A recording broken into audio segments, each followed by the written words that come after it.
and our colleagues about what we need to do to improve rail safety in the United States of America. We're meeting today to consider 5 important bipartisan bills. We will not be considering the nomination of Phil Washington. We are moving that to a future date pending information that members have been seeking. The 5 bills we will consider are from our colleagues. We know the first legislation from the NOTAM outage in January that we must swiftly modernize the FAA's NOTAM system and put true redundancy in place to prevent future disruptions.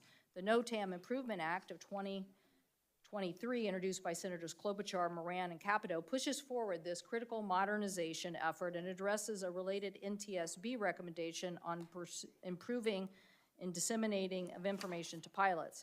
I support Senator Klobuchar's amendments to set clear deadlines for fully implementing the federal NOTAM system, including the necessary backup. This would give more certainty both Congress and the aviation industry as we work together to determine funding and resources necessary to complete this important work. I'm pleased to see we are also doing the Informed Consumers and Smart Device Act. Senator Cruz suggested that we work together on this back in November, and this legislation enjoys bipartisan support. It says if a device collects audio or video information, manufacturers need to let you know what it is doing before you buy it or bring it to your home. And I thank Senator Cruz for his leadership on this legislation. In January, Senator Grassley and I reintroduced the Pharmacy Benefit Manager Transparency Act, a bill that we passed out of committee last year to shine a bright light on drug pricing in the marketplace and to prevent unfair and deceptive practices by PBMs that drive up the cost of medications. Drug prices have been increasing at an alarming rate and are compromising consumers, their budgets, and the cost of health plans. The pharmacy benefit managers are middlemen in the drug pricing supply chain, and today 3 PBMs control 80% of the prescription drug market, operating out of the view of regulators. This committee has heard testimony showing how PBMs' substantial market power and opaque practices impact patients, providers, and pharmacies, including a Seattle pharmacist who had to close a pharmacy serving retirees because the PBM clawback had over $538,000 in just a single year. So I look forward to moving this out of committee again. The committee will also consider bipartisan Save Our Ocean Seas 2.0 Act, sponsored by Senators Sullivan, Whitehouse, Peters, and Menendez. In 2020, the Save Our Seas Act established a Marine Debris Foundation to build upon existing federal initiatives aimed at cleaning up our oceans. It is important that we get this foundation working and engage with federally recognized tribes on this important issue. I support Senator Sullivan's amendment and thank him for his leadership on this.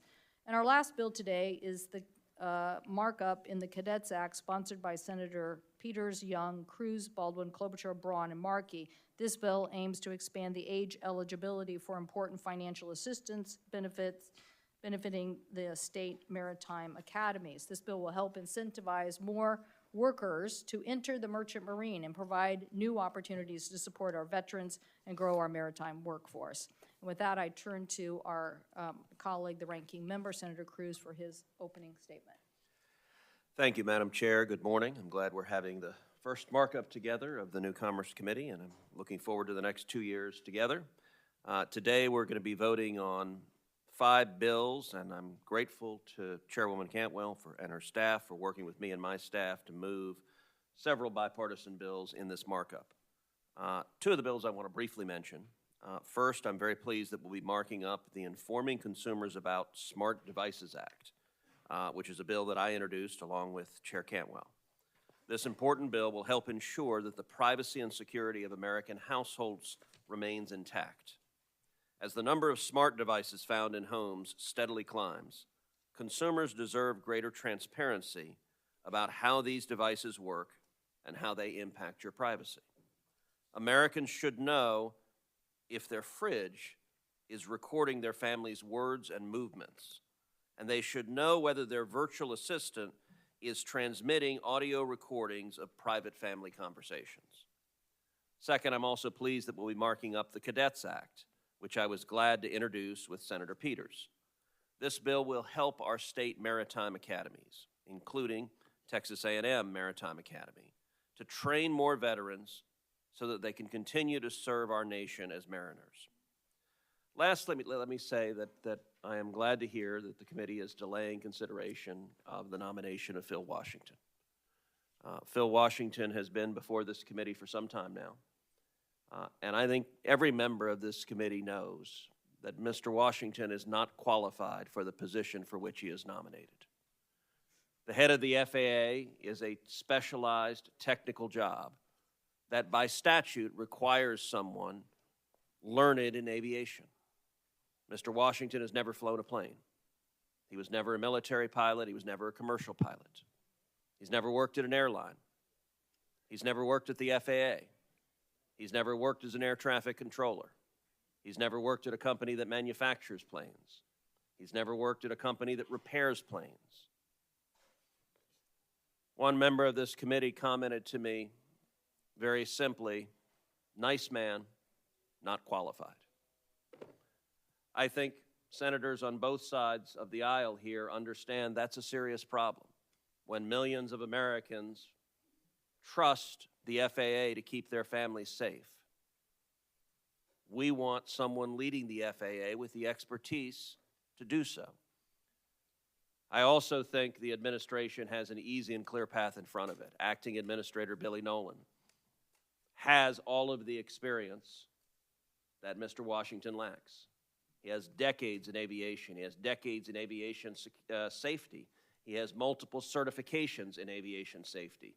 He's a pilot. He was the choice of President Biden to be acting administrator. So obviously the White House has some degree of confidence in him because they gave him the position of acting administrator. And as I suggested at a previous hearing, if the White House were to withdraw Mr. Washington and nominate Mr. Nolan, both Mr. Washington and Mr. Nolan are African American. The difference is Mr. Nolan has the experience we should require in that position. If the White House were to withdraw Mr. Washington and nominate Mr. Nolan, I have every confidence that this committee would move that nomination swiftly and that he would be confirmed with a substantial bipartisan vote. And given the importance of keeping the flying public safe, given multiple near misses we're seeing across this country, I believe the White House and this committee should move swiftly to ensure we have a qualified Senate-confirmed leader at the FAA.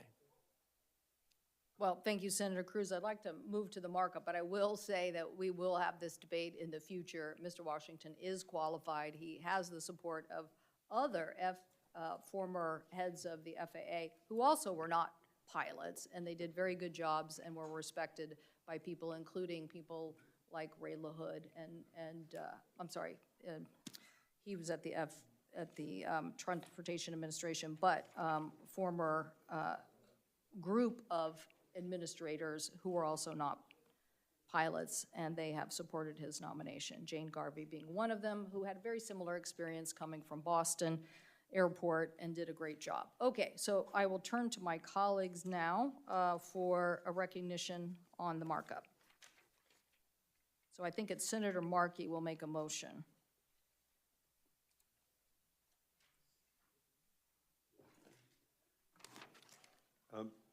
Madam Chair, I move that S-127, the Pharmacy Benefit Manager Transparency Act of 2023, as amended by the Cantwell substitute, as modified Bud 1, as modified by Bud 2, as modified by Bud 3, as modified by Cruz 4, 5, 6, 7, and 8, and Tester 1 be reported favorably. Is there a second? Okay. We expect amendments. I want to thank my colleagues for working on the amendments that were accepted that Senator Markey just spoke to as modifications. Senator Cruz, would you like to offer an amendment? Madam Chair, I would like to call up Cruz Amendment number 2 to S-127. One of the concerns that I've raised and others have raised is the issue of vertical integration and consolidation within the PBM market. And I know that many of my colleagues share this concern about how just 3 PBMs control over 80% of the market. One of the issues that we discussed at the hearing on this bill, and our witness, Dr. Mulligan in particular, talked about, was how additional regulations and enforcement could end up benefiting the big PBMs who can comply with the additional burdens at the expense of the small PBMs. In other words, that this legislation could end up making it worse and prompt further consolidation. And I'm also concerned that additional FTC enforcement actions under this bill could reduce the ability of smaller PBMs to compete and compete effectively. If we want consumers to benefit, we want lots of competitions. This amendment's very simple. It exempts PBMs with an HHI index, which is the FTC measure of market presence, that is less than 200 using adjusted prescription claims in the PBM market. That corresponds to roughly a 14% market share. So this would ensure that this bill only targets the three largest PBMs that together have 80% of the market, and it allows the smaller PBMs to operate with less burdens, with more ability to innovate and compete, which I think will be beneficial to the consumers. Thank you, Senator Cruz. Opposing your amendment, Senator Grassley and I have worked hard on this legislation for a long period of time. And the point is to outlaw behavior that we think is important, not in the marketplace where you don't have transparency. So it doesn't make sense for us to let anybody out of that behavior. It's unlawful conduct, whether they're small or large. And PBMs are masters at creating new business entities just to escape accountability. We've seen PBMs create offshore groups, purchasing organizations. So creating a business exemption just provides another way for large PBMs to spin off to smaller entities to evade accountability. So with that, I think you want a roll call vote? Yes, please. Clerk will call the roll. Ms. Klobuchar? No. No. Mr. Schatz? No. Mr. Markey? No. Mr. Peters? No. Ms. Baldwin? No. Ms. Duckworth? No. Mr. Tester? No. Ms. Sinema? No. Ms. Rosen? No. Mr. Lujan? No. Mr. Hickenlooper? No by proxy.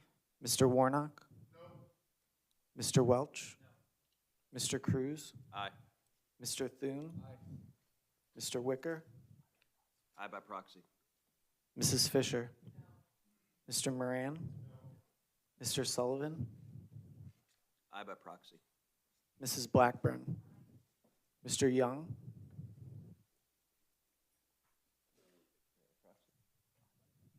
Aye by proxy. Mr. Budd? Mr. Schmidt? Mr. Vance? Mrs. Capito? No by proxy. Ms. Lummis? Aye by proxy. Ms. Cantwell? No. The noes are 15, the yeses are 12.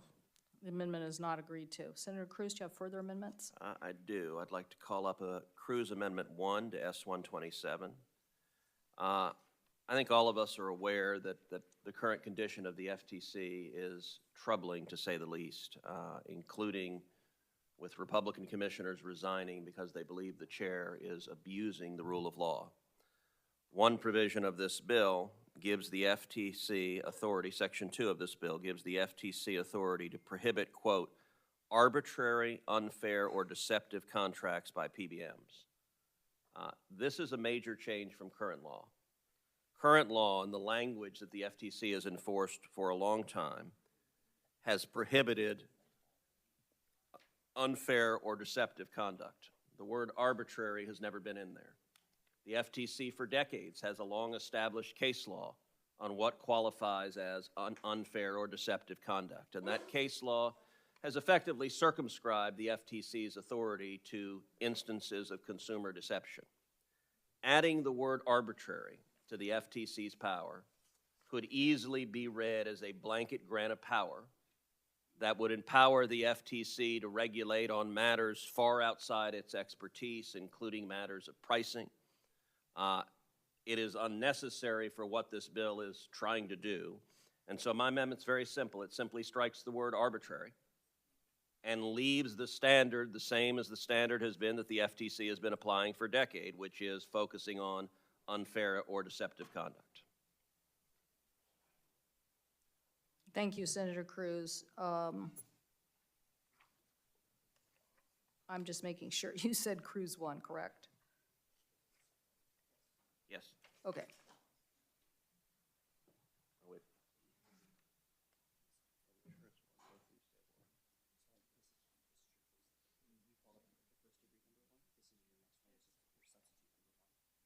Oh, there's a first degree number 1 and a substitute number 1. I think that's what the confusion is. Do you, We have not yet.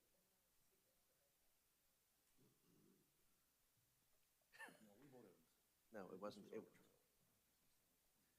We flipped the order, so we haven't voted on the substitute yet.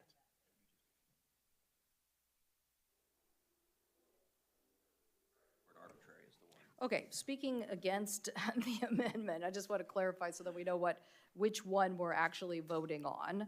And so, but removing the word arbitrary can result in an additional loophole to the law that would allow PBMs to engage in clawbacks because they would argue that unfairness only applies to consumers and not to pharmacies. So one of the major issues here is the arbitrary nature of how they are clawing back this information. So working with Senator Grassley on this, I would ask our colleagues to oppose this amendment. Clerk will call the roll. Ms. Klobuchar? No. Mr. Schatz? No. Mr. Markey? No. Mr. Peters? No. Ms. Baldwin? No. Ms. Duckworth? No. Mr. Tester? No. Ms. Sinema? No. Ms. Rosen? No. Mr. Lujan? Mr. Hickenlooper? No. Mr. Warnock? No. Mr. Welch? No. Mr. Cruz? Aye. Mr. Thune? Aye. Mr. Wicker? Aye by proxy. Mrs. Fisher? Mr. Moran? No. Mr. Sullivan? Aye by proxy. Mrs. Blackburn? Aye. Mr. Young? Aye by proxy. Mr. Budd? Aye. Mr. Schmidt? Aye. Mr. Vance? Aye. Mrs. Capito? No by proxy. Ms. Lummis? Aye by proxy. Mr. Lujan?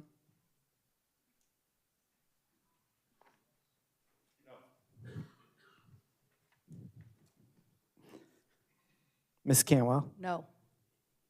The noes are 16, the yeses are 11. The amendment fails. Senator Cruz, you have a further amendment? I do. The third and final amendment I'd like to call up is Cruz Substitute Amendment Number 1 to S-127. The hearing we held last month on this issue was helpful. There are real concerns surrounding the business practices of PBMs that warrant further investigation. And right now, the FTC is conducting a serious economic study of PBMs. It's ongoing. One concern that I have with this bill is that it effectively puts the cart before the horse, that it prejudges the results of the FTC study and it assumes the solution before knowing the precise nature of the problem. I think we need to be careful about advancing legislation dramatically expanding the FTC's power and to do so before the agency has even completed the PBM study. My substitute amendment would require the FTC to complete its ongoing study within 18 months. It also broadens the focus of the study to ensure that we get the full economic picture of the supply chain, including consideration of how big pharma companies operate in the supply chain, which is lacking in this legislation. This legislation addresses one piece of the supply chain but doesn't address big pharma.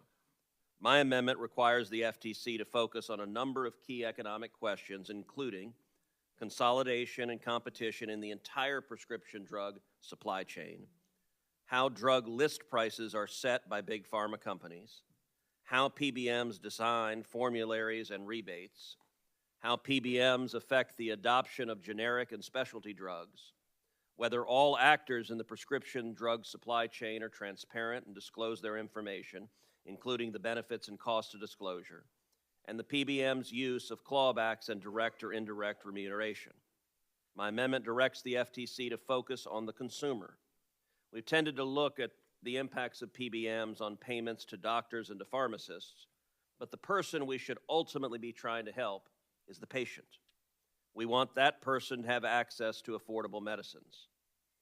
All of us should want to know these practices by PBMs, but also by big pharma companies and other actors, and how they affect the cost of prescription drugs for the average Americans, as well as their health plan premiums. This committee and Congress would benefit by having data about consumer prices, and I would urge my colleagues to support this amendment and make sure the FTC completes its study before advancing legislation that gives the agency additional power before it has assessed the problem that it's trying to fix. Thank you, Senator Cruz. Today, average Americans spend over $1,126 per year on prescription drugs, compared to $552 for people in other high-income countries. That's more than double the cost. We know that PBMs can play a positive role, but they are a black box when it comes to the prescription drug market, and manipulation can occur. In fact, 3 PBMs control, as you mentioned earlier, 80% of the market. And because of their market power and lack of transparency and even minimal accountability, they have been getting away with harmful practices that we are now calling out. Senator Grassley and I have looked at this issue for a long time and worked to call for more information, but we also know and are clearly on board with outlining what are manipulative practices so that we can hold them accountable. It is time to give this to the FTC and not just to have a study.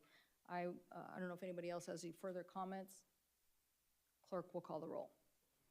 Ms. Klobuchar? No. Mr. Schatz? Mr. Markey? Mr. Peters? Ms. Baldwin? Ms. Duckworth? Mr. Tester? Ms. Sinema? Ms. Rosen?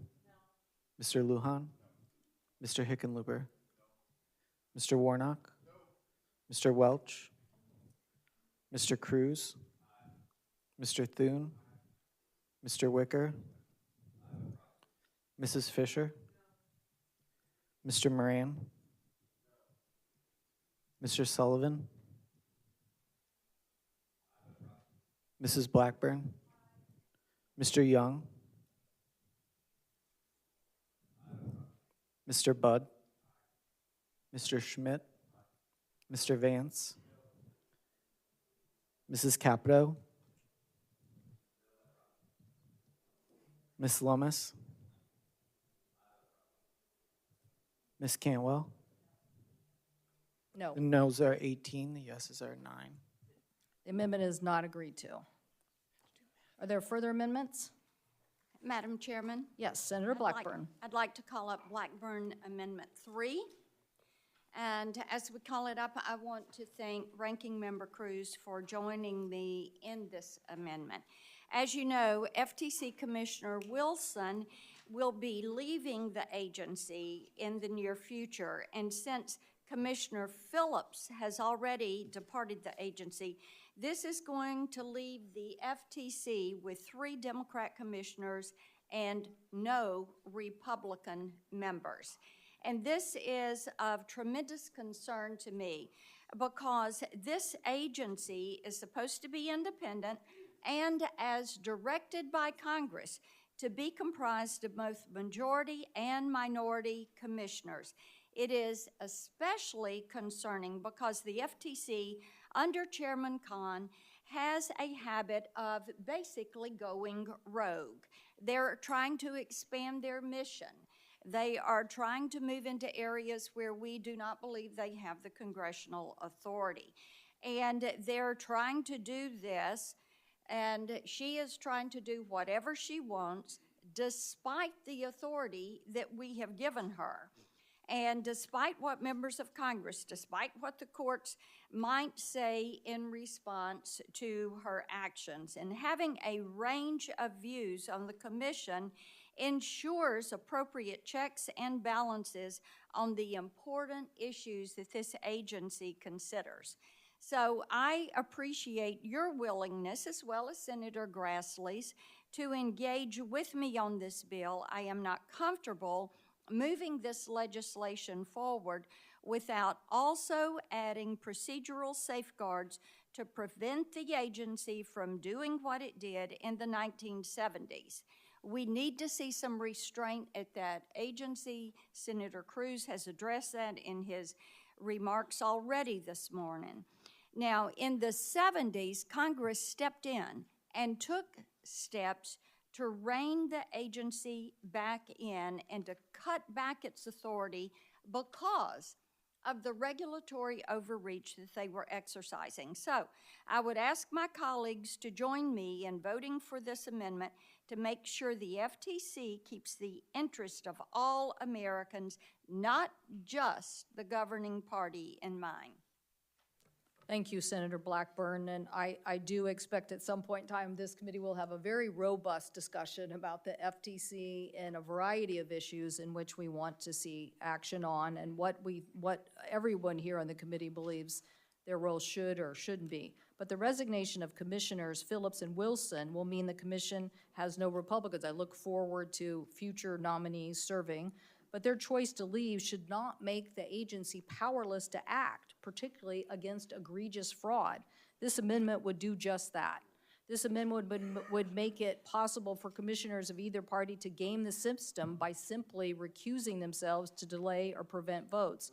This would be an end of a good faith at the FTC, which none of us want. Recently, the FTC took action to prevent child sexual exploitation on a well-known gaming platform. This is exactly the kind of work American consumers are relying on at the FTC, and at the very least, this amendment would have delay of action on these very serious issues. I urge my colleagues to oppose the amendment.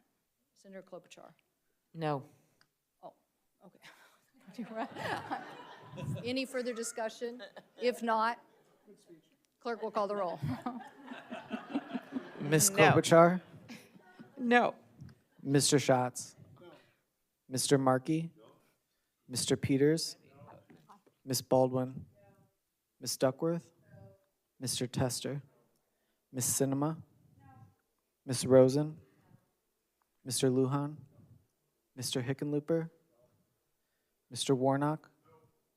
Mr. Welch? Mr. Cruz? Mr. Thune? Mr. Wicker? Mrs. Fisher? Mr. Moran? Mr. Sullivan? Mrs. Blackburn? Mr. Young? Mr. Budd? Mr. Schmidt? Mr. Vance? Mrs. Capito? Ms. Lummis? Ms. Cantwell? The noes are 14, the yeses are 13. The amendment is not agreed to. Is there further discussion on the bill as brought before us, final passage?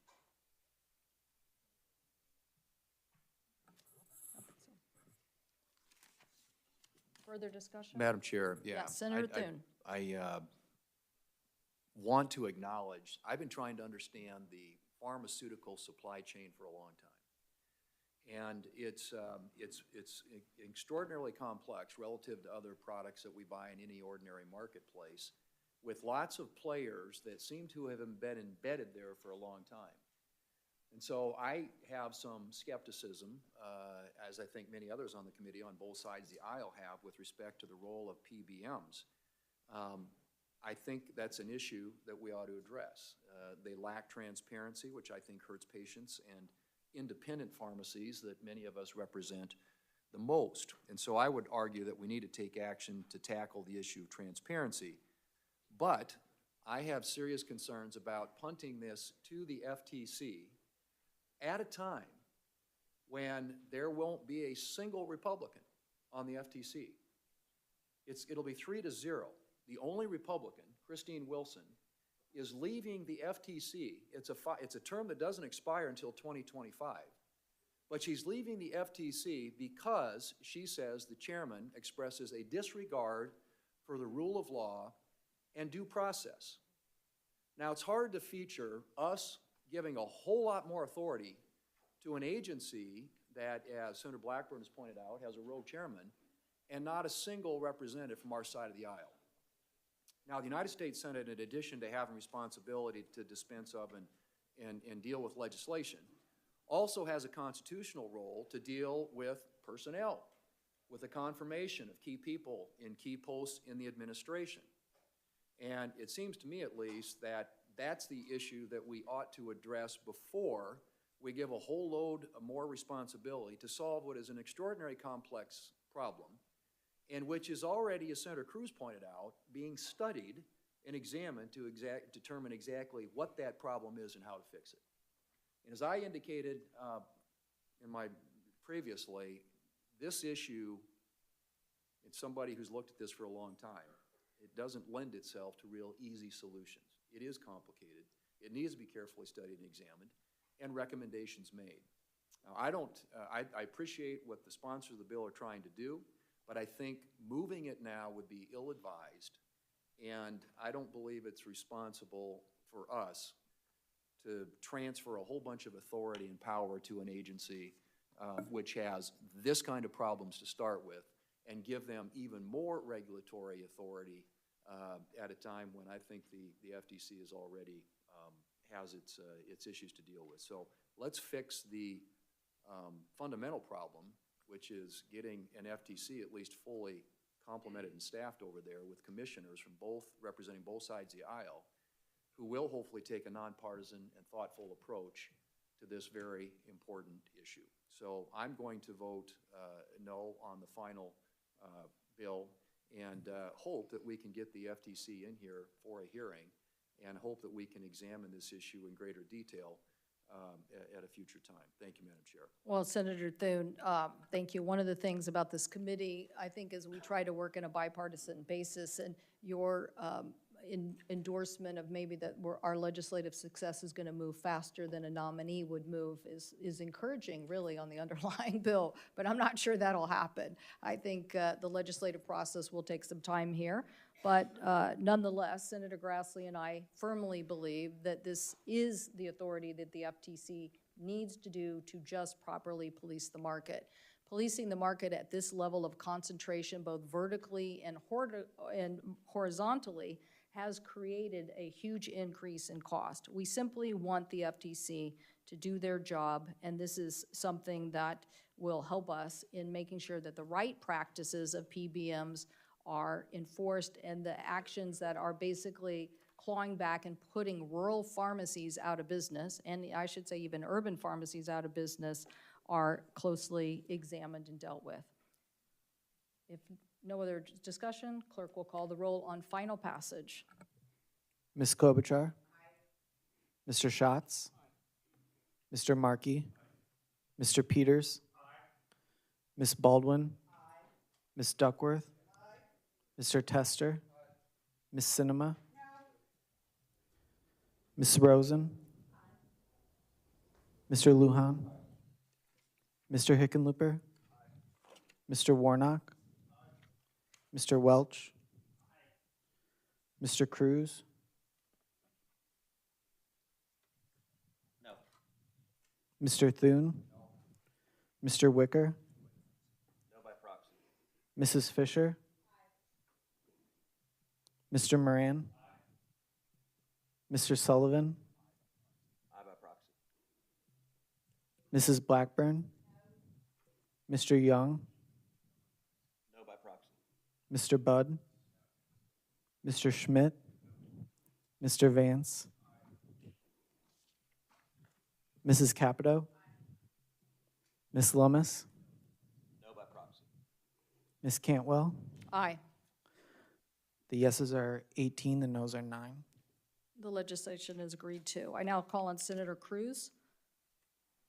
Madam Chair, I move that S-66, the NOTAM Improvement Act of 2023, as amended by the Klobuchar-Moran-Capito substitute and Klobuchar 1 and 2, S-90, the Informing Consumers About Smart Devices Act, as amended by Lujan 1, as modified, and Markey 1 to Lujan 1, as modified, S-318, the Save Our Seas 2.0 Amendments Act, as amended by the Sullivan substitute, as modified, and S-467, the Cadets Act, as amended by Cruz 1, be reported favorably. Is there a second? Madam Chairwoman, Yes, Senator Moran. I have two amendments to S90 that I intend to offer, and with the agreement of the chair and the ranking member to work with me to the underlying need for a fuller data privacy bill, would withdraw those amendments. I want to protect my opportunity to do so. I'm happy to, now that the motion has been made on S90, I'm procedurally need your assistance in making certain that I can offer those amendments, even though I intend to withdraw them, with an understanding that I have from you and the ranking member to work on broader data privacy legislation. I'm committed to working on broader data privacy legislation and hearing about your amendments. But if we vote to approve this legislation, then my opportunity to offer my amendments is, Would you like, So could you withdraw the 90 from that motion, allow me to offer my amendments on that bill and take it up separately? are you saying today, or are you saying to Yes, offer today. and No, withdraw? today. I think what's happening is that the procedure has gotten ahead of me. I have amendments to offer to S90. We're about to vote on final passage on S90 before I've offered my amendments.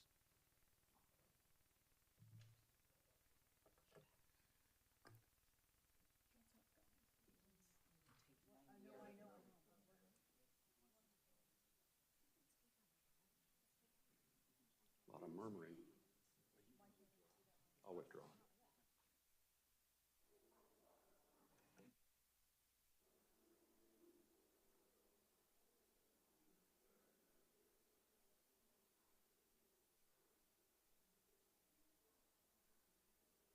Madam Chairman, maybe I can make this easier. I can describe my amendments to you and the committee. Yes. You can then confirm to me that you will work with me on the issues that we both care about, and I will speak about what I intended to offer rather than what I am offering. Sounds like a great suggestion, Senator Moran. Thank you. I like to be the guy who creates the problem but solves his problem. Thank you. We need more of that. We need more of that. We need more of that. So, Madam Chairman and my fellow committee members, I agree on S90 with the ranking member and with the chair that Americans have the right to know if products they purchase have the ability to record themselves inside their homes. The goal of informing consumers about Smart Devices Act that we are about to report. But this addresses only a portion of the problem facing consumers. Not only do Americans deserve to know what data of theirs is being collected and how it's being used, but when that data is sensitive in nature, like audio and visual data from inside their homes, they should need to provide consent before that collection and process takes place. I've been working in this committee and a previous member and my ranking member when I chaired the Data Privacy Subcommittee with Senator Blumenthal. We have worked diligently for a bipartisan fix to data privacy legislation. This bill, in my view, is an important and valuable step, but leaves behind data privacy, which American citizens so desperately deserve, and our national security. As we consider TikTok and other legislation, we need a broad data privacy bill adopted by Congress and signed by the President. I have two amendments, or had two amendments, that would accomplish this by inserting language from my earlier data privacy bill, which was drafted with input from privacy advocates and industry stakeholders, Republicans and Democrats. This amendment gives Americans control over their data and the tools necessary to determine how their personal data is used. It also sets a clear national standard which will benefit all stakeholders in this effort. The second amendment that I would have offered simply asked the FTC to report back to us on the problems this bill will address, and critically, what happens to consumer data once it is obtained by these products. Today, our lives are being monitored, evaluated, monetized by new technologies, and the amount of data collected on each of us is increasing every day.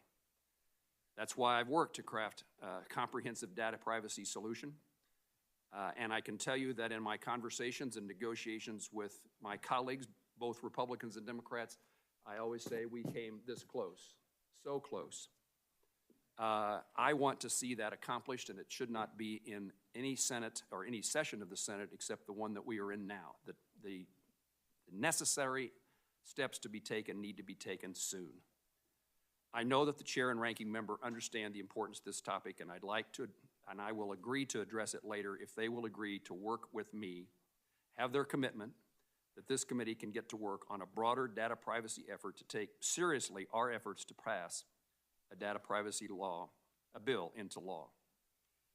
If you will, I can't offer to withdraw my amendment, but I assume, Madam Chairman and Ranking Member Cruz, that I have your commitment that we will pursue a broader, significant data privacy bill in a continuing bipartisan effort. Senator Moran, thank you for your leadership on data privacy, and thank you for these amendment issues that are very important to the larger data privacy debate. I think you're bringing up something very important in your specific amendments, and that is that while software may come with a software license agreement, a refrigerator or a microwave that might have a camera or might be recording information doesn't come with such an agreement. And Senator Cruz's legislation is about notification, but you're going further on consent, which is also something I think we need to think about in the framework. And I am very committed to getting a larger data privacy bill. I think that we, if you think about the work that we've done on chips in science, if you think the work we've done on expanding broadband, we also have to have the right framework in the United States, that we have the right privacy protections in place. This is going to give, I think, America the best competitive advantages for the future. So I look forward to working with you on that, and you have my commitment that we will continue to work very diligently on data privacy legislation. Senator Cruz? And Senator Moran, I would echo what the chair just said. Thank you for your leadership on these important issues. I think all of us agree that privacy is something that is important to our constituents. It's important to the country. I can tell you, in speaking to members of this committee, I've heard from virtually every single member of the committee, both Republican and Democrat, a very serious concern about doing more to protect privacy. I know the chairwoman is committed to that. I certainly am, and so you have my commitment that I look forward to working with you on this issue. And at the same time, I'm glad that we're able to move forward this specific piece of legislation, which will make a meaningful improvement while we come together and work on a much bigger bipartisan bill that goes further in protecting privacy. Senator Cruz and Chairwoman Cantwell, I thank you both for what you had to say, and I understand the desire to make certain that the issue that I want brought before Congress doesn't intrude upon the ability for the two of you to pass the legislation that this committee is getting ready to pass today. So I want to be helpful to you in your cause, and I appreciate you indicating your help in my cause, although my cause is a cause, as the chairwoman and ranking member said, is a cause of all of us in this room. And having worked on this diligently, legislatively for nearly 3 years, I understand how this legislation could delay yours. But I'm glad to see that you have the necessary desire that we proceed further in the near future. Thank you. Senator Moran, again, thank you for your leadership on this. Senator Blackburn? Yes, thank you, Madam Chairman, and I appreciate the amendments he brought forward. I think that I appreciate that he's withdrawing them. As we talk about broader privacy, I think it is so important that we not legislate to a technology. And Madam Chairman, as you appropriately mentioned, with the Internet of Things, it is there are so many different ways that data is being collected. So I look forward to working with Senator Hickenlooper at our Consumer Protection Data Security to work with you and Ranking Member Cruz and make certain that we bring forward a broader privacy bill that will allow individuals to to really protect their virtual you. Thank you so much, Senator Blackburn. Senator Klobuchar, and we're Thank- going to vote shortly, so Yes. people just stay with it Yes, here. thank you, Madam Chair. I'll put my remarks on the record. I want to thank you and Senator Moran, my co-sponsor, for moving ahead this NOTAM Improvement Act, which we know what happened with the FAA. We want the FAA to upgrade, and our bipartisan legislation is a start. It sets a deadline and also allows for stakeholders to immediately come together to get this done. Thank you. All those in favor of the motion say aye. Aye. All those opposed? The motion is agreed to. This legislation is passed. That concludes our markup for this morning in executive session. I want to thank the committee again for your bipartisan work in a diligent fashion. The committee has a lot to do, but it shows that we can continue to work together. So the executive session is adjourned.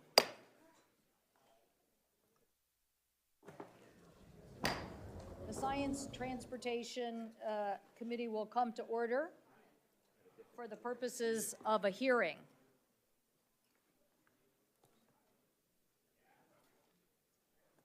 We are here this morning at the full committee for improving rail safety in response to the East Palestine derailment. I would ask the witnesses to please join us for the first panel at the witness table.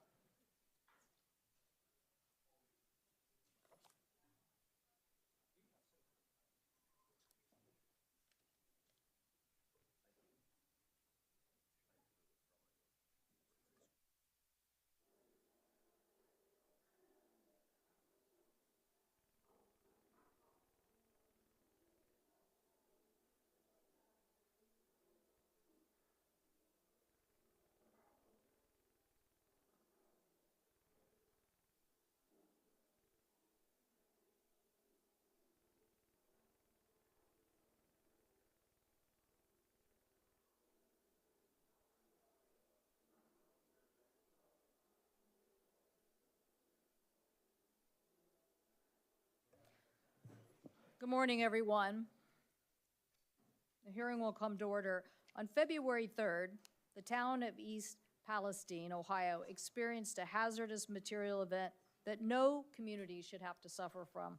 A Norfolk Southern train carrying hazardous material crashed just outside the town, and 38 cars, more than a quarter of the train, derailed. Plastic pellets from one of the derailed cars caught fire and engulfed other rail cars, including 5 carrying vinyl chloride. After burning for 2 days, authorities became concerned that the vinyl chloride in one of the tanks was undergoing a chemical reaction that made it bigger and more dangerous. The authorities then initiated a controlled burn of the remaining vinyl chloride in 5 tanks to prevent a greater catastrophe. 2,000 residents were forced to evacuate, and a community was forever changed. We look forward to hearing the witnesses and especially appreciate the Palestine moms for their leadership, and we look forward to hearing from Ms. Allison this morning. Let me be clear, this hearing is not only, though, about East Palestine derailment. Less than a week ago, a Burlington Northern Santa Fe train derailed in my state of Washington, the Swinomish Reservation in Skagit County, spilling 5,000 gallons of diesel near Padilla Bay waterfront, a very sensitive aquatic ecosystem. These are important issues for all of America, and we look forward to working in a bipartisan basis on this problem. Fire Chief Comstock, I know, will be testifying, and he knows better that a fire department needs to deal with the hazardous materials, and we will be asking you what Congress can do to better equip the firefighters who have to respond. These derailments have occurred during a concerning trend. That is, we can't have railroads adopt operating models focused on just cutting cost to achieve higher profits and then have higher accident rates. We need to invest in the modernization of equipment that will provide the safety we need. From 2017 to 2021, railroads cut their workforce by 22% and reduced investment in the network by 24%, and at the same time, accident rates increased by 14%. We will dive into these details today to better understand what is that about. Today, we will hear from Senators Brown and Vance about their bipartisan legislation, the Railway Safety Act of 2023, and from Ohio Governor Mike DeWine about his experience in responding to the derailment. We will hear from, as I mentioned earlier, East Palestine resident Misty Allison, who will give a firsthand account of how the derailment impacted her community. We will also hear from a second panel of witnesses who will speak to rail and hazardous materials safety policy failures that contributed to the derailment and what steps are necessary to protect communities, employees, and the environment. NTSB Chair Hamady will be here, and I look forward to asking her about their agency's recommendations to improve rail safety and about what investments in detection devices are necessary. Mr. Whitaker, you and your coworkers who have raised questions about safety will hear from you about why you believe these concerns have gone unaddressed. And we will hear from Norfolk Southern CEO Alan Shaw about these trends and what he is going to do to ensure that safety is the top priority. A month ago, I sent letters to 7 Class 1 freight railroads asking for information about their hazardous materials safety practices. Nearly all of them failed to provide the committee with the specific information that were requested. I have to say BSNF did provide us with information about past inspections, but we need clear information from organizations where we are today with safety inspections. Let me be clear, we need to know exactly what organizations are doing today to make sure inspections are helping us to detect problems. I introduced legislation in 2015 that has some of the same provisions that we now see in the Brown-Vance bill. I wish some of those had been implemented sooner. Our 2 colleagues, though, are working very diligently to make this a top priority here in Congress and working hard to represent these communities. I believe that our committee can work in a bipartisan fashion to improve rail safety, but it shouldn't go unnoticed that the same issues are plaguing us in other areas of transportation.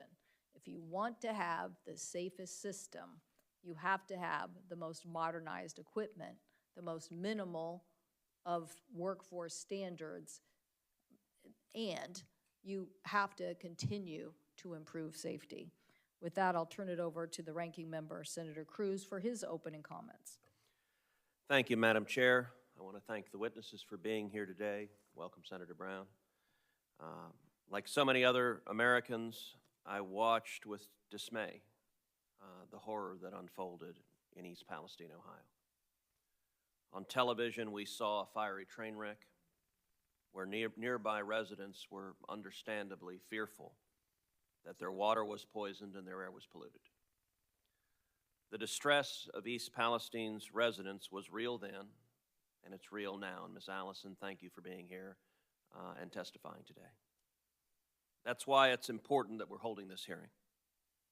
This hearing will address 2 critical topics. First, what can be done to prevent derailments like the one that occurred in East Palestine?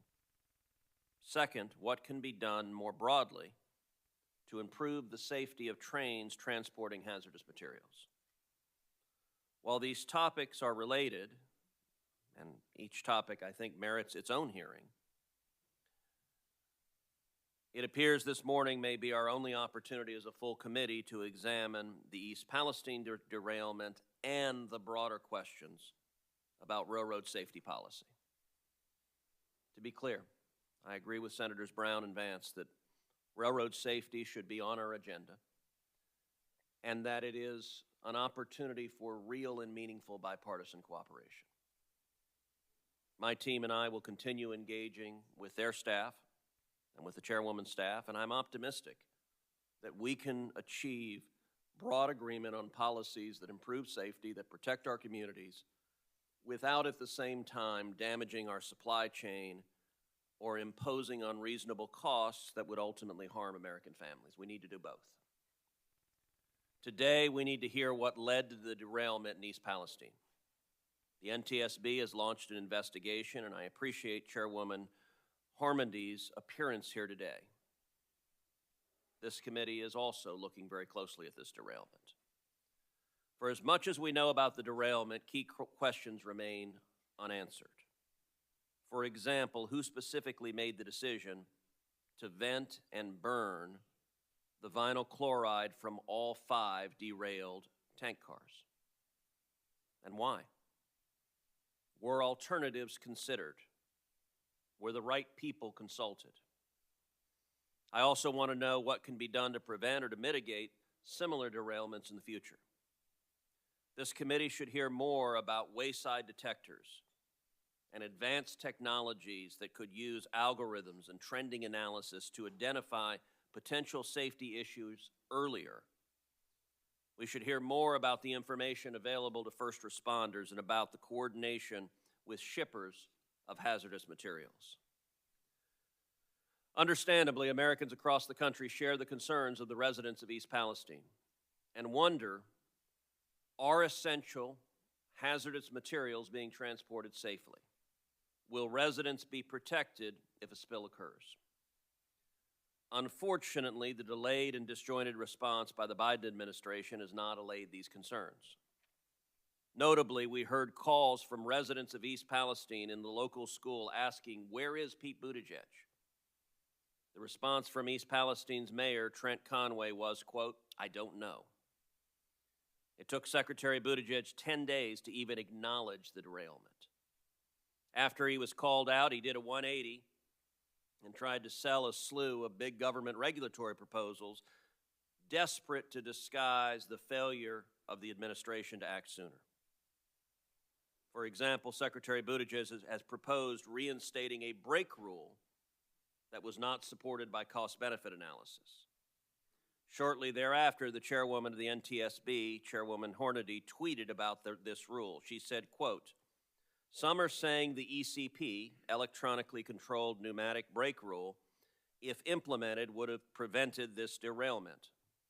False."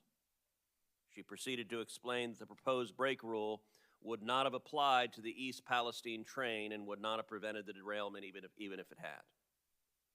Undeterred, Secretary Buttigieg then released a laundry list of regulatory proposals, many of which had little to no connection to the East Palestine derailment. In an effort to further distract from his own failed response, Secretary Buttigieg has suggested that President Trump was responsible for the derailment in East Palestine. I know that's a frequent playbook of this administration, blaming every problem on President Trump. But not even the Washington Post fact-checker, who usually goes out of his way to back Democrat claims, bought this claim. The Washington Post fact-checker concluded, and I quote, "From our analysis, none of the regulatory changes made during the Trump administration at this point can be cited as contributing to the accident." In contrast to Secretary Buttigieg, our colleague on this committee, Senator Vance, has kept his focus where it should be, on the people affected by the derailment. I applaud him and I applaud Senator Brown for focusing on their constituents, and I look forward to continuing to work closely with both of you and with the chairwoman on a bipartisan, serious rail safety package.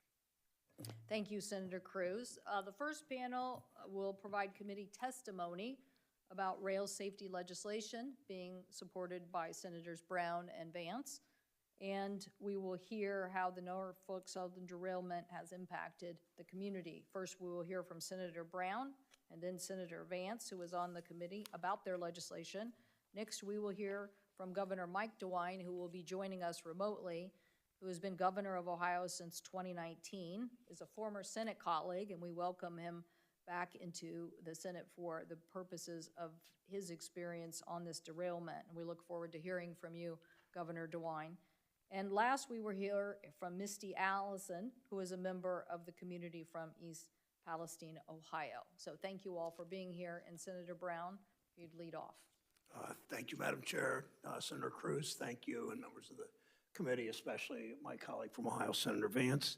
I want to thank Governor DeWine for the very good work he has done in responding to this. Misty Allison for her activism. She is here today with us, as Chair Cantwell said. This is her second trip to Washington on behalf of the East Palestine community. She's here soon after the loss of her mother. Misty, thank you for speaking up during this difficult time and for your leadership. And our thoughts and prayers, of course, are with you and your family. I appreciate the work that Senator Vance has done on this legislation. It's been a bipartisan effort from the beginning. I appreciate the comments of Senator Cruz and Chair Cantwell. I was just in East Palestine again yesterday. I want to thank Ohio witnesses in the second panel, Chief Comstock of the Western Reserve Joint Fire District and Clyde Whitaker with SMART's Transportation Division that represents some 3,000 rail workers in our state. I appreciate their work. Chief Comstock speaks clearly about the challenges first responders in communities the size of East Palestine have faced. Mr. Whitaker is an unrelenting advocate for safe working conditions for his members and for all people working on Ohio railroads. The nation now knows East Palestine is a tight-knit community in Columbiana County, Ohio. The year I was born and a couple of decades after that, the Columbiana County made 80% of the tableware in this country, the dishes and glasses, and because of bad trade policy, those jobs, first they moved south, then they moved to Mexico, then they moved to China. There are no potteries in Columbiana County anymore. This community and neighboring communities just a couple of miles away in Beaver County, Pennsylvania, are the kind of places that are too often forgotten or exploited by corporate America. Now these Ohioans are worried about whether their water is safe to drink, whether the air is safe to breathe, whether their kids will get sick, and of interest to the committee I chair, what happens to the value of their homes. We've heard Mr. Shaw say that Norfolk Southern is going to make it right, quote unquote, in East Palestine, and do right, his words, by the community. Senator Vance and I are going to make sure that East Palestine's not forgotten. He and I both make regular visits there, not next week, not next month, not next year, not ever. Doing right by this community must include making sure more accidents don't happen. That's the reason for our legislative efforts. That will only occur if we take clear, common sense steps to make our railways safer. Norfolk Southern followed the Wall Street business model, boost profits and its stock price by eliminating, over the last decade, 38% of its workforce. These profits were spent on stock buybacks that benefit executives instead of investing in workers and investing in safety. Instead, they compromise safety, cut costs to boost profits. The communities along their route be damned. For decades, the railroads have lobbied to undermine safety rules. They're still at it even now after what they've done to this Ohio town, even with the eyes of the country on them, Madam Chair. Today, you're going to hear arguments from Norfolk Southern and the rail industry's lobbying arm that they support the intent of the bill, but they don't really need stronger rules. We've heard that before in this committee and elsewhere.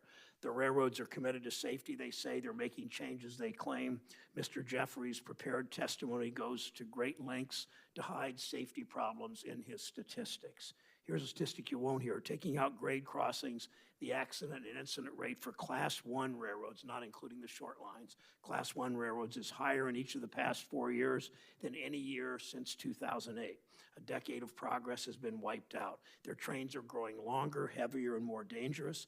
The train that went off the tracks in East Palestine was 149 cars. The train that went off the tracks in Springfield, Ohio, west of there, 150 miles, only 2 weeks later, was over 200 cars. They're longer, they're heavier, they're more dangerous. So remember when you hear about supposed, quote, remember that when you hear about meaningfully improved safety. We've heard over the past month, and Mr. Jeffries will repeat today, that 99.9% of rail hazmat shipments reach their destinations without releasing toxic waste. I'd urge him to talk to Ms. Allison and others whom I've gotten to know in East Palestine about how it feels to be that 0.1%. Ask her if she thinks that record is something to brag about. Railroads refuse to support new rules for trains that carry dangerous, hazardous material like the vinyl chloride that burned in Ohio. They've cut the amount of time their carmen are given to inspect each rail car to less than a minute. The railroads have often argued against increasing fines for safety violations. Of course they have. In most recent fiscal year available, Norfolk Southern had 579 violations in the cases that have been closed. They paid an average fine of less than $3,300. You heard that right, not $30 million, not $3 million, just over $3,000. The largest fine Norfolk Southern paid that year was just over $25,000. The company, keep in mind, planned to spend $3.4 billion on stock buybacks, and they already did that, and even more right before they were about to do it again when the train derailed. It's not a cost of doing business, the fines. It really is a rounding error. Finally, the railroads are fighting the most basic of all requirements, having 2 crew members in a train. If you ask 50 people outside anywhere, how many people you think work on those trains that are 200 cars long or that are 2 or 3 miles long? You'd hear people say 5, 10, 20. The railroads want only 1 person working on a train that's 2 or 3 miles long. That's frankly crazy. Earlier this month, Norfolk Southern issued a 6-point plan of modest safety improvements. We don't need a voluntary plan. We need the Brown-Vance bill. We need safety rules. We need the Railway Safety Act. Our bill is a common-sense, bipartisan plan. Senator Vance and I are both here today to urge this committee to embrace the obvious need for safety reform. It shouldn't, Madam Chair, Senator Cruz, it shouldn't take a train derailment for elected officials to put partisanship aside and work together for the people whom we serve, not corporations like Norfolk Southern. Thank you. Thank you, Senator Brown, and thank you for accentuating this one point that is a trend change that I don't think people have fully digested, is the length of trains has significantly changed. And so I think it proposes definitely new challenges. Senator Vance, thank you. Look forward to your comments and appreciate your work on this legislation. Great. So thank you, Madam Chair, and thank you, Ranking Member Cruz, for both of your engagement with this issue. Thanks to Senator Brown for his partnership on this issue. Appreciate it. Appreciate you being here before the Commerce Committee. I want to thank all of our guests here, both during this panel and the next panel. But I in particular want to thank Ms. Allison for being here. I read your testimony this morning, and I won't reveal what's in it because I don't want to give anything away. But let me just say that I'm sorry this happened. And as the father of 3 kids under the age of 6, I was particularly affected by some of the ways this has affected your children.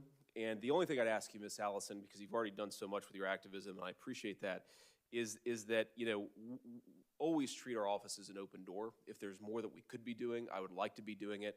I am a new senator. You don't always see everything that's happening. And the thing that I'd ask is if you think we could be doing more, just come and tell us because we'll try to do that. So look forward to your testimony. But let me just sort of address a couple of issues related to the Railway Safety Act. I have heard a couple of general complaints and a couple of specific complaints about the legislation from industry groups, from alleged conservative activists, and I would like to address them in broad strokes here and then address one specific consideration and then finally suggest a way we might be able to deal with this bill and this legislation in the future.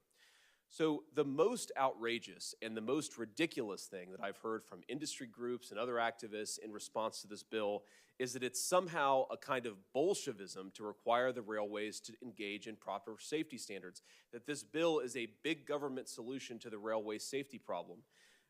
It is funny that that complaint comes from a group that came before this body 3 months ago begging for a bailout from their labor dispute. And while I'm on that topic, by the way, thank you, Ranking Member Cruz, for your leadership on that issue in particular.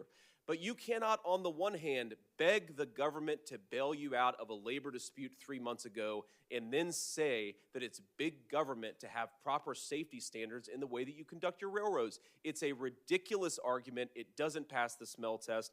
And the fact that they advance that argument in their op-eds and their paid-for activism is insulting to the people of East Palestine, and it's insulting to the intelligence of the members of this committee. Let me offer a specific pushback to a criticism.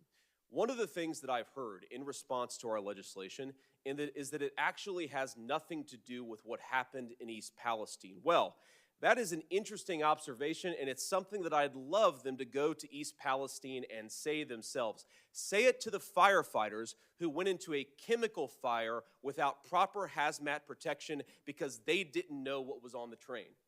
This legislation fixes that problem as it should. But you cannot say that this has nothing to do with East Palestine when the very people on the ground are begging for some of these changes, and the firefighters, not just in East Palestine, but all across the state of Ohio and all across the country, are saying that they need this stuff. Now, I've heard from people that the railroads are adopting certain voluntary standards. You heard some of that in Senator Brown's testimony. They allegedly have an app that notifies the firefighters and the first responders what's on the trains. Well, if the app was good enough, then why did it fail in East Palestine? If the app provided proper notification, then why did firefighters in my state 7 weeks ago go fight a chemical fire without knowing what was on it? It's a ridiculous argument. Now, I want to look towards the future here, and I want to offer a suggestion to the rail industry and to anybody else who wants to engage on this legislation. I had a good meeting with Alan Shaw yesterday, and I'm looking forward to Mr. Shaw's testimony. I would love to see a commitment from Mr. Shaw to defend and to support certain components of this bill. I think it would be good. I think it would be good for the people of East Palestine, and I frankly think it would be good for Norfolk Southern as well. But one of the things that we talked about is the hot box detectors and whether we need them every 10 miles or every 15 miles or every 7.5 miles, and whether they should be enhanced by additional technology. That's the type of conversation I am willing to have, and I don't want to speak for Senator Brown, but I guess that he'd probably be willing to have it too. Let's have that conversation about what the proper pacing is for the hot box detectors. Let's have the conversation about how we can advance this stuff with better technology. I am open to that. But to the rail industry, don't lie about my bill. Don't slander the staff who drafted it. If you would like to have a good faith conversation about rail safety, let's do exactly that. But we're going to learn a lot during this committee and in the weeks to come if the rail industry would like to do that. I hope they will, because I'm certainly ready to join that conversation. Thank you, Madam Chair. Thank you, Senator Vance, for your passionate support on this issue. I know it'll make a difference, and I appreciate you pushing back on some of the misinformation that is out there. We're now going to go to Governor DeWine, who is joining us remotely. Governor DeWine, always good to see you. Not good to see you in these circumstances, but we appreciate your leadership in helping to articulate a path forward. And I'd be remiss if I didn't also thank you for your leadership on the CHIPS and Science Act and helping us get that legislation done. So we look forward to you getting your help and support on moving the Brown-Vance legislation as well. So our colleague, but now Governor DeWine. Chairwoman Cantwell, thank you very much. Ranking Member Cruz, members of the committee. Thank you for the opportunity to testify today. I'm actually, as you can see, remote, and I'm in the East Palestine High School Library. Let me just tell you a little bit about this community. The new year started off normally in East Palestine. It's a village of about 4,700 people. They just enjoyed Christmas, the annual Snowflake Festival in December. The third quarter of school started in late January. Parts have been cast for the high school musical, The Lion King Jr., that frankly my wife and I had the opportunity to watch a few days ago. And the athletic director was preparing to host 25 to 30 teams for the Bulldog Invitational track meet in April. The evening of February 3rd, 2023 started off really not unlike a lot of Friday nights in that time of year in East Palestine. Parents and members of the community were gathered at the high school, cheering on the varsity boys basketball team at the Bulldogs' home game against United High School Eagles from nearby Hanoverton. Girls' varsity team had played against the Eagles just the night before. The backdrop, of course, to all things in East Palestine is the near constant rumble of trains running through the village. But the people of East Palestine are certainly used to that, and many don't even notice them anymore. That was until 8:55 that Friday night. At 8:55, life stopped being normal for everyone in this community. It stopped feeling safe when 38 cars of the Norfolk Southern freight train, carrying hundreds of thousands of pounds of hazardous material, hurtled off the track. Since then, I've visited the community a number of times and have had mothers tell me that they're afraid to let their children go outside in the grass to play. Some residents have told me about their bloody noses, their rashes, their coughs that they have developed, while others who don't have symptoms now ask, what's going to happen to me in 10 or 15 years? What's going to happen to my children? Some want to know if it's safe to plant a garden this spring. And if they do, will the vegetables be safe to eat? People wonder about their property values of their homes. And if they want to sell, will they ever be able to sell their homes? Businesses worry about, are they going to be able to stay afloat? Many people just wonder, will life ever return to normal? What is clear for all of East Palestine is this, that this has been a deeply traumatic experience for this wonderful community. While all the tests of the air and the soil and the water have thus far shown repeatedly that things are safe, fear remains. The people of East Palestine have told me that they want their community back. They want things to go back to the way they were before the train wreck. Members of the committee, Norfolk Southern has an obligation to restore this community. It was their train, their tracks, their accident. They're responsible for this tragedy. I want to thank Senator Vance, Senator Brown, the other co-sponsors of their bill, the Rail Safety Act of 2023. I want to also thank Congressman Johnson, Congresswoman Sykes for their bill, the Rail Act. I'm grateful. The drafters, both bills included my request for a provision requiring that the rail carriers in the future be required to provide advance notification to state and local emergency responders about what these trains are in fact carrying. Let me go further. I urge the Senate and House to swiftly act to improve the safety of our railroads. Norfolk Southern must do everything in its power to put everything back as it was in East Palestine before 8:55 Friday, February 3rd. The people of this village have a right. They have a right to get their lives back. They have a right to get their community back and simply to get their peace of mind. Let me just add, if I could, one additional thing. Shortly after the derailment, I heard repeatedly from residents that they were concerned about their health. So we worked with the East Palestine community, with the health department and others, to create a clinic for the residents so they could be assessed immediately, so they could walk in and be cared for. We started that clinic shortly after this tragedy occurred. This morning in this library, I met with medical leaders from the East Liverpool City Hospital, and we are announcing today that we'll be making this clinic into a permanent clinic for the community. It's going to be a full-service clinic that will provide comprehensive care and treatment. Anybody can walk in, anyone can be treated. And this is a long-term commitment to the health of the people of East Palestine. They're worried about their future. They're worried about where things are going to be in 5 or 10 or 15 years. It's important that they be able to continue to get assessed.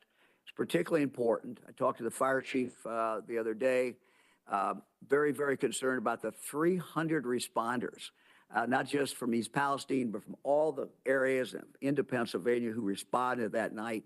They all need to be assessed. There needs to be established a baseline, and they need to be assured that in 5 years or 10 years, there's still a place where they can go. We look to the railroad. We look to the railroad to establish that fund.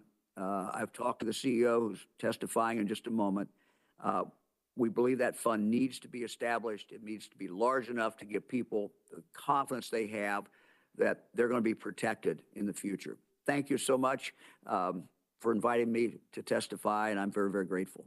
Thank you, Governor. Thank you so much for highlighting those two details about the clinic and about the need that the community has to be further protected with resources. We'll now turn to Ms. Allen. Thank you so much for being here. I'm sorry to hear about your personal loss, and we very much appreciate you being willing to testify today. Ms. Allison. Thank you for inviting me to testify. I'm honored to be here, but I wish it was under better circumstances. I'm here to put a face on this disaster. This isn't just a political issue, it is a people issue. Everyone who lives in East Palestine is aware of the trains that pass by, but we've never really thought about them. Now, we can't think about anything else. We will never forget the night the train derailed. I could see a huge fireball from my driveway. It didn't seem real. Little did we know, this was only the beginning. My family chose to evacuate, but many did not. None of us knew exactly what dangers were on that train. We now know that train carried multiple toxic petrochemicals. When authorities conducted a controlled burn, it was like a bomb went off, a bomb containing vinyl chloride, which releases dangerous chemicals. When burned, these chemicals never go away. Chemicals such as dioxins, which are not safe at any level and cause damage that may not show up for years. 2 days later, our government told us it was safe to come home. But is it safe? People and animals in my community are sick. The EPA tells us the data is fine, while independent researchers say that there are high levels of carcinogens all around us. Who do we trust? And then there's our mental health. The anxiety is real. My 7-year-old has asked me if he is going to die from living in his own home. What do I tell him? This preventable accident has put a scarlet letter on our town. People don't want to come here. Businesses are struggling. Our home values are plummeting. Even if we wanted to leave, we couldn't. Who would buy our homes? There were over 1,000 train derailments last year, and the expansion of the petrochemical industry means that more trains carrying toxic chemicals will put more families at risk. Alan Shaw has repeatedly said that Norfolk Southern will make it right, but who determines what is right here? East Palestine residents expect meaningful relief, including short and long-term healthcare monitoring, home value protection, and an actionable economic development plan, including the Norfolk Southern training facility placed in our town. As though the train derailment wasn't enough, less than 2 weeks ago, my mother lost her 3-year battle with cancer.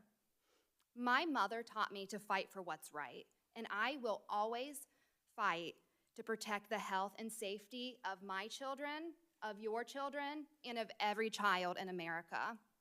Remember, this is about people. This is about a community that no one had ever heard of before becoming ground zero in a small town being destroyed overnight. We must have strong businesses, but I urge all of you to support common sense safety regulations so this doesn't happen again. Together, we can make sure that East Palestine and the surrounding areas not only recover, but thrive, and that no other community experiences this tragedy.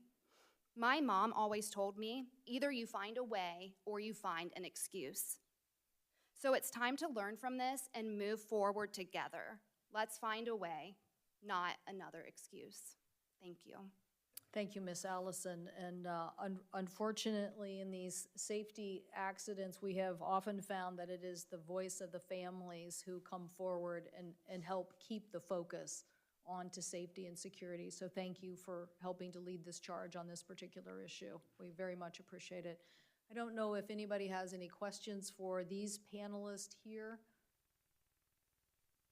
If not, we will turn to the second panel, but maybe, Ms. Allison, I just wanted to emphasize, maybe for you or the governor, or actually, or any of our colleagues, this issue of making sure that there is proper equipment in the community.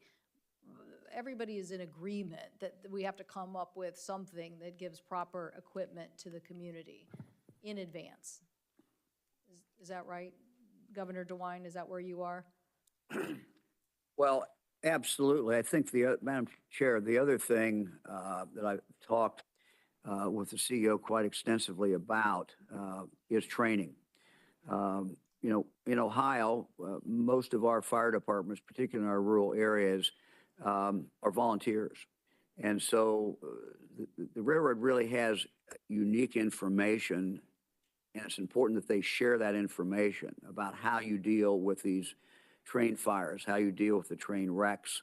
As you pointed out, you know, that particular night, they didn't know what they were fighting. They didn't know what they were dealing with, at least not for sure. So training is very, very important. And I think, you know, we're making some progress in that regard. And I would, you know, like for all the railroads to really participate in that training. Madam Chair, could I? Madam Chair? Yes.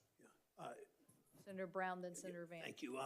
We are working to create a fund, sort of a regional fund, both for training, as Governor DeWine said, and for equipment. So East Palestine has one paid firefighter, the chief, and about 20 volunteers, 22, I think.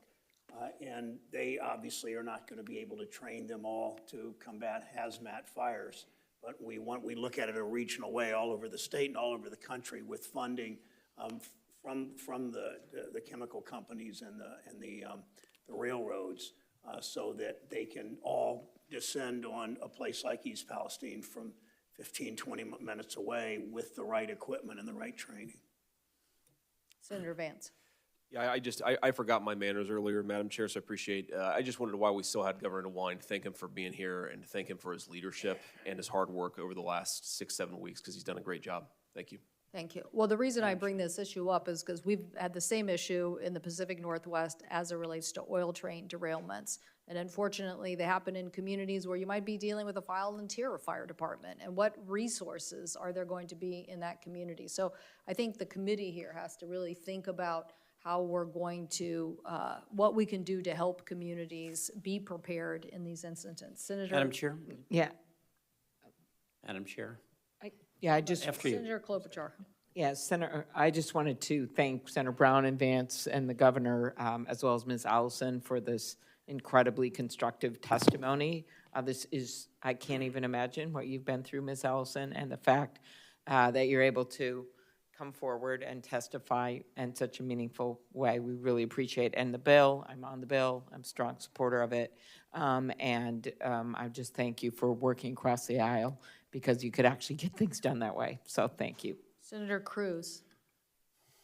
Thank you, Madam Chair. I want to thank each of the witnesses for your testimony. It's been powerful. Ms. Allison in particular, I want to thank you for your courage coming and speaking up. I'm sorry about the loss of your mom.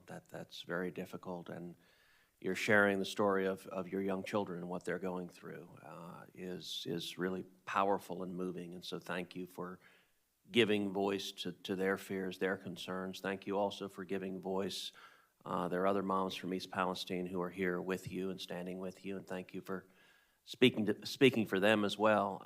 I wanted to ask you, we're still relatively early in the aftermath of the derailment, but at least to date, are you satisfied with the response you've seen, number one, from the federal government, and number two, from Norfolk Southern? Do you feel that the families who've been impacted by this have received what you need, have received the compensation you deserve? And if you're not satisfied, what more do you think is needed?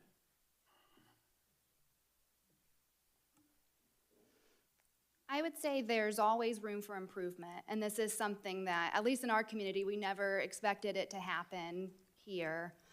I would say that there has been some response, but specifically in regards to Norfolk Southern, I do think there are a lot of opportunities for improvements, at least from a lot of the community members. And, you know, I just shared my experience, but I do have testimonies from about 50 other residents with me today that I can share with you. I was reading those last night in my hotel room and just tears streaming down my face. It's absolutely heartbreaking. I'm a market researcher by trade, and so looking at all of this data in the aggregate, what I saw time and time again was people were saying essentially they feel like Norfolk Southern is just offering breadcrumbs throughout the community with funding.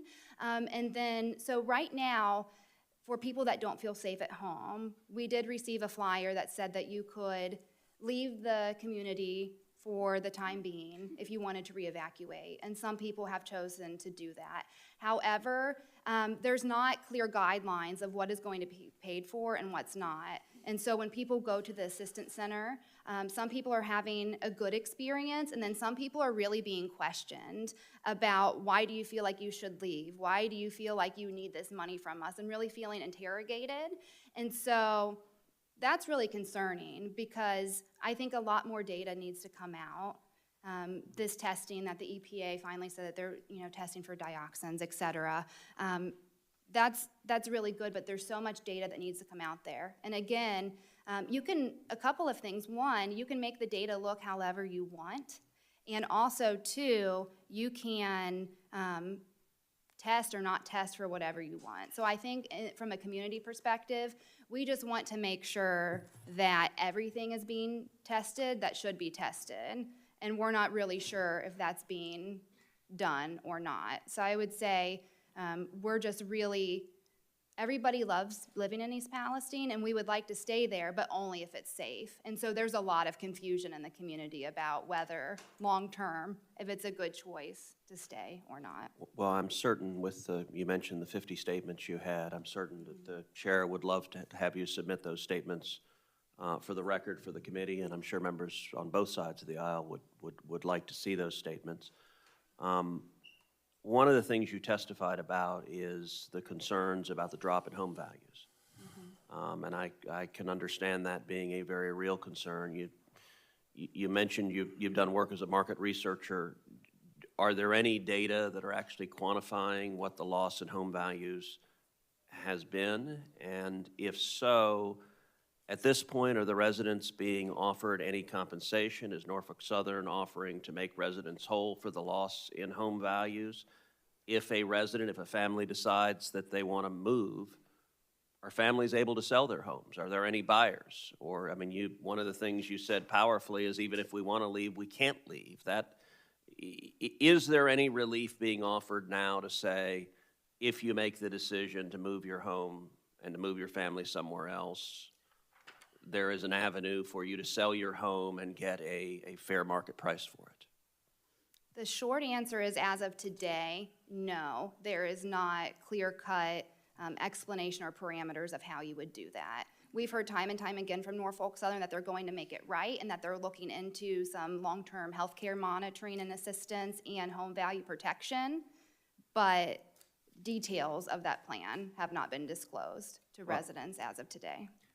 I would encourage for you to let this committee know as it goes forward, if there are residents who are looking to move and can't sell their homes, this committee is very interested in making sure that the community of East Palestine is treated fairly, and that what you're going through, you receive what is just. And so I would invite you to provide this committee with the specifics so that we can expedite and facilitate making it right. Thank you. We are going to get to the second panel, but Senator Welch, did you have a question? Just briefly, this is really very moving. Listening to Salas, and small communities have something that's really very, very special. It's trust. You trust one another. And there's been a breach of trust here. One of the biggest beneficiaries of the trust in a community like yours, and we have many like yours in Vermont, one of the biggest beneficiaries is Norfolk Southern. They can roll their 2 to 3 mile trains through there without anybody asking a question, because you trust them to do the right thing. And they didn't do the right thing. And they had the opportunity to do the right thing, but they made other priorities, stock buybacks in the billions, shortening Cruz, doing the things that a mom would never do, to take a shortcut to provide that security, like to your 7-year-old. And the heart of the discussion here is whether, as a result of the breach of trust by a very large and very powerful, very wealthy corporation, your government, it's your government, should step in to restore justice to you and your fellow citizens. And that's what this hearing is about. Will government step up to provide physical, emotional, and health security as a result of this, just like it would if there was a military threat to our country, where government has got to be on the side of folks like you and your neighbors. So I'm very grateful to you, feel very badly at that breach of trust, because, you know, that trust gets you through hard times. You don't even complain because you know your neighbor's got your back. Well, you have to know the government's got your back. We admire you. This is going to go on for some time, as Governor DeWine said. But I think all of us in this legislation are going to do our level best to respond to you and your neighbors and what you're going through. Thank you. Thank you, Senator Welch. And again, thank you to our colleagues, to Governor DeWine, to Ms. Allison. Thank you for a very compelling testimony. We'll now move to the second panel. We are going to hear from Jennifer Hamady, the chair of the National Transportation Safety Board. We will hear from David Comstock, Fire Chief of Ohio's Western Reserve Joint Fire District, whose department responded to East Palestine's derailment. We'll hear from Mr. Clyde Whitaker, the Legislative Director of Ohio State SMART TD, who is a longtime railroader, Mr. Alan Shaw, CEO of Norfolk Southern, and lastly, we will hear from Ian Jeffries, CEO of the Association of American Railroads, who represents the railroad sector. If all of those witnesses would come forward, and we will start in a minute with Ms. Hamady from the NTSB.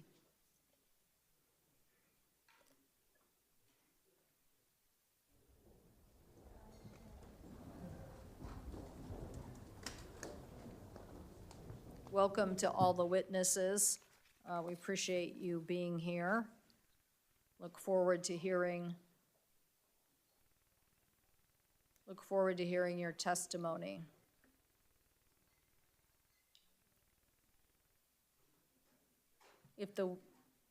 We'll start with you, Ms. Hamady. Thank you so much. Thank you so much for being here. We appreciate all the work that the NTSB does. I expressed to you earlier in private your leadership in the investigation of the seaplane accident in the Pacific Northwest, and we continue to look forward to your comments on aviation in general. We appreciated your comments prior to the Aviation Summit last week about the fact that the FAA needs to implement its open action items that will help us on near miss incidents at airports. So thank you for your continued voice.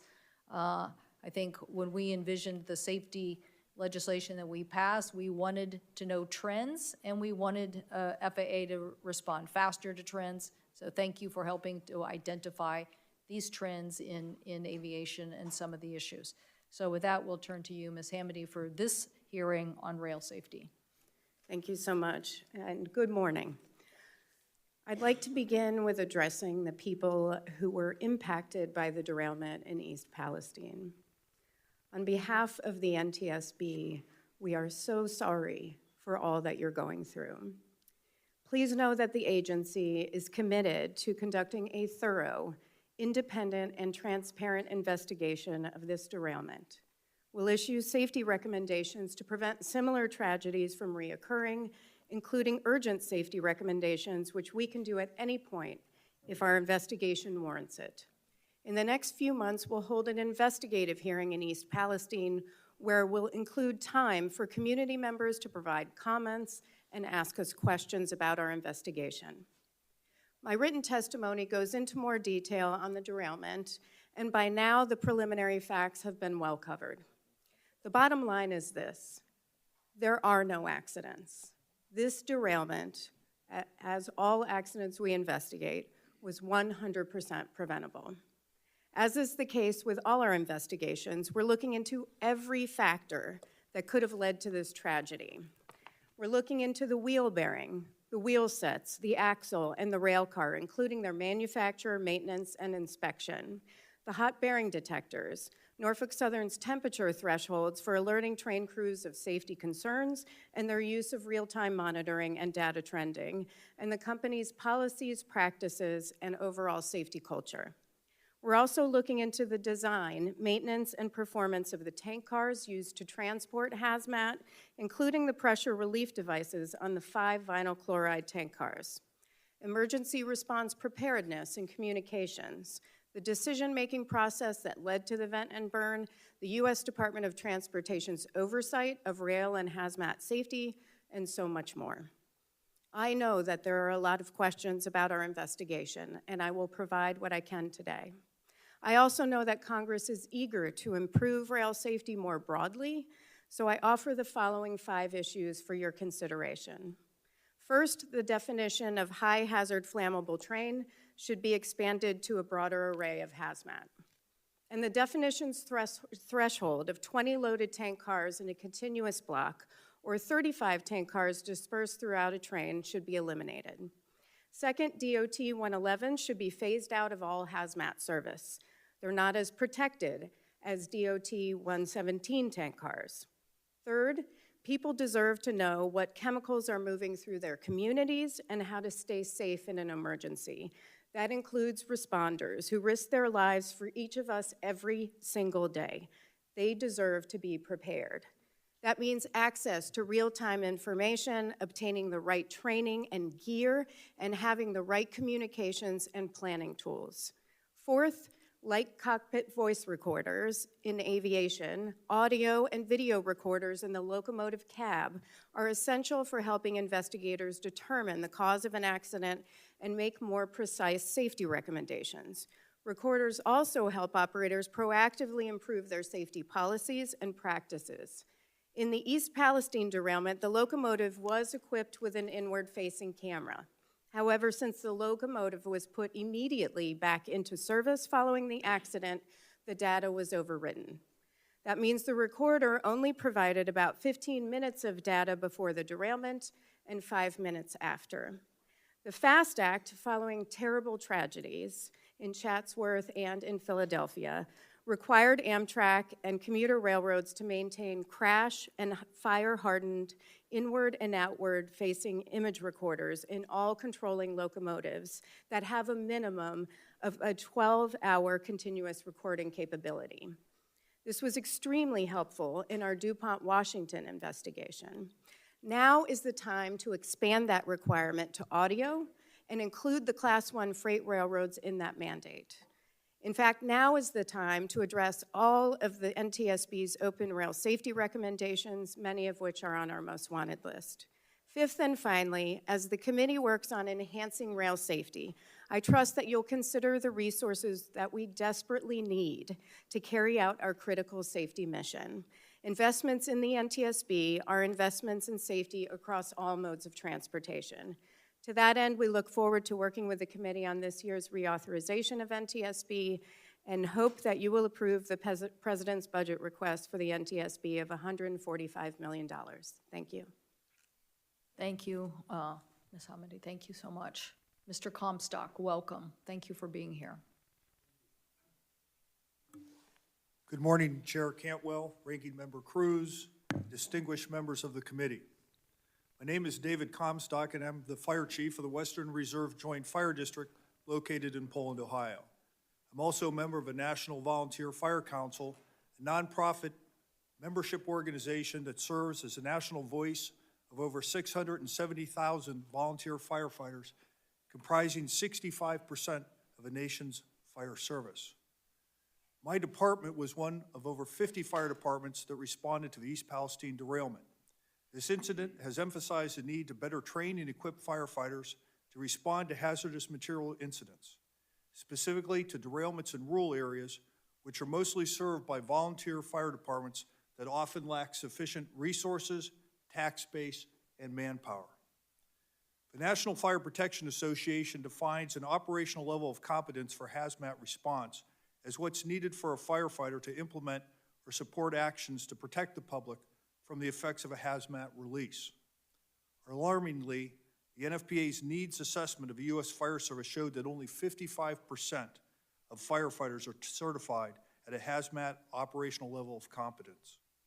For many firefighters, hazmat training is difficult to access, especially for volunteers who may need to take time off from their paying jobs. Progress has been made in making hazardous material training more available to firefighters through the Pipeline and Hazardous Materials Safety Administration's hazardous material grants. Specifically, firefighters are trained through hazardous materials emergency preparedness, assistance for local emergency response training, hazardous material instructor training, community safety, and supplemental public safety training grant programs.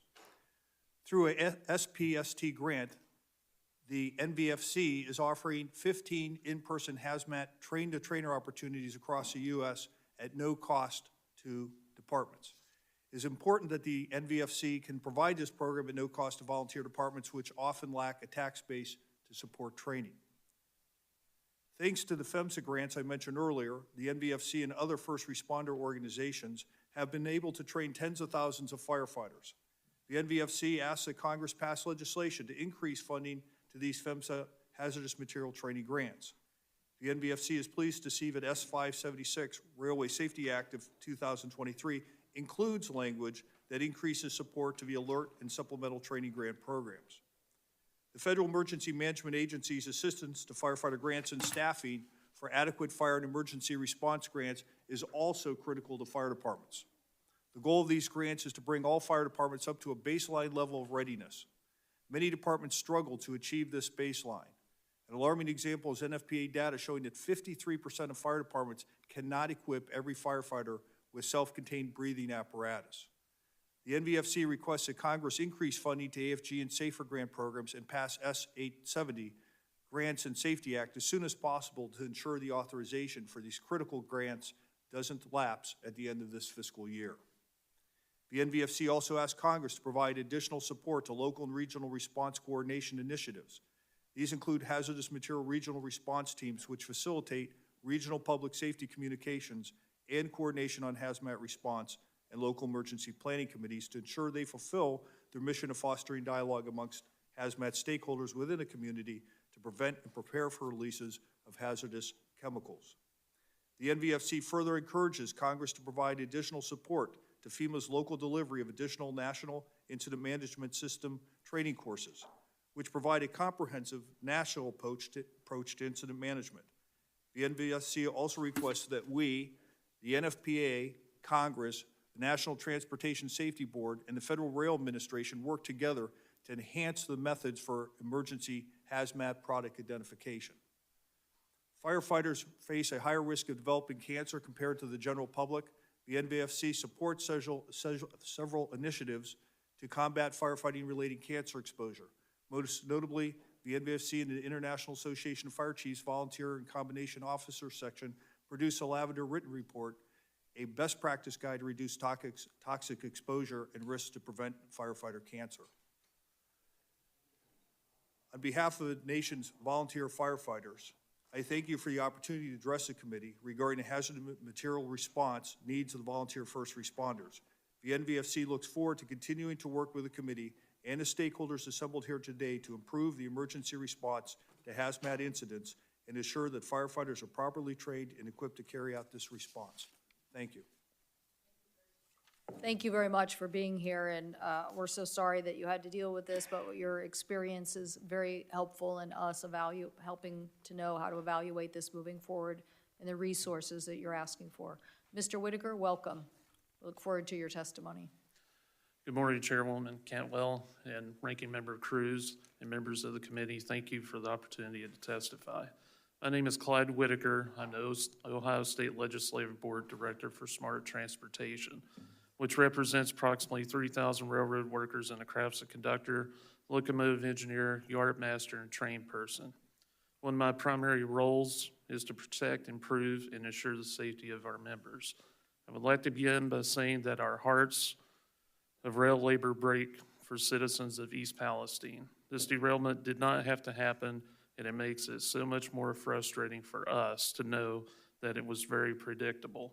And yet our warnings and cries for help over the last 7 years have fallen on deaf ears, and the outcome was exactly as we feared.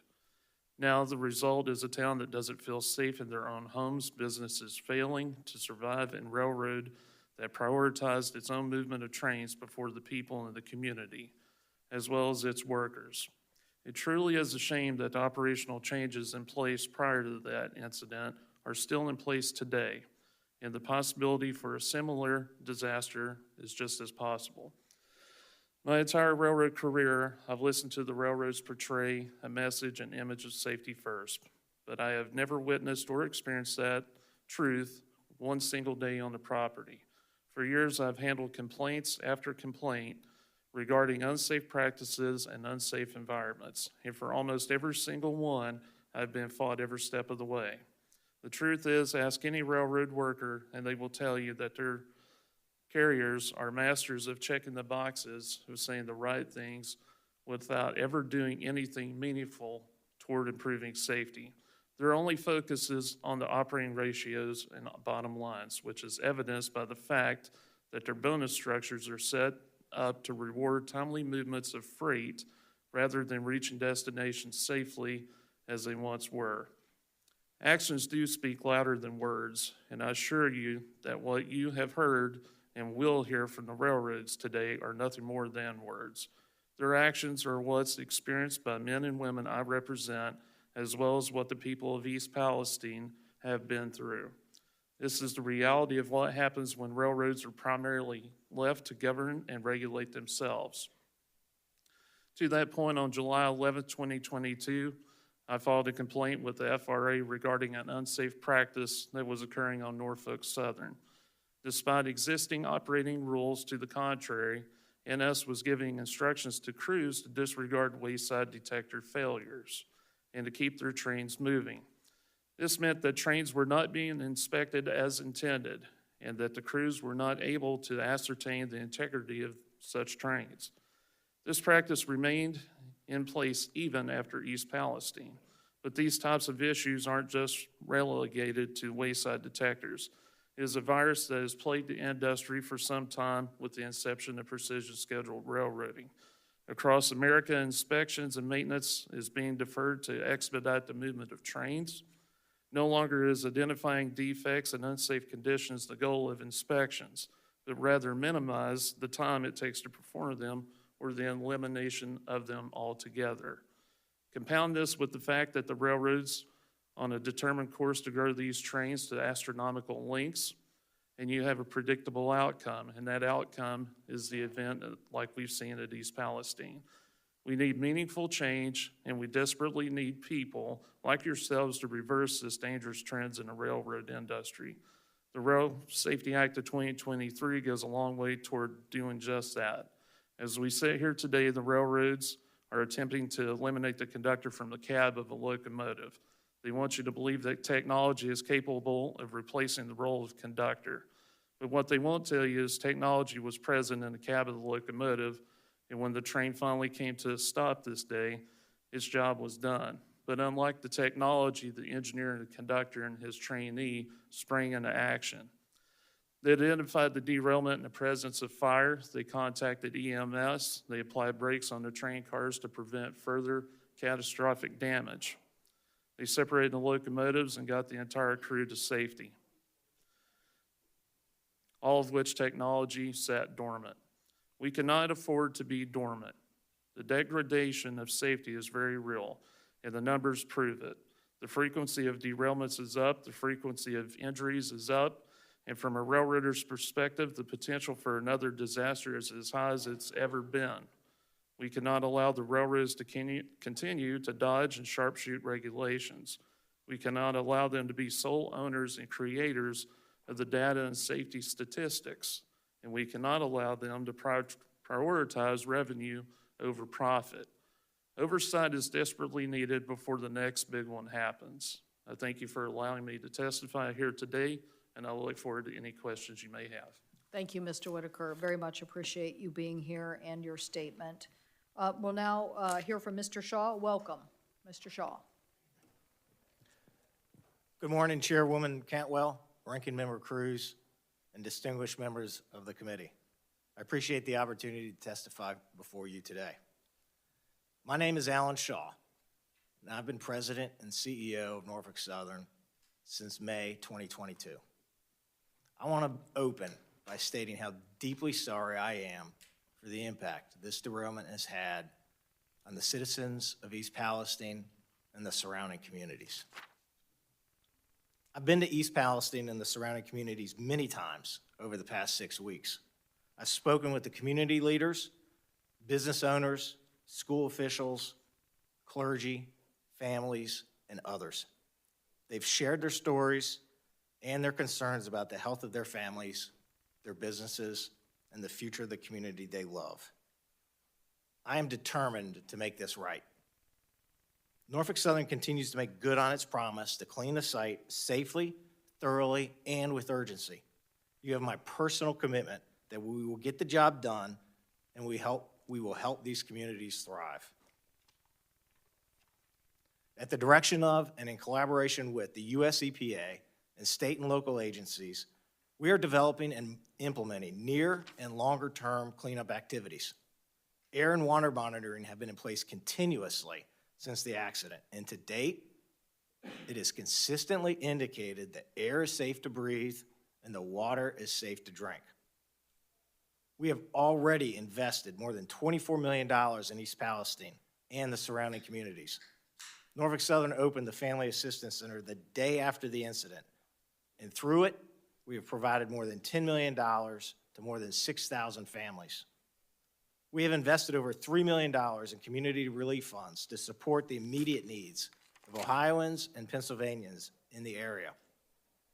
We have also dedicated over $9 million in funds to reimburse and support emergency responders and health and environmental agencies for costs related to the derailment. As I have said before, this is just a start. We know that people are concerned about long-term health impacts from the derailment. When I appeared before the Senate Committee on Environment and Public Works earlier this month, some members of that committee asked me to be more specific about our commitment to do the right thing. Today, I'm able to share more about our plans. We are in the planning stages of developing a long-term medical compensation fund, a property value assurance program, and a longer-term water testing program. We look forward to working toward a final resolution with relevant stakeholders on the details of these plans. If residents have a concern, we want them to come talk to us. Our website, nsmakingitright.com, provides the latest information and details on how to reach us. I thank Chair Homendy for her leadership in the NTSB's investigation into the derailment, and I pledge to continue to cooperate fully. The NTSB's preliminary report found that the Norfolk Southern crew was operating the train below the speed limit and in an approved manner.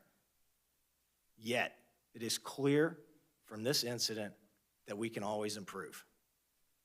So as the NTSB continues its work, we are not waiting to act to make the railroads safer.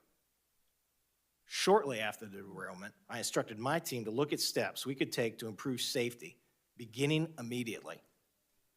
And we have announced a number of initiatives to do just that. These steps are a start, and we look forward to working with policymakers and others in the industry on this. We support legislative efforts that use science and data to enhance the safety of the freight rail industry.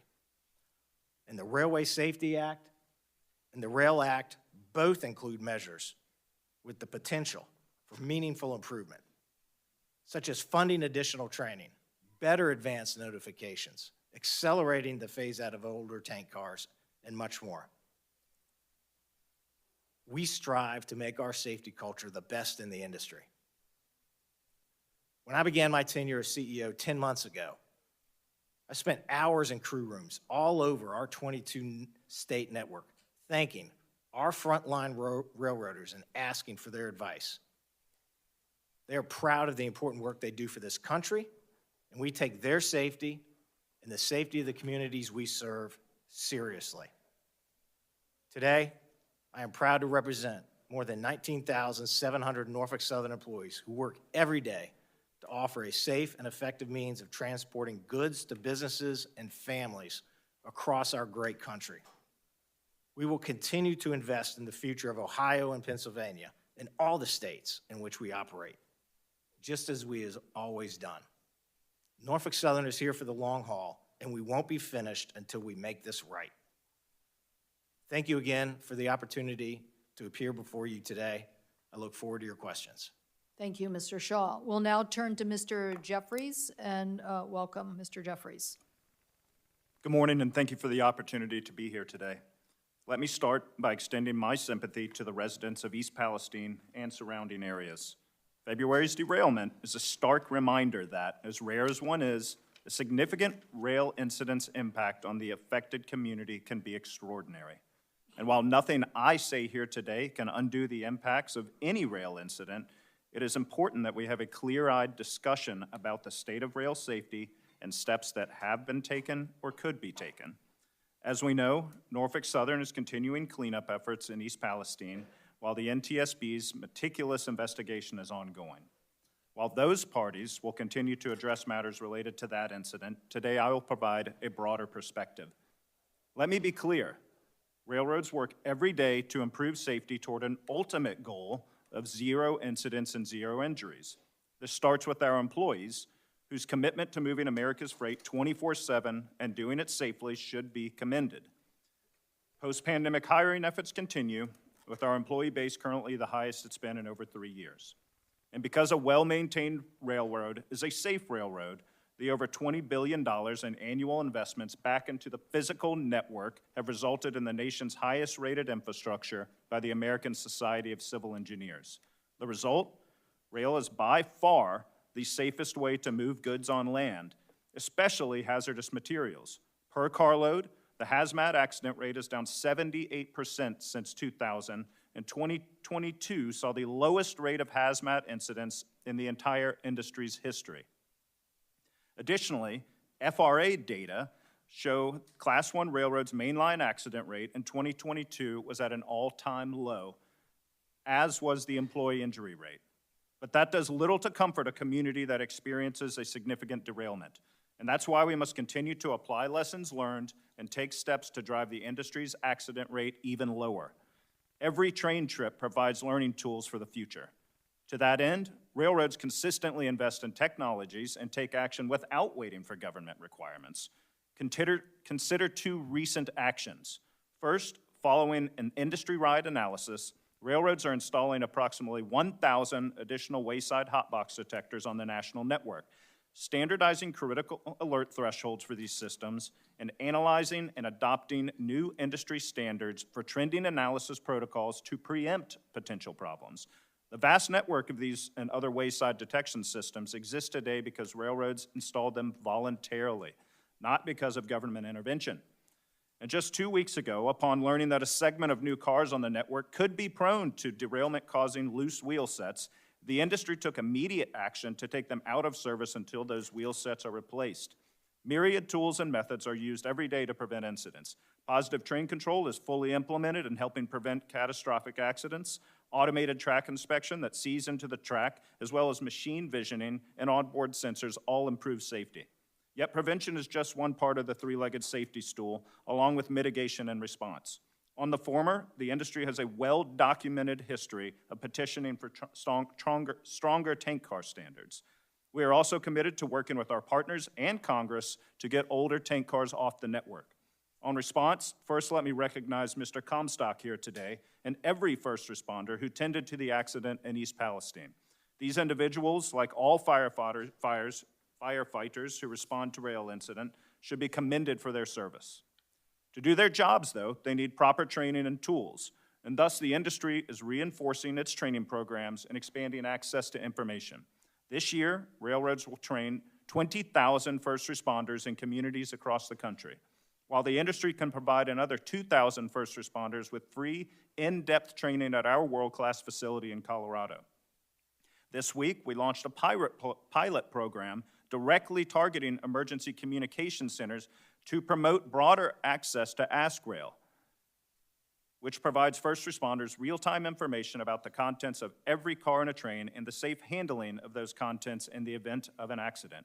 Congress can support this effort by helping increase awareness of AskRail in your communities, and we ask for your help in getting the word out. In closing, railroads are fully committed to safety advancement through our own actions and working collaboratively. We support data-driven policies with demonstrable safety benefits, including the goals of legislative provisions before this committee, and look forward to working together. Thank you for your time, and I look forward to your questions.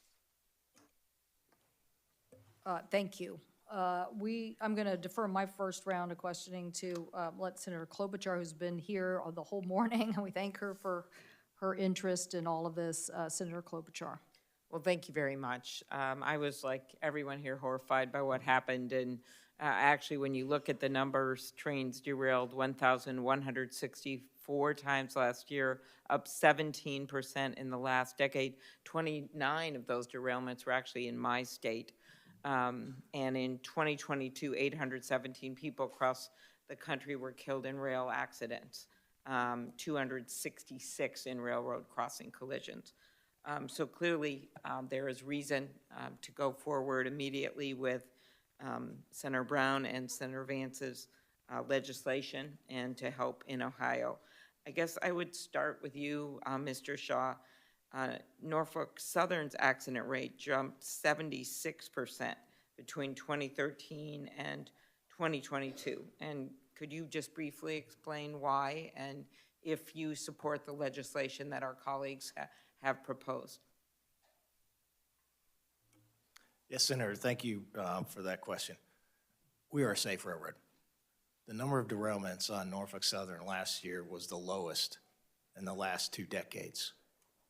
We are committed to getting better. And so, yes, there are many provisions within the Vance-Brown bill for which we give our full-throated endorsement.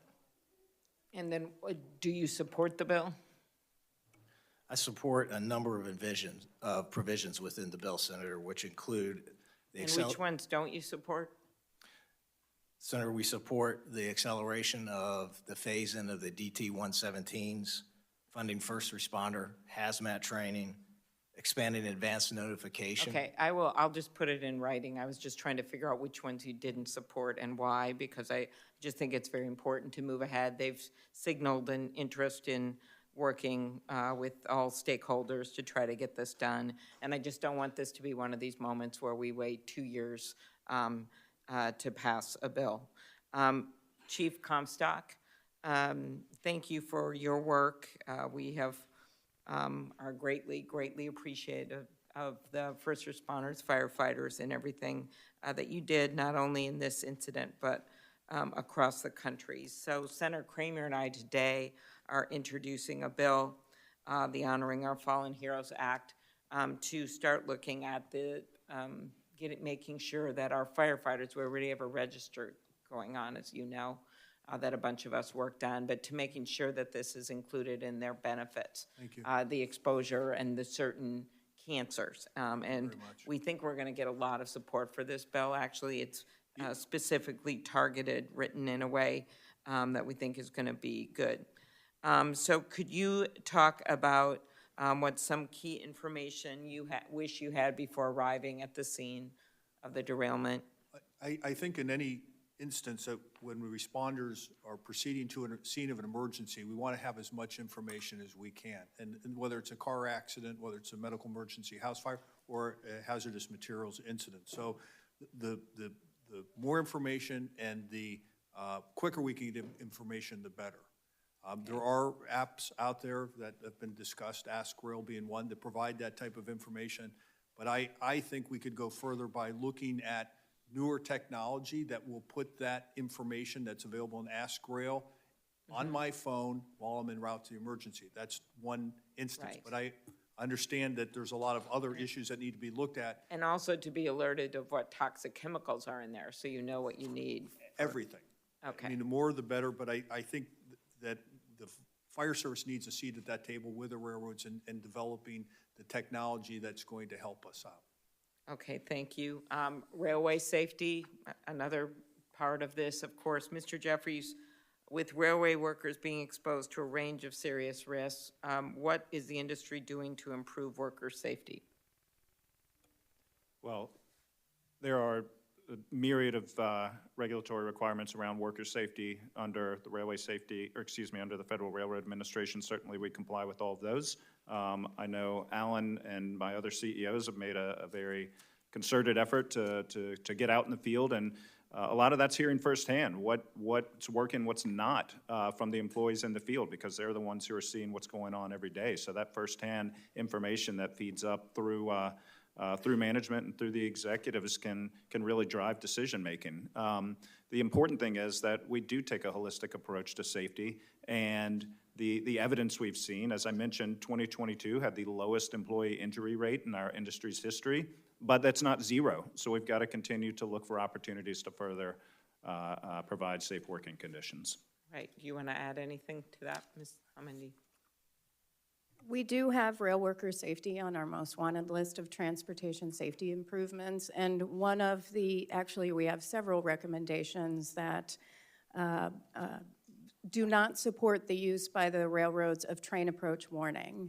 What that is when a roadway workers are working on the track, they put a watchman out, and a train, as a train comes along, the watchman is supposed to flag it for those who are working on the track, and they get off the track.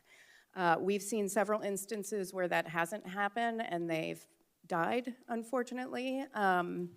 And there are other options. For example, using positive train control after establishing a established work zone. So we have recommendations on that. All right, and I'm going to follow up in writing. My colleagues, I know, I'll have questions on the hazmat training, Mr. Comstock, because I understand it's difficult sometimes for firefighters to attend this kind of training and what we can do, and have many other questions. So thank you very much, all of you. Senator Cruz. Thank you, Madam Chair. Thank you to each of the witnesses who are here today. Chief Comstock, please, thank you for your service, and please express my gratitude to the men and women who were first responders, who were there when this horrific tragedy occurred, and thank you for their courage and the difference that each of them makes in the community. Chair Homendy, let me thank you also for the professional way in which the NTSB has approached this accident. I think you have been a truth teller. I think you have managed to avoid politics and focus on the substance of what caused this accident and how we can prevent it. And so it's not that often that we get to thank a public official for doing a good and effective job. I think you provided also some helpful suggestions in your testimony that I'm certain the committee will look closely at the specific suggestions you put forward.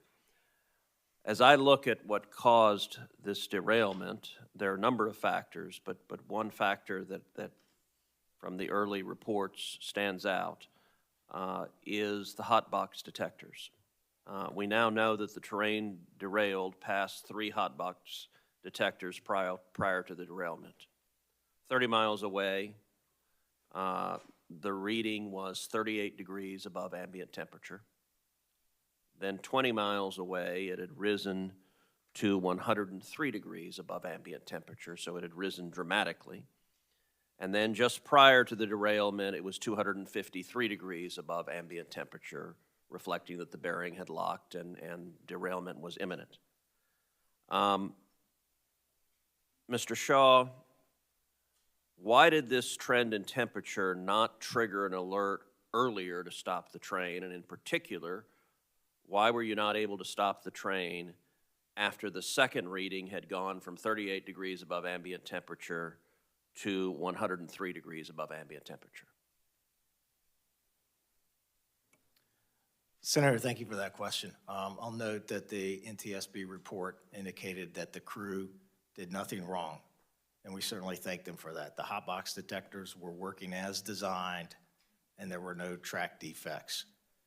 Since the derailment and the preliminary results of the NTSB report, we led the rail industry, and the rail industry has also implemented implementation of far more hot box detectors across our network. We're adding 200 hot box detectors on our network to reduce the spacing between our hot box detectors. Our hot box detectors are already spaced amongst the lowest in the industry, and I think Mr. Jeffries had indicated that the entire industry was adding about 1,000 hot box detectors.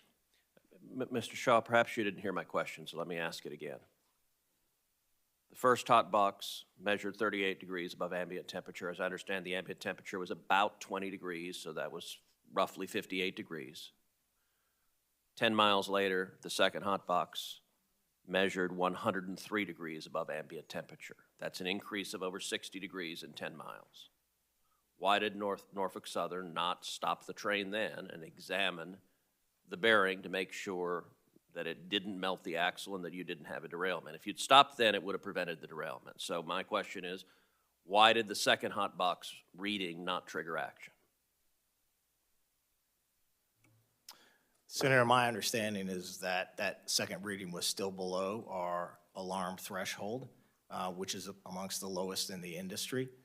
In response to this, the industry has agreed to work together to share best practices with respect to hot box detectors, trending technology, and thresholds. So when you and I visited my office yesterday, you said your threshold is now 170 degrees above ambient temperature. As I understand it, at the time of the derailment, your threshold was 200 degrees above ambient temperature. So you're right, 103 was not 200 degrees.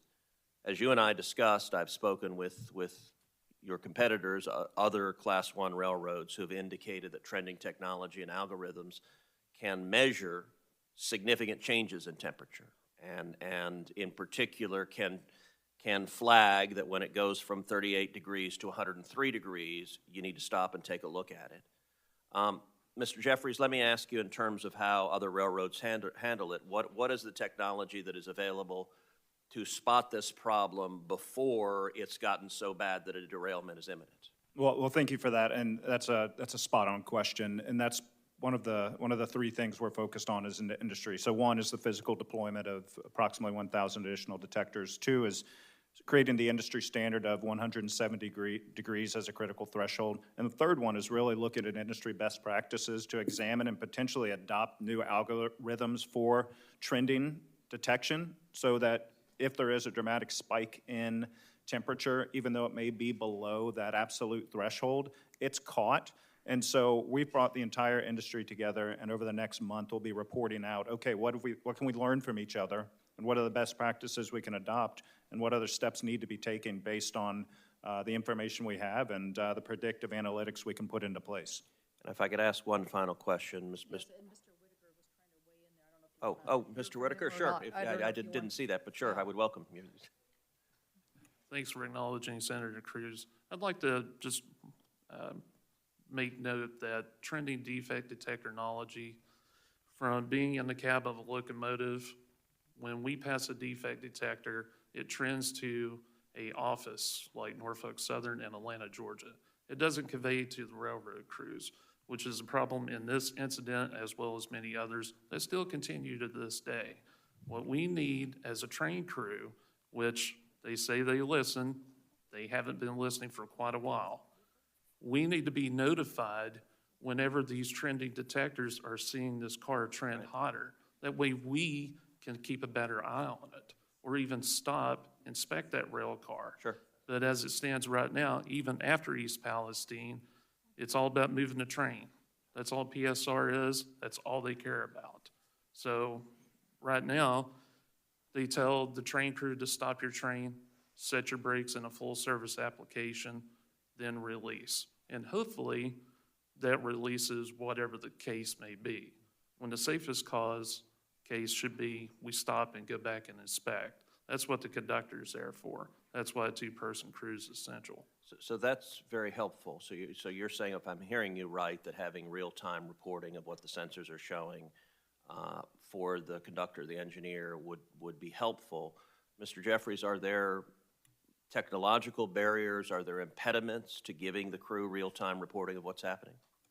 So I can't get into the technicalities of that, but I will say one thing we are focused on with any sort of regulatory requirement on wayside detectors themselves is that we do need to be given the opportunity to evolve our technology, because continuous onboard detection is the next phase of sensors and detection. And so certainly that's something we're interested in further deploying and further developing. Well, as we're drafting this legislation, I would ask you to please, if there are technological issues we should know about, please let us know, because I have to say what Mr. Whitaker said there makes a lot of sense to me, and if there's a reason it's not yet feasible, we need to know about it, because that seems to me a reasonable element for legislation. Mr. Whitaker, yes, and my time's gone, but go ahead, Mr. Whitaker. I apologize. I do think it's very important to shed some light on this.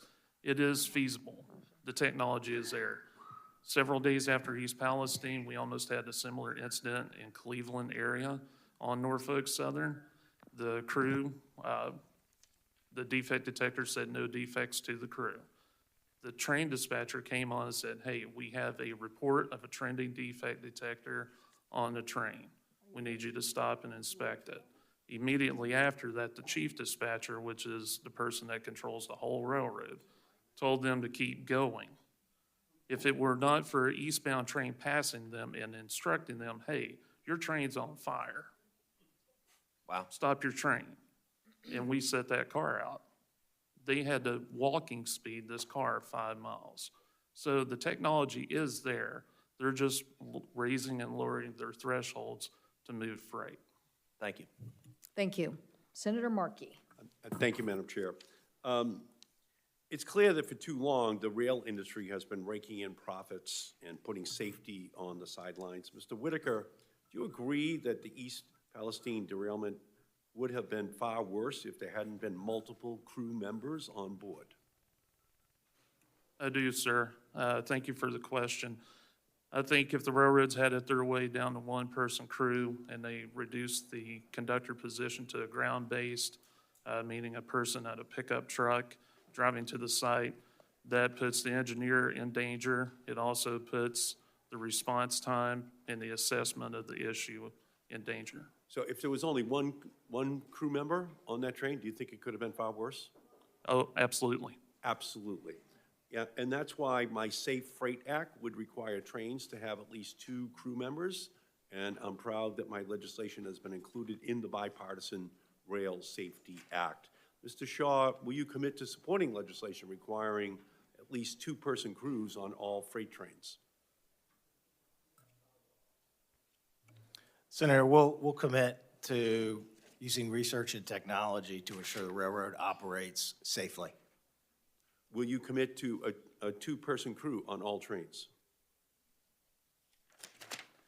Senator, we're a data-driven organization, and I'm not aware of any data that links crew size with safety. Do you disagree with Mr. Whitaker when he says that it would have been far worse? His testimony is loud and clear. It would have been worse if there was only one person as a crew on that train. Do you disagree with him? Senator, I believe that we have operations infrastructure on the ground to respond to derailments. I think you're not answering the question. Okay, it's almost like the last hearing all over again, because I think the evidence is very clear that these trains can be absolutely safer, but that technology is no replacement for human beings. For example, it can't perform the cognitive functions of a conductor and can't collect visual cues during an emergency. 2-person crews make our trains safer, and I wish that you would commit to that today, because I think it's pretty obvious that that is the correct answer. And I just get sick of industry executives talking about supporting the principles of regulation while they lobby against common sense regulations like this one behind the scenes. Again, let me move back over to you, Mr. Whitaker. The safety issues that plague our nation's rail system are not a mysterious, inexplicable phenomenon. They are a direct result of business decisions. So, Mr. Whitaker, do you agree that the rail industry, including Norfolk Southern, has a business model that prioritizes profit over safety? Thank you for the question. Yes, that business model is precision scheduled railroading. So those safety issues are not just a threat to the communities where rail companies operate, they are a threat to rail workers. In the wake of the East Palestine disaster, Norfolk Southern failed to provide proper protective equipment to the workers who cleaned up the derailment site. That is appalling. Mr. Whitaker, do you agree that rail workers should have the ability to collectively stop work when conditions threaten their health and safety consistent with the Federal Railroad Safety Act? Thank you for the question. Yes, I do believe workers should be able to stop any and all work whenever their safety is in danger, except as it stands right now, we would be retaliated against And why would you be retaliated against? because we don't have protections on that level. So, Mr. Shaw, do you agree that rail workers should be able to collectively stop work in unsafe and unhealthy conditions consistent with the Federal Railroad Safety Act? Senator, I absolutely would expect our employees to operate in a safe manner. And if they are concerned about the safety of their operations, then I would expect them to address that. Well, the rail workers are saying that your company has failed to ensure their health and safety, and they fear retribution. That's what Mr. Whitaker is saying for speaking up. Workers must be able to stand in solidarity in order to stay healthy and safe. So your response is just unacceptable, Mr. Shaw, today. And that's why I'm working on legislation to codify this union right. And I urge my colleagues to join with me. Thank you, Madam Chair. Thank you. Senator Capito, I think. Oh, wait. Senator Vance. All right, thank you. Thank you all for being here. I appreciate your time.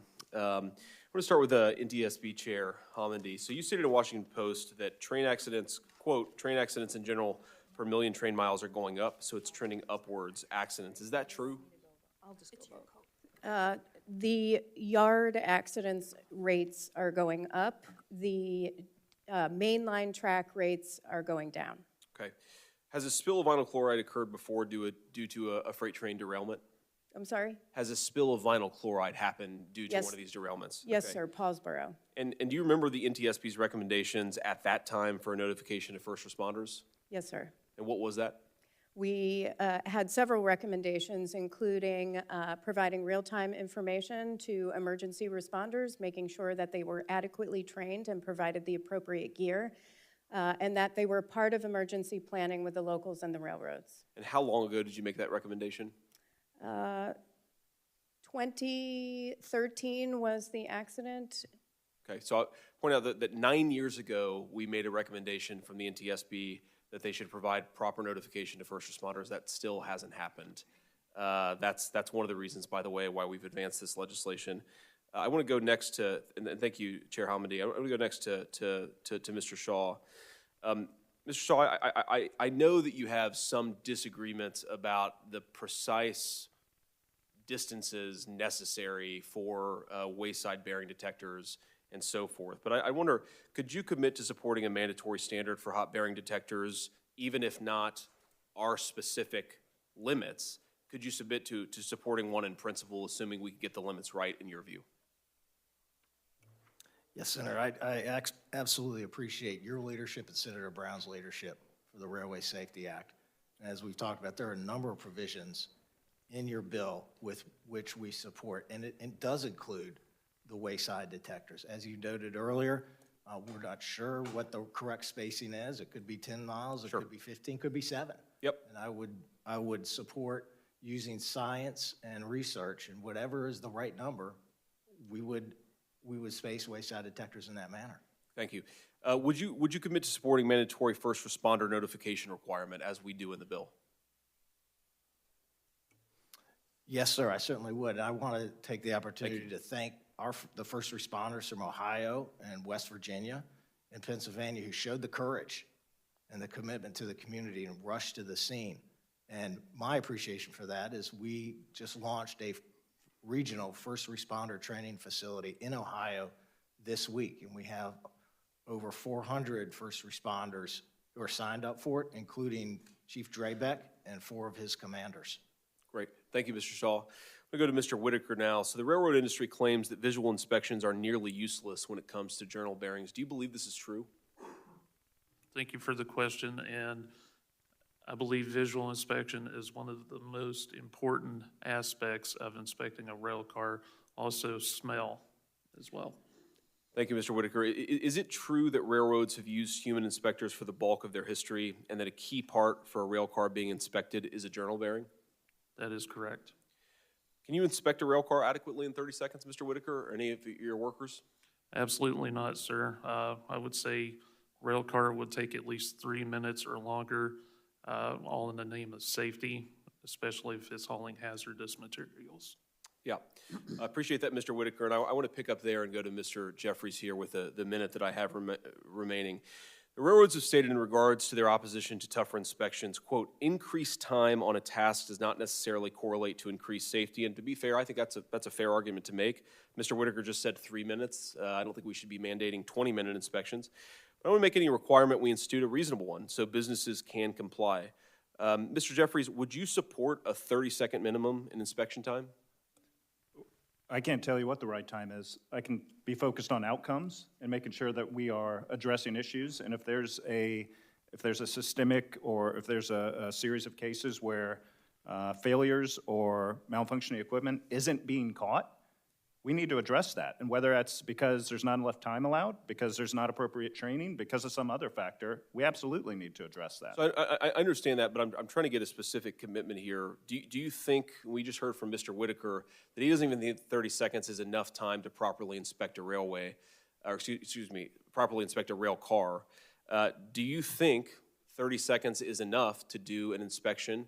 Would you support that as a mandatory requirement? Well, certainly not being the technical expert, it seems 30 seconds doesn't seem like a long time to do an in-depth inspection. Okay, I appreciate that, Mr. Jeffries. Well, I'm out of time, and I guess Acting Chairman Welch, I yield.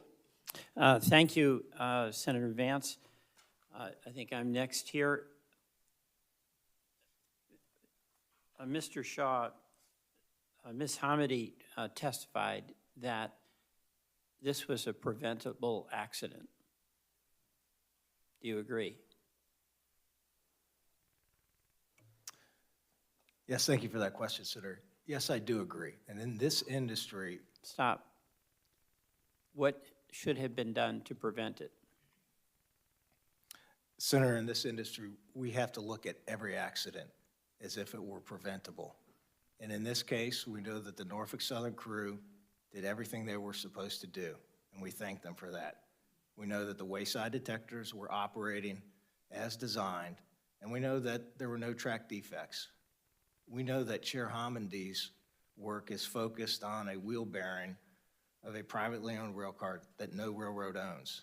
And so improvements in safety are going to require an industry-wide approach, which includes car owners, car builders, customers, and railroads. And Senator, many of those components are included in the Vance bill, the Vance-Brown bill.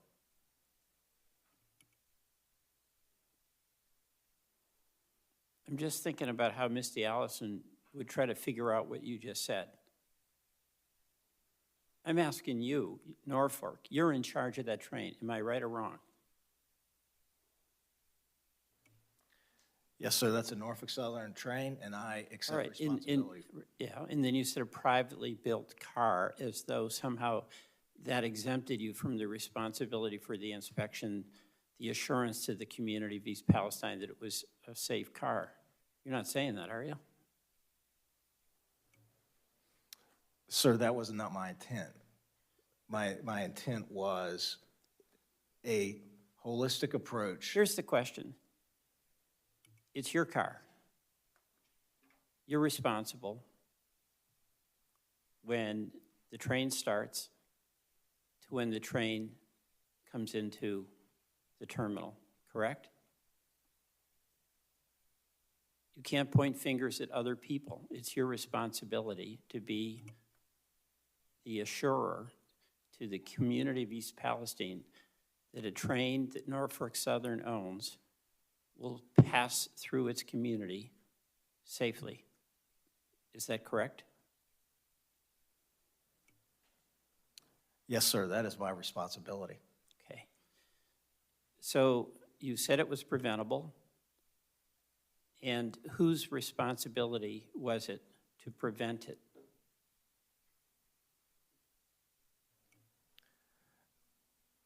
Senator, in response to this derailment. The railman, not the company? Senator, in response to this derailment, Norfolk Southern has added wayside detectors in and around of our, But let's just get real here.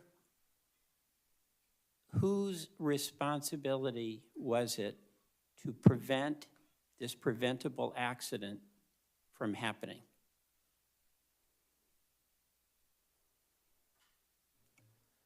Senator, we are responsible for safety on our network and working within the entire industry to enhance safety. Okay, let me understand this. You just reluctantly acknowledged, A, it's preventable, and B, it was your responsibility to prevent it. Am I incorrect? Senator, I'm taking responsibility to enhance safety throughout the entire industry. Okay, this sounds like a lobbyist response. I'm taking responsibility. It's like before executives come in here, they go to charm school. And they're told to take responsibility without taking responsibility. Are you saying that it was the responsibility of Norfolk Southern, the company you lead, to have prevented this accident you acknowledge was preventable? Senator, I think about safety each and every day. And every day since February 3rd, I've asked my team what we can do. I only have a little more time. Let me ask this last question. I understand that the business plan of Norfolk Southern includes a $7.5 billion stock buyback that is ongoing. Do you believe it would be appropriate to suspend that buyback program until all of the assurance that you are making to this committee and also to the people of East Palestine about, quote, making this right, that stock buyback program should be suspended until you've accomplished what you've assured us and what you've assured the people of East Palestine that you would do? Senator, we think about safety every day. We spend $1 billion a year in capital on safety, and we have ongoing expenses of about $1 billion a year in safety. And as a result, over time, derailments are down, hazardous material releases are down, and injuries are down. We can always get better. Right, so you won't answer my question about suspending the buyback program? Senator, stock buybacks never come at the expense of safety. Yeah, I take that is that you will continue with your plan on the buyback. My time has expired. The chair recognizes Senator Thune. Thank you, Mr. Chair. First of all, I want to offer my deepest sympathies to the residents of East Palestine, as well as express my gratitude for the first responders, NTSB investigators, and other officials who arrived and have remained on scene since the derailment. Railroads remain one of the safest ways to transport all types of freight, including hazardous materials. However, the derailment in East Palestine serves as a stern reminder of the importance of this committee's vigilance in ensuring that agencies and railroads faithfully implement and enforce requirements set in place by Congress. The strongly bipartisan FAST Act, which was signed into law in December of 2015, included an expansive hazardous materials title, much of it directly responsive to the tragic derailment at Lac-Megantic and others like it. This title set forth new, stringent requirements for the operation of high-hazard flammable trains and a schedule for complete replacement and retrofit of all tank cars carrying Class 3 flammable liquids, both meant to reduce the impacts of future derailments. Unfortunately, other rail safety requirements from the FAST Act are still pending on the regulatory agenda, something that this committee needs to work to correct. I hope the discussion today remains focused on solutions directly responsive to what we know about the underlying causes of this derailment and avoids talk of imposing restrictive requirements that decrease the efficiency of rail operations without proven data-driven benefits to safety. Chair Homendy, first of all, I want to thank you and your team for NTSB's leadership during the response and ongoing investigation of this unfortunate accident. In response to a requirement from the Rail Safety Improvement Act of 2008, the FRA finalized the Risk Reduction Program rulemaking in 2020 and subsequently approved the plan submitted by all Class 1 railroads. Could you describe why a safety management system like the risk reduction program is so important to managing risk and improving safety?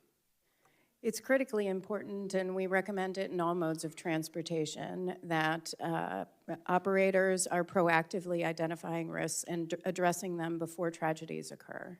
And then as well, having a just safety culture so that employees are emboldened to speak up when safety concerns arise.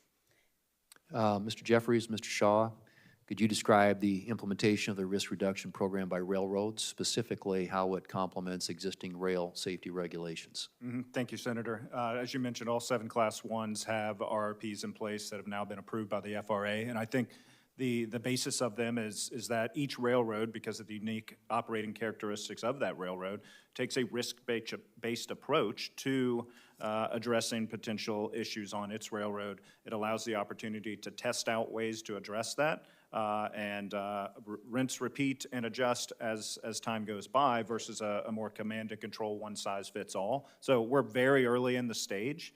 I think there's an opportunity there to create a flexible system that allows for a much more nimble response to risk, but that story's yet to be told. But I personally think there's opportunity there, and look forward to the railroads moving their programs forward. Mr. Comstock, Section 7302 of the FAST Act required the Pipeline and Hazardous Materials Safety Administration, or what we refer to as PHMSA, to finalize a rule requiring railroads to provide real-time emergency response information to first responders on trains carrying hazardous materials. Unfortunately, that last requirement has languished since PHMSA issued an advance notice of proposed rulemaking in 2017, despite an updated deadline of December 2022 in the Infrastructure Investment and Jobs Act. So, Chief, it seems to me that this type of information would have been extremely helpful to the first responders in East Palestine. Would you agree? Yes, absolutely. And Chair, your testimony mentions that NTSB has several open recommendations to PHMSA related to emergency response notification. It seems to me that the agency has simply failed to prioritize this rule. Have they provided NTSB with a better answer as to why this has been delayed? I don't have their response on why that was delayed, but I'm happy to provide it for the record. It would be great if you could. It seems to me at least that's a fundamental, one of the issues I think that has come out of this that would have made Mr. Comstock's and hopefully something that could have been used to avoid and mitigate the damage from this terrible derailment. My time has expired. Can I add one thing? Yeah. Just to emphasize what the chief said, operations level training for firefighters. There are different levels of training. Most firefighters receive awareness level training, which is not appropriate for firefighters. At a minimum, they should have operations level training, which is a standard. And so just for consideration. Okay, very good. Thank you. Take that to consideration. Senator Peters. Thank you, Madam Chair. And I just want to start off by thanking all of our panelists for being here today. I chair the Surface Transportation Subcommittee of this full committee, and I also want to thank Senator Brown and Senator Vance for their leadership on working to improve safety of our rail systems. My first question, though, is for you, Mr. Shaw. And Mr. Shaw, by the way, thank you for your willingness to testify here today. Your presence before 2 different committees in Congress this month should certainly underline how seriously this body takes not only this incident, but also on how important it is for us to enhance rail safety all across the industry. Over the past few months, Michiganders have seen multiple Class 1 railroad derailments in our state, leading to rail cars hanging off the side of a bridge in the city of Detroit, days-long passenger rail delays, and near miss of hazmat incidents. Michiganders are watching what's happening in East Palestine and are rightly demanding that we do everything in our power to prevent it from happening again. And I'm certainly committed to do that, and I appreciate that you've also stated your commitment to safety in your testimony here today and our conversation that we had earlier as well. Unfortunately, though, I received data yesterday that indicates that Norfolk Southern is not yet living up to that commitment. A document that I received, which I have right here before me, A document I received shows data from Norfolk Southern's own internal servers that there are dozens of rail cars operating on trains, some of which are heading into my state of Michigan, that have gone over 5,000 miles without a Class 1 brake inspection. That's thousands of miles above what the Federal Railroad Administration regulations require. Moreover, the documents show that over 100 cars have gone over 10,000 miles, and in one case, 90,000 miles without a mechanical inspection. And this is the data just from 2 trains, so I suspect we'll have data from other trains that we look at. So, Mr. Shaw, I'd like to know, does Northern Southern have an internal standard as to how many miles before a train needs a full mechanical inspection? And how can you account for why your company appears to be running trains right now that have not been sufficiently inspected?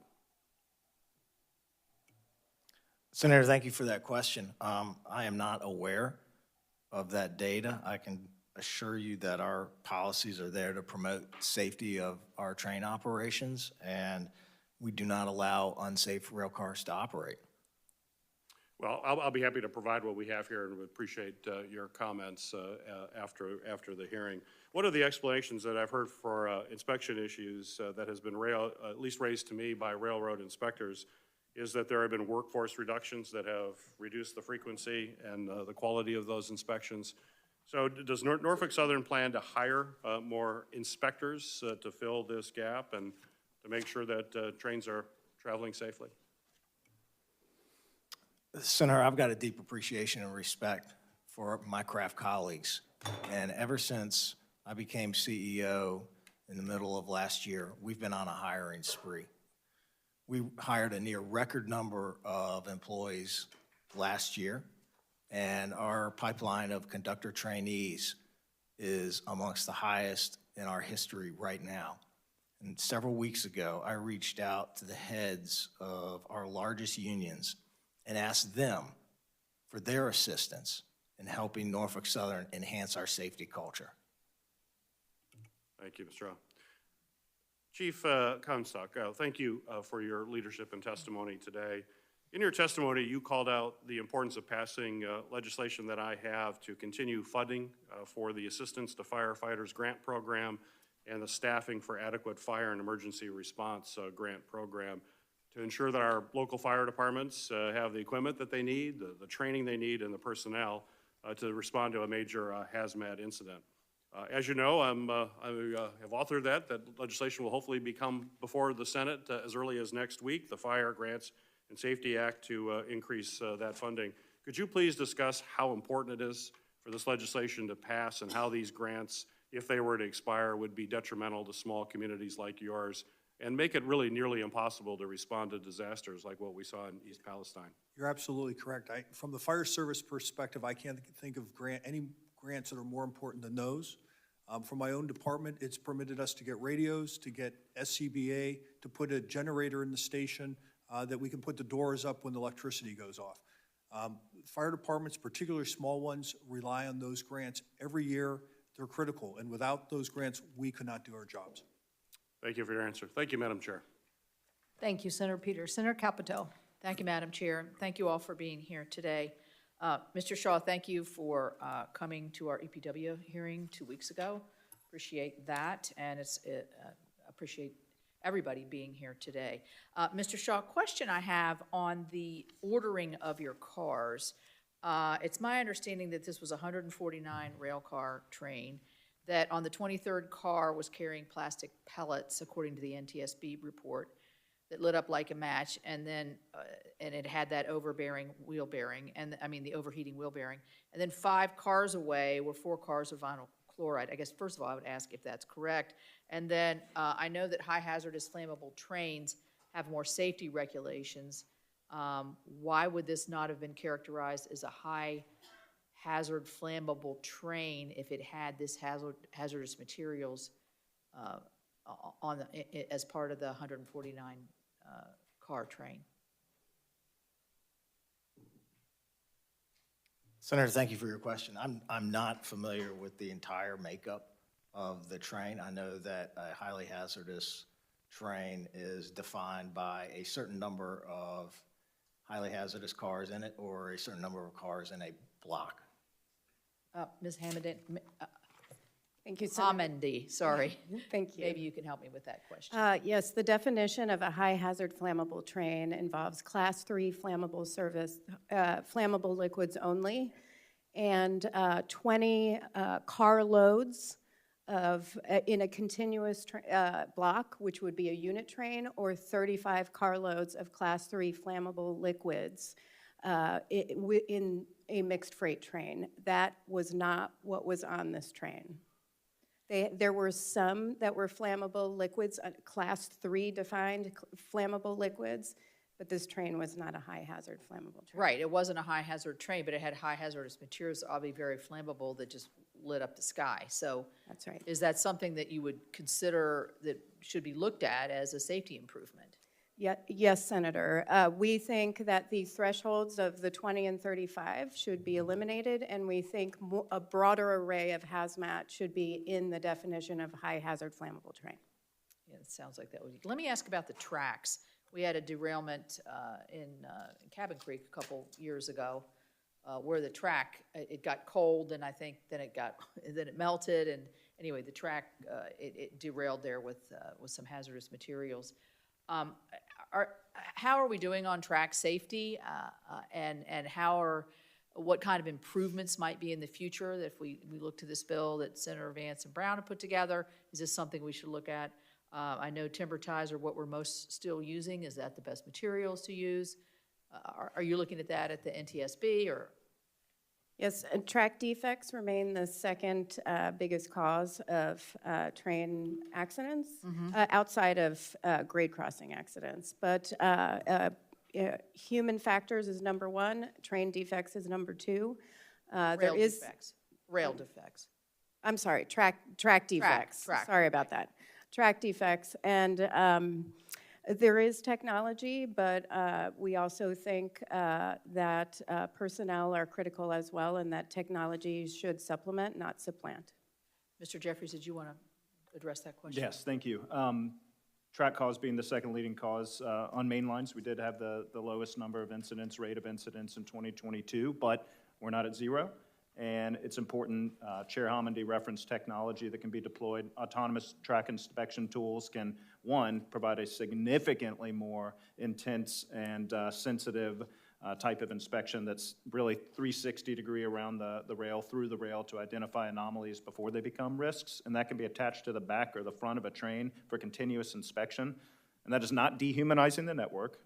That is using technology to supplement in a much more effective way the naked eye inspections that occur today. And so we believe we should be encouraging and enhancing and allowing additional pilot programs to expand that technology to take on and get this second leading cause of derailments even lower. Let me ask a question about the communications. I'm a bit confused here listening to the testimony. When it showed that things were beginning to overheat and it passed through the 10 miles and 10 miles, does that information come directly to the engineer at the time? Mr. Whitaker, I believe it's Mr. Whitaker, yeah. And why couldn't we do that in this day and age? We have instantaneous communications. Why is that not happening? Mr. Whitaker, can you clarify that on this particular accident? And yeah, I'd like to hear your thoughts on that. Thank you for the question. So technically, there's two different types of defect detectors. One is a standard that gives an audible to the train crew over a radio. It will tell you the defect or no defects. Would that be like an automated voice stop, warning, or something like that? That is correct. It sounds an alarm. Okay. And it repeats depends on the railroad, 2 to 3 times. Okay. But trending defect detector technology is like a add-on to that style detector. We are not notified of a wheel trending hot on the train. That goes to a location, like a headquarters building, a wayside defect detector help desk. They monitor that car. That is the big issue. They need to convey that information to the train crews because we get a no defect alert. So we're just going down the track. Right. So it seems to me that would be a huge improvement if the instantaneous communication would go directly to the engineers. The last question I have is, and I have no, they say never ask a question you don't know the answer to, but I have no idea what the answer to this. Would a different braking system on that train have made any difference? Mr. Shaw, I'll let you answer that one. Chair Homendy was very clear that the use of ECP brakes would not have changed the result of this derailment. Does anybody disagree with that on the panel? Yes, Chair. So I had said it wouldn't have prevented the derailment, which is true. At car number 23, it still would have derailed, the fire would have ensued, and likely you would have still had some action on the vinyl chloride tank cars. In this case, it was a vent and burn. However, it could keep some of the cars on the train on the tracks, but FRA is doing modeling on that. It would probably be a couple of cars. So we could have some more information on that as the investigation moves that's forward. right. Thank you all very much. Thank you. Senator Duckworth. Thank you, Madam Chair and Ranking Member Cruz, for holding today's hearing. Illinois sits at the center of our nation's freight rail network. All 7 Class 1 railroads run through our state, including Norfolk Southern, as they all converge near Chicago. The Chicago region's freight rail network is enormous. We have 3,865 miles of rail, nearly 1,400 of which is shared by passenger trains. We see 1,300 trains a day moving through the Chicago area, which is one of the most densely populated areas in the country. To say that rail safety is important to our state would be an understatement. Yet, over the past decade, there have been at least 272 hazardous material incidents involving trains in 70 different Illinois communities. Last year, we were tied for the 3rd highest total of hazardous material incidents in the nation. The bottom line is that what happened in East Palestine could have just easily happened in Illinois. And among the causes of rail accidents are blocked rail crossings, especially among trains that are carrying hazardous materials. To address this issue, our state passed a state law in 1999 to try to limit blocked rail crossings. However, the law was unfortunately overturned in 2008 by a state Supreme Court decision due to a federal preemption. Ms. Homendy, the Bipartisan Railway Safety Act would require the U.S. Department of Transportation to issue new regulations to help prevent trains carrying hazardous materials from blocking crossings due to railroad delays. Can you explain how that would improve safety in a freight rail hub like Illinois?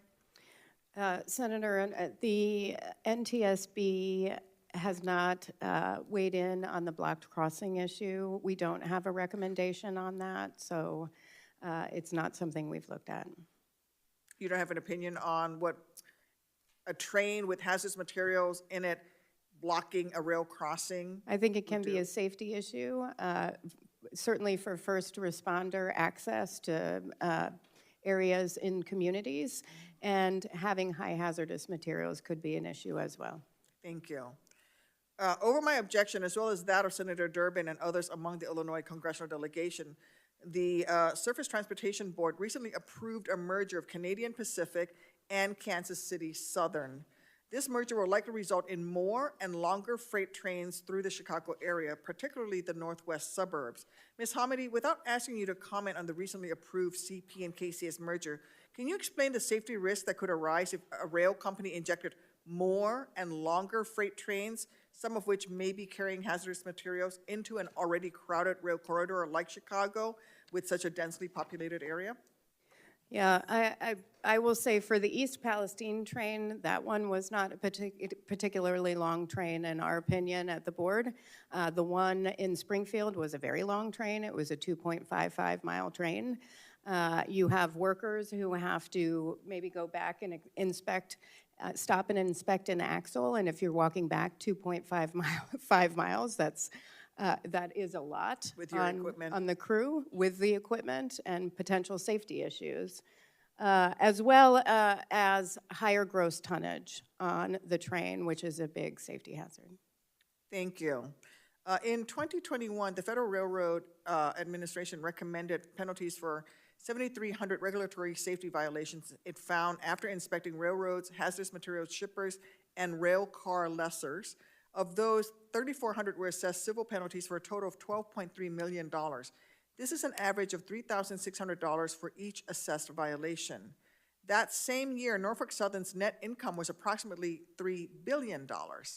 Ms. Hamady, do you believe that the current level of civil penalties is an effective deterrent? And do you think Congress should consider raising them? The NTSB doesn't have a position on civil penalties. I will say that most civil penalties, unfortunately, are negotiated pretty low. They will be assessed as a civil penalty, and then there is a conference portion where they will settle their penalties on pennies for a dollar. Do you think pennies for a dollar is effective deterrent for a multi-billion-dollar company like Norfolk Southern? I do not. Thank you. I yield back, Madam Chair. Senator Budd. I'm sorry, Senator Schmidt. Senator Schmidt. Thank you, Madam Chair. You know, East Palestine is a town that outside of East Palestine and folks in Ohio, people across the country probably hadn't heard of before this terrible tragedy. And there's a lot of towns like East Palestine. I know here in Missouri, where I'm from, Garden City, Bolton, Sykeston, Bridgeton, Missouri, where I'm from, a real blue-collar neighborhood. These are towns that aren't filled with corporate titans or elites. They're working men and women who go to church on Sunday, try to get home for dinner, take their kids to practice, try to play by the rules. And all of those towns matter. East Palestine matters.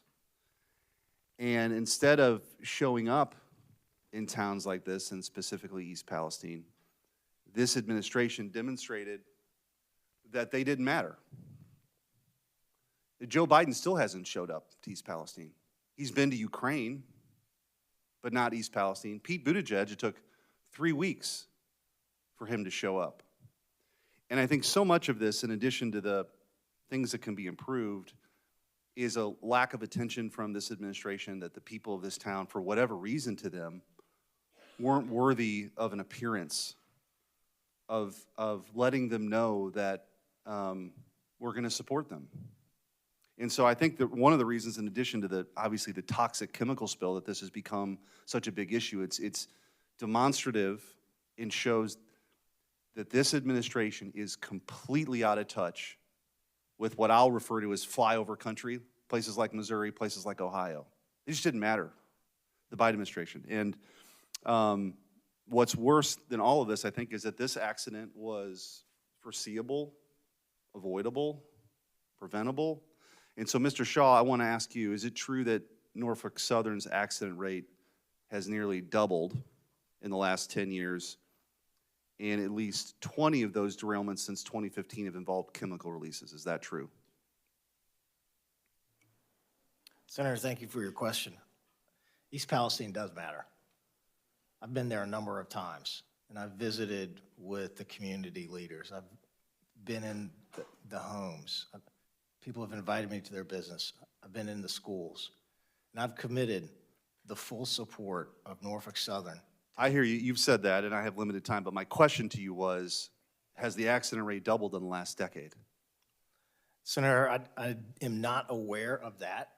I'll be happy to provide you with that info. I know that from 2021 to 2022, many of our FRAs, most of our FRA safety stats improved.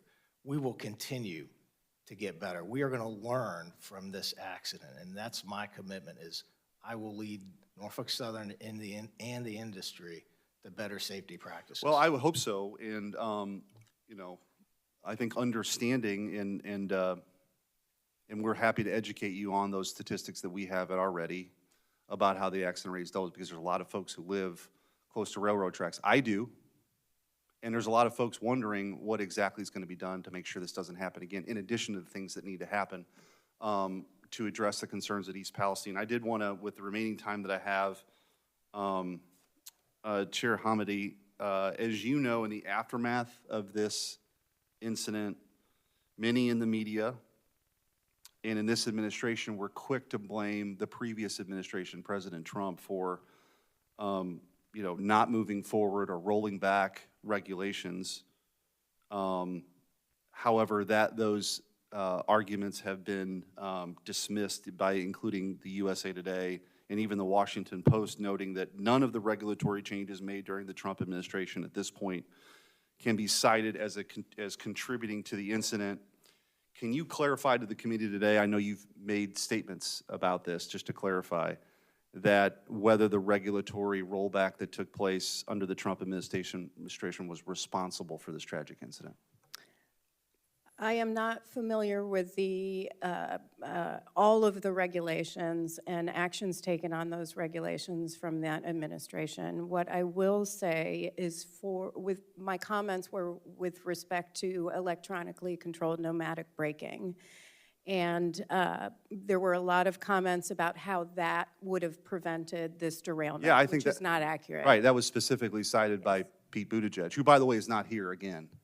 I point out, I have many questions for Pete Buttigieg, and maybe he's taking more personal time, but this is now, we're few months into this Congress with a lot of serious issues involving the Department of Transportation, including this, and he just has refused to appear. And I think that you were very clear publicly saying that rule would not have impacted this at all. Is that correct? It would not have prevented the derailment. Correct. Yes. Correct. And Madam Chair, I'll yield back the rest of my time, but I do want to mention the obvious, as I just did, that Secretary Buttigieg is not here. He's yet to appear before this committee, and I think it's incredibly disrespectful, not just to this committee, but the American people, that he continues to hide from these disasters that have happened under his watch. Senator Rosen. Senator Rosen.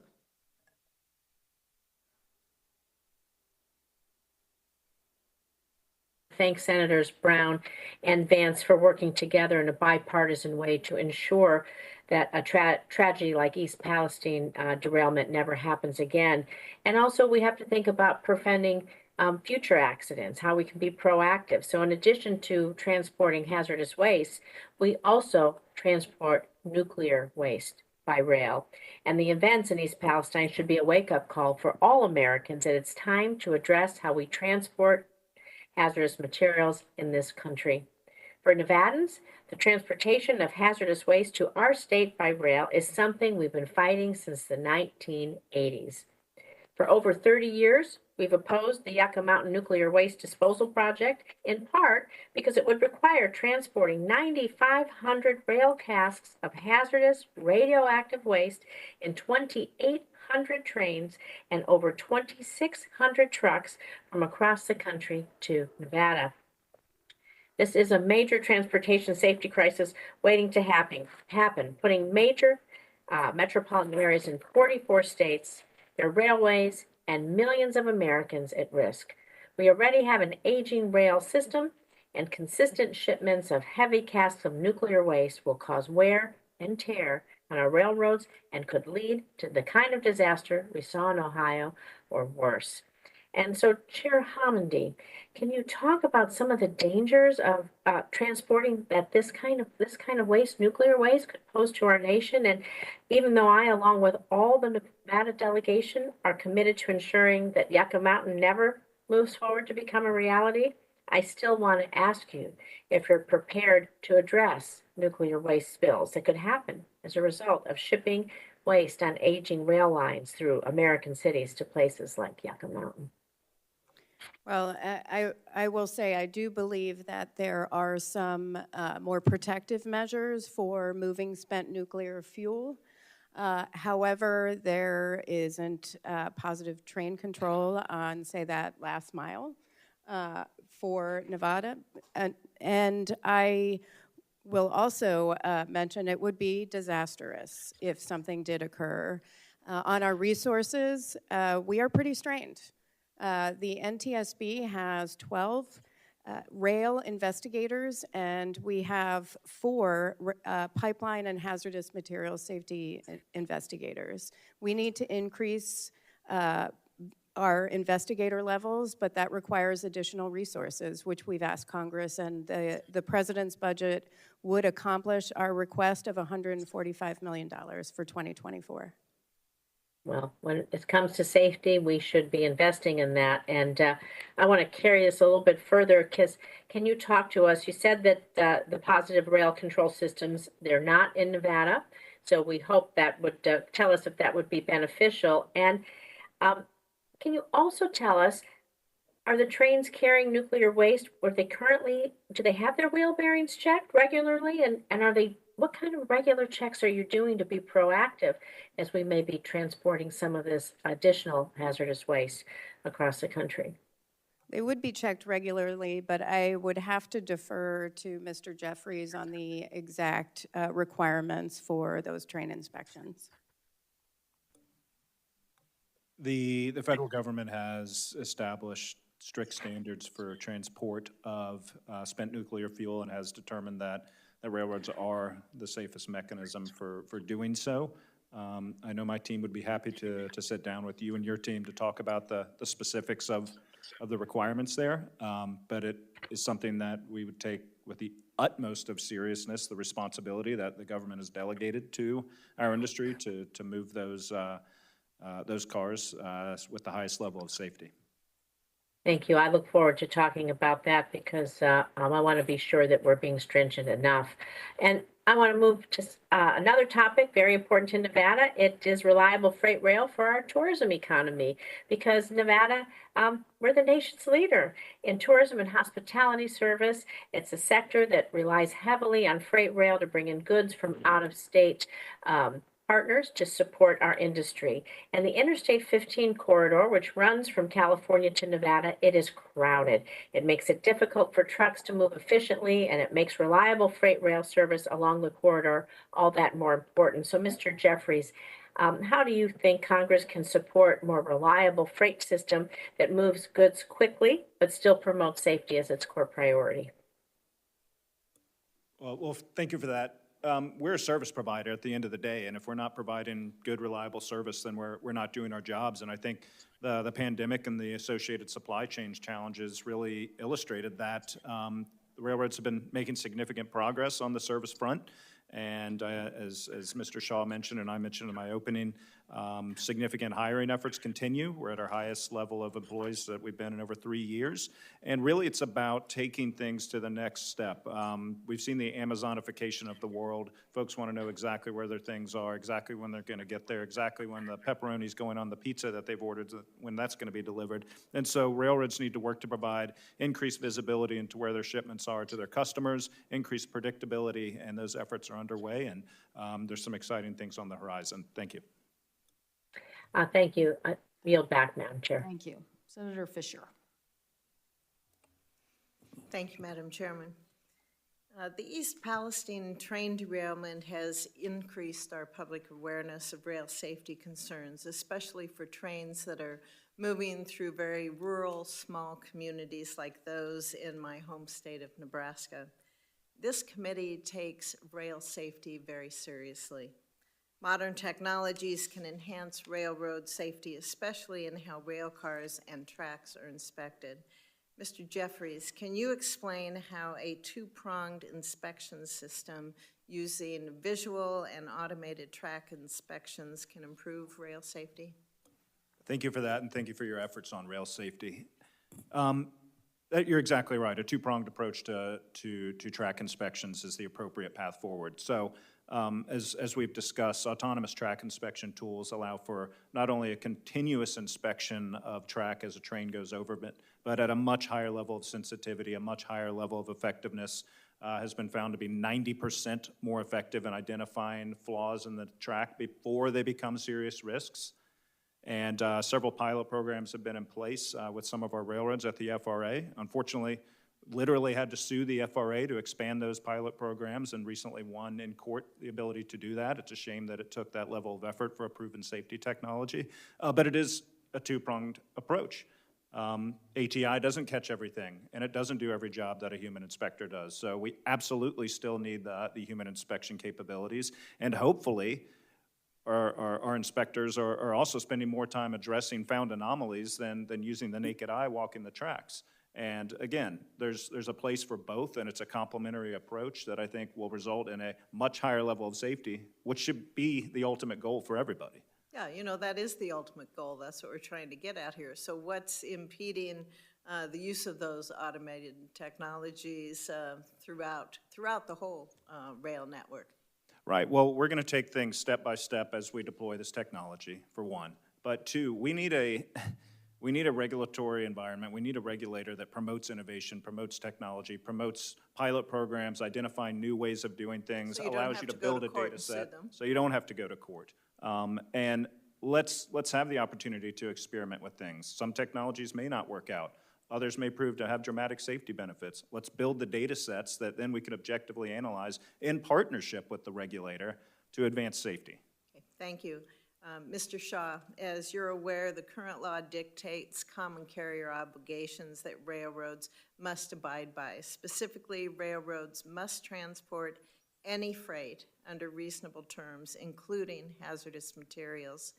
Mr. Shaw, can you explain how the common carrier obligation impacts the way that your railroad transports hazardous material in coordination with shippers? Yes, thank you for that question, Senator. Rail remains one of the safest forms of handling hazardous materials. We do have a common carrier obligation to handle product. We work very closely with our customers, with our fellow railroaders, and with elected officials and with the regulatory body to handle that in the safest manner possible. And I'll note that in 2022, our derailments were the fewest that they've been in the last 2 decades.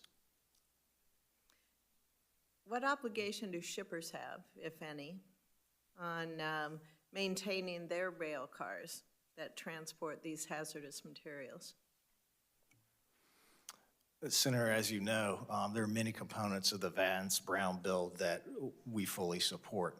And the rail industry has been advocating and pushing for stronger tank car standards for about the last 8 years, is my understanding, and that is included in the bill.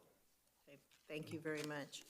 I just have a couple short questions here, Mr. Jeffries, for you. When I talk to my constituents in Nebraska, one of the items I hear about frequently is community notification. Folks just want to know what dangerous things could possibly be moving through their towns and cities while still maintaining the security that's needed, that information is controlled in a way, because we all know that there's a lot of people out there that would like to cause mischief. That would be disastrous. Right.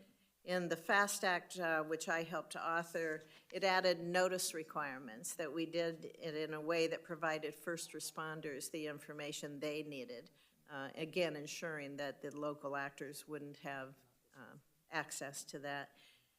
Those rulemakings haven't been completed, is my understanding. Do freight railroads agree that appropriate community notification is necessary?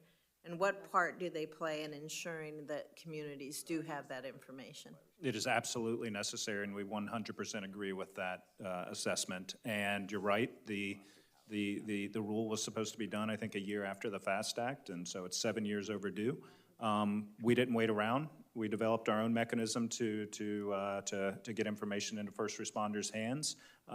But we need help building awareness. We just sent letters out to every firefighter association in each state trying to build awareness. We're shifting towards versus a responder by responder sign-up process to a emergency communications center model, because to Senator Vance's point earlier, if you're in a rural area, you don't necessarily have cell service, but there's a requirement that you always have radio service, to my knowledge, with the Emergency Communications Center. So if the Emergency Communications Center has that access, the first responder can quickly get that from there. But we've got more work to do, and look forward to working with Congress for further ways to get that information into those hands who need it. Thank you. Thank you, Madam Chair. Senator Lujan. Thank you, Chair Cantwell, and Ranking Member Cruz for this important hearing, and want to begin by recognizing Senator Brown and Senator Vance for coming together and responding so quickly, and appreciate their staff and the work that they're doing. I also want to thank Ms. Allison for being part of that panel today. I think all too often the impact to a family or to a person are left out. And just want to say thank you for helping the country, those of us here in the Senate, better understand what the family has gone through. And it just reminds me that it shouldn't take a tragedy like this for there to be action. I appreciate everyone coming together now. It's the right thing to do. But why didn't we do it before? There's incidents all across the country where there's derailments. There's been conversations about reductions in workforce. You have less people looking at something, there's going to be a problem. It's not going to be identified until after something horrific happens. We all know the challenges, and one of my frustrations since being here in the Senate and the House is you go through these efforts and we fight for rules and we thank each other, and we recognize each other for that work, and then it goes to be implemented. And then all the folks that didn't want the legislation get another crack at this, and then they mess it up over where there's a rulemaking or an implementation, and then there's a bunch of filings, which I'm one of those folks that reads filings, that create a bunch of loopholes. But then there's interviews that come after that, and they, oh no, we wanted all this stuff done. I certainly hope there's a lesson here, and on this one, that with all these filings, every word is watched, every statement is watched, and that loopholes are not being advocated for by the groups that have been hired to represent companies or represent interests, only to allow for something like this to happen again. I hope we're mindful to that. Now, a week ago, a train derailed in a small community in Arizona, in Mojave. And just hours before, as you can imagine, that these trains that through small town after small town. It was in New Mexico. And my question here is around first responders as well, because when this happened, the initial reports that went to law enforcement was that there was a concern, a high concern of hazardous materials being carried on that train. It was corn syrup. So while I appreciate information was shared, that doesn't sound to me like first responders are being looked after when they're getting to an incident like this. There needs to be a better way of sharing accurate and timely information. I appreciate the questions of my colleague, Ms. Fisher, as well in this particular area, but I'm hopeful more can be done there. And that's where, Madam Chair, how can the process be improved to ensure that once a derailment happens, that first responders quickly receive the information they need to appropriately respond? They needed advance notification. I do appreciate what the railroads have done with the Ask Rail app. The problem is when you have a derailment and train cars are bunched up, when you're pulling up a consist from the Ask Rail app, it goes by car in order. If you're looking at a derailment with cars all over the place, again, bunched up, you're not going to know what's in what car. So that's not helpful. But the first responders need advance. Let me pause you there. Can that be fixed? I'll have to get back to you on that. Yeah. If that's a problem, but before we have an incident, we know it exists today, and if that's broken in the system, let's fix it. Advance notification for the first responder community is key because they need to be prepared. They need to be adequately trained. They need the right gear, and they need to have emergency response planning done in coordination with the railroads so that they can be prepared in case something happens. I certainly agree with that, but I want to bring attention to the challenge that you identified, and I appreciate you identifying it. But if that system's in place, but there's not communication because cars are close to one another, but you know what's in there, I just hope that that's something that can be fixed because someone knows what's in there. And I'll leave it at that. Mr. Whitaker, first, thank you for your testimony and your work representing Ohio's rail workforce. You stated in your testimony that since 2015, Class I railroads have cut over 30% of their workforce, and I mentioned that in my opening. Mr. Whitaker, yes or no, would expanding the workforce have a concrete impact on improving outcomes when it comes to safety? Thank you for the question. Yes, it would. Adding to the workforce would definitely strengthen inspections. we would be able to reduce fatigue on people as well, the train crews. Let me center on what you just said on fatigue. Would paid leave help? If people are getting worn out and tired and things of that nature as well, and you want fresh eyes so we don't see mistakes, would that help? Absolutely. Right now, we have people that go to work sick with the flu, COVID, whatever the case may be, and they're afraid to take time off because if they mark off sick, they get reprimanded. I appreciate that. I'm sure my time's expired. I certainly appreciate this hearing. There's so many questions I have. I'll submit the rest into the record. But to everyone that's helping the families, thank you for what you're doing. Please, no loopholes. Filings, rulemakings, we can all do better at that. And I certainly hope that's something that we can embrace. Thank you, Madam Chair. Thank you. Senator Blackburn. Thank you, Madam Chairman, and I want to thank you all for being here for the hearing today. And I know that everyone is hard at work trying to help the people of East Palestine.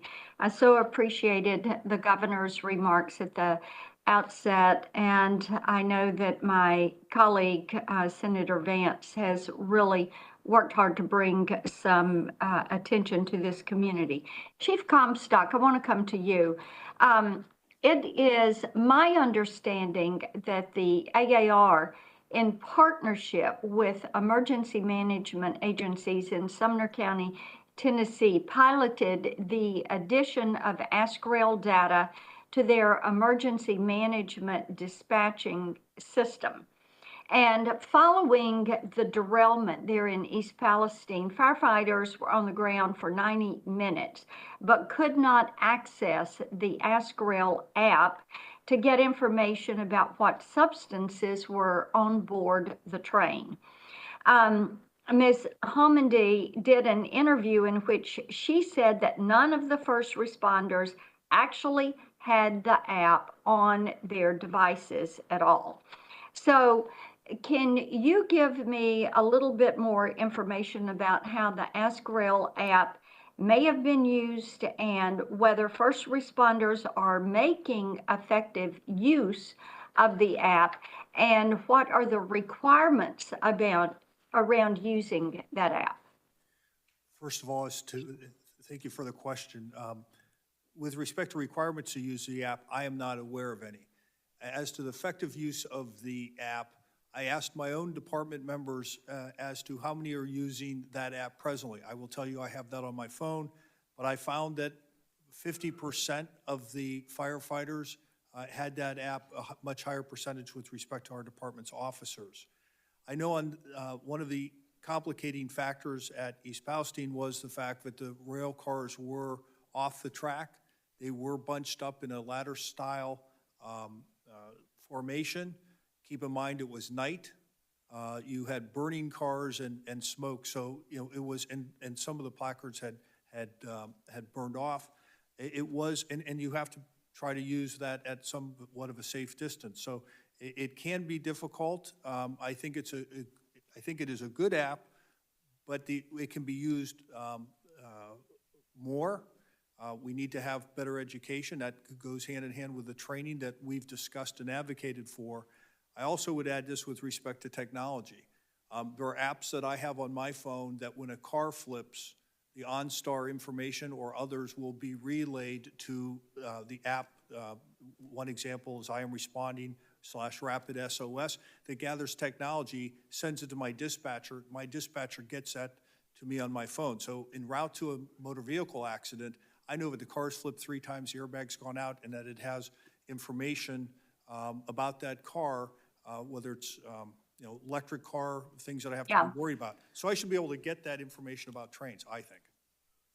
Well, Mr. Jeffries, let me come to you. What is your understanding for how the app was used or was not accessed during the incident?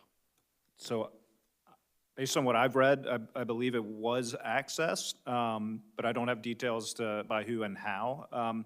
To be clear, there is it is free to all first responders, And to date, we have taken a responder by responder approach, which there are a lot of first responders in this country, and having 35,000 with the app is absolutely not sufficient, not where we need to be. That's why we're shifting to an emergency communications center approach, also knowing that, as I understand it, first responders will always have access to the Emergency Communications Center, and so that's a central repository that has that information. Responders individually can still download the app, but we are wide open to looking at ways and working with Congress and others in the first responder community to further penetrate that population, to get it into as many people's hands as possible. So you would say the app is not working? I think the app works very well, designed what it's to do. It's making sure that everybody who we get it in as many people's hands as possible, and going responder by responder is a slow, meticulous way to achieving that. Okay.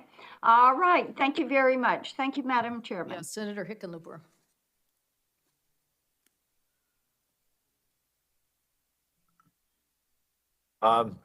Thank you. Let me ask a question, Mr. Jeffries. The rail sector plays a crucial role in transporting goods throughout our nation. And I want to talk about a specific rail project in the West that is reportedly seeking a $2 billion private activity bond from DOT. And that would be a taxpayer-funded subsidy for a project that has raised a number of concerns among community leaders in Colorado. And its costs have gone up significantly. This type of DOT bond has traditionally been issued for projects with a clear public transportation benefit. Are you aware of any examples of DOT private activity bonds issued primarily for transportation of commodities for private sale? Senator, I am not aware of any. I would not say that means there absolutely haven't been any, but I'm certainly not aware of any. Okay, well, if you could follow up on that, that would be great. I'd be happy to. And Chairwoman Hamandi, you've gone over in some detail the high hazard flammable train definition, and the train carrying 20 or more tank cars, class 3 or 35 tank cars. I guess one question I would be curious about is what other risk factors, such as proximity to natural resources, should be considered when providing notice of a high hazard flammable train? Well, I think that should be considered for a high hazard flammable train. Also, just to clarify for the record, and I know this is your time, none of the responders had access to the app, and they didn't have the information for quite a long time on what was on the train.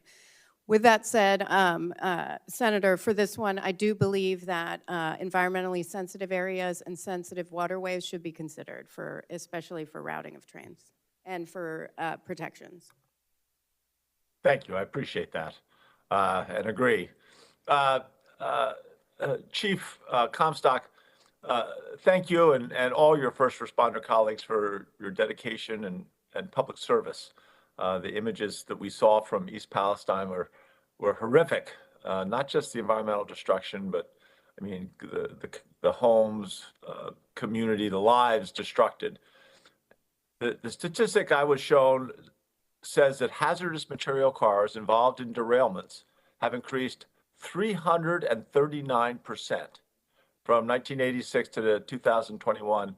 You discussed the need for all fire departments serving rural communities to have access to training to safely respond to hazardous material incidents, things such as this. Could more resources be provided by the Pipeline and Hazardous Materials Safety Administration to increase safety training and response capacity for fire departments? Yeah, particularly, we've talked about the hands-on training, and there's a lot of firefighters who, as I said, can't take time off work.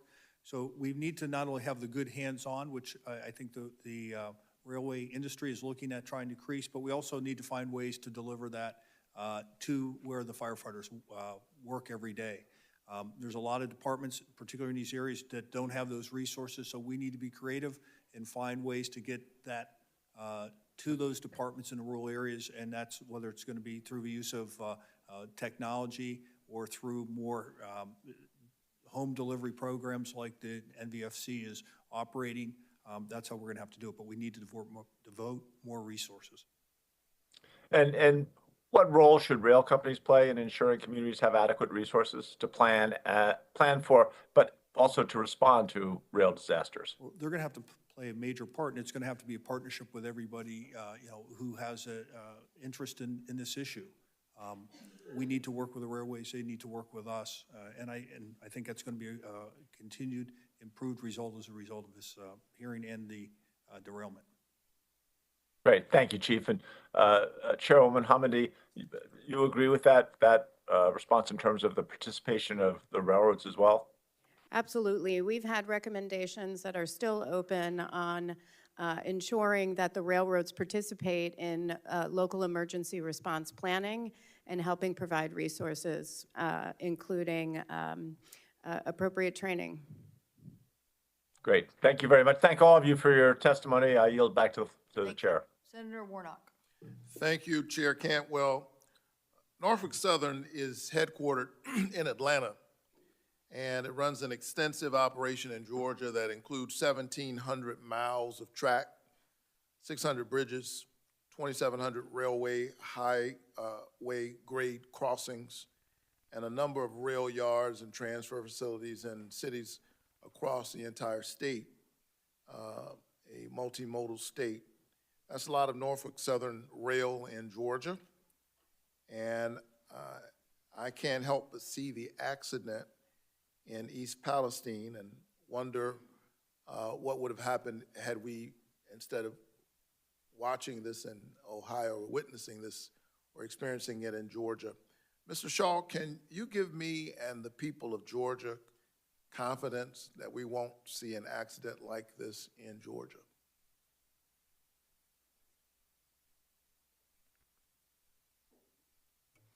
Senator, thank you for the question. I'm terribly sorry for the derailment in East Palestine, and we're working every day to make Norfolk Southern and the rail industry safer.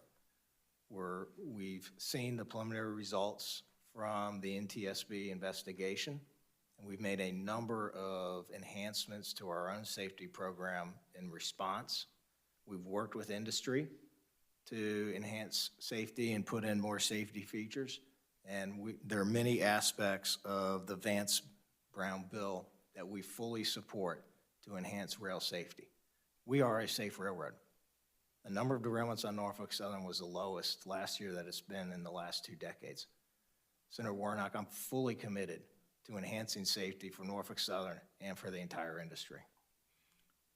And that's good to hear, and the work that you want to do. Could you speak more specifically, what more needs to be done, in your view, to protect our citizens and our neighbors from accidents like this? Thank you, Senator. We have announced that we are enhancing our hot bearing detector network. We're adding 200 hot bearing detectors to our network. We're piloting next generation hot bearing detectors. We're working with the industry on best practices for safety.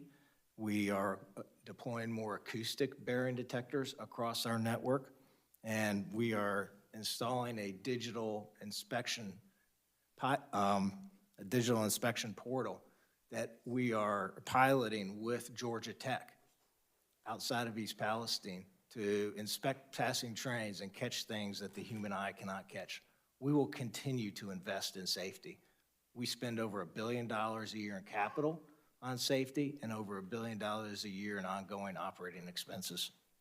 Is there anything that you didn't have in place during this accident, and I know hindsight is 20/20, that you wish you had in place?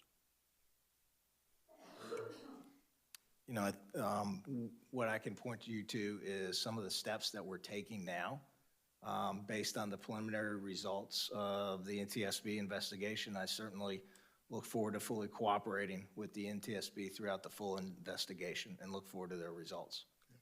So I have to tell you, as I move across the state, and you and I have had a chance to talk, and we will keep that communication line open, but I have to tell you that as I move across the state and I talk to Norfolk Southern workers. I'm hearing from rail workers that policies around their working conditions are creating safety issues and may have contributed to this accident. Do you believe your company's worker policies contributed to this in any way?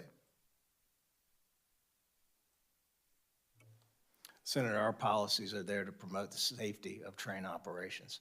I, too, have been fully engaged with our valuable craft colleagues. My first day as CEO, I went out into the field and I walked into the crew room, and I've engaged with our employees, and I've thanked them for their service to Norfolk Southern, their service to our customers, and their service to the United States. And since I became CEO, Senator, we've been on a hiring spree, and we now have 1,500 more employees than we did this time last year.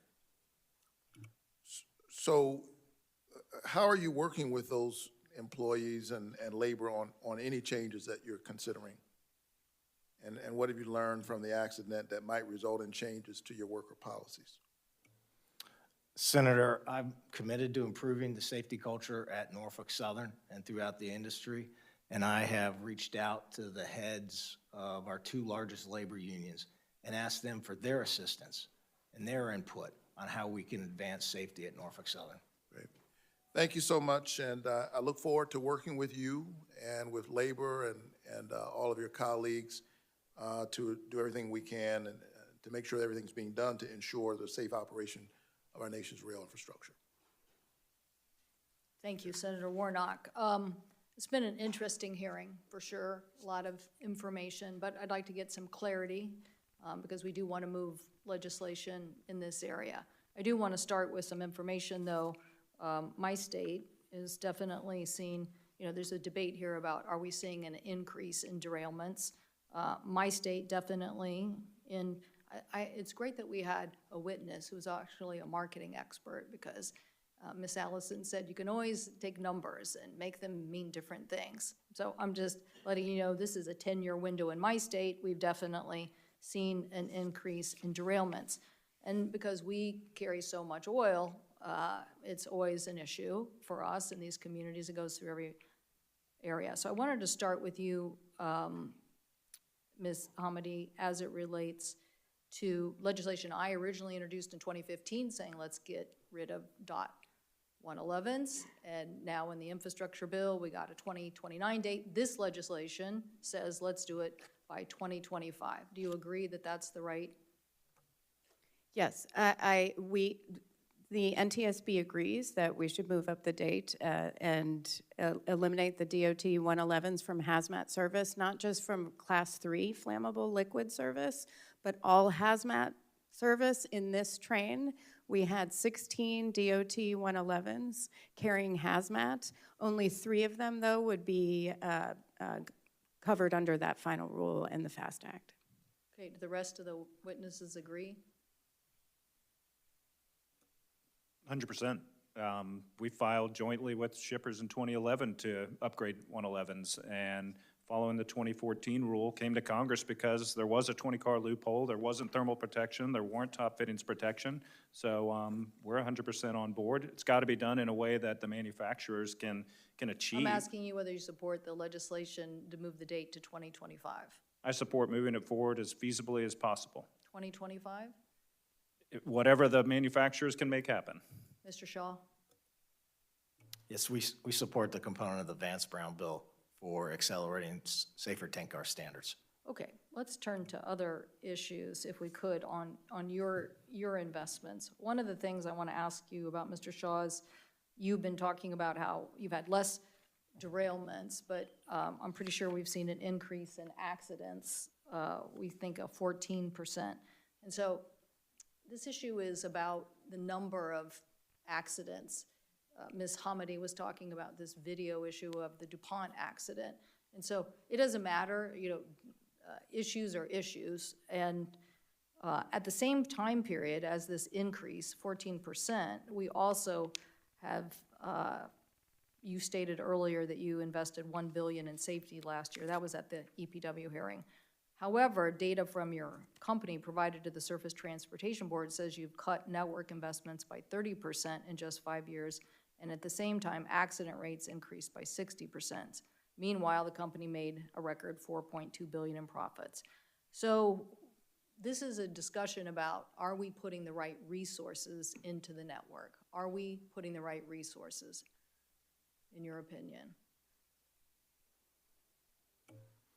Yes, Senator, we are. We're investing over $1 billion a year in safety improvements. Our capital budget over the last couple of years overall has increased about 30%. We're hiring at a record clip. But this chart shows that you've had this is your own information from the Surface Transportation Board, a 25% decrease in infrastructure investment and a 22% decrease in the number of employees. Senator, when I became CEO of Norfolk Southern in May of last year, we went on an aggressive hiring spree, and that continues to this date. And I'll note that last year, the number of derailments on Norfolk Southern was the lowest in the last 2 decades. I think that Ms. Allison made it quite clear the damaging impact of these accidents and lasting impacts on our children. No, and you can't look at that stat you're saying and feel comfort. She can't put her kids to bed at night and feel comfortable about that. So what we have to do is figure out, are we shortchanging infrastructure investment? This is an issue across the board, in aviation, in transportation, here at the rail. We're not going to take profits over safety investments. We are going to require, now I don't even think that's good business, but here we're going to make sure that those investments are made across the board for safety. So I want to get to this issue as it relates to the workforce. Particularly this issue of what role they play in the inspection process. Do you think that the current system works, or do you think we need more enhancements there in workforce? The Brown-Vance bill obviously increases the workforce. Some of the testimony by Mr. Whitaker would say that we need more on the workforce side. Senator, with respect to the Brown-Vance bill, we certainly support the provision that requires FRA audits of railroad compliance with railcar safety inspection programs. We also fully support the concept of a triennial review of railcar safety standards. A triennial review. What does that mean? Senator, my understanding is there's a provision in the bill that allows for updates every 3 years. Okay, so you're saying, okay. If we could look at this chart here, that in March 17th, we asked you to send us information about standards here. And you stated that Norfolk Southern does not have policies that mandate a minimum or maximum amount of time needed for the inspection of a rail car. And yet this information shows that it is part of this document for rail car inspection that you are saying to your employees that the cycle time for a 50-car cut is at 0.5 minutes per car with one inspection. So that's saying you have to inspect one side of that car within 30 seconds.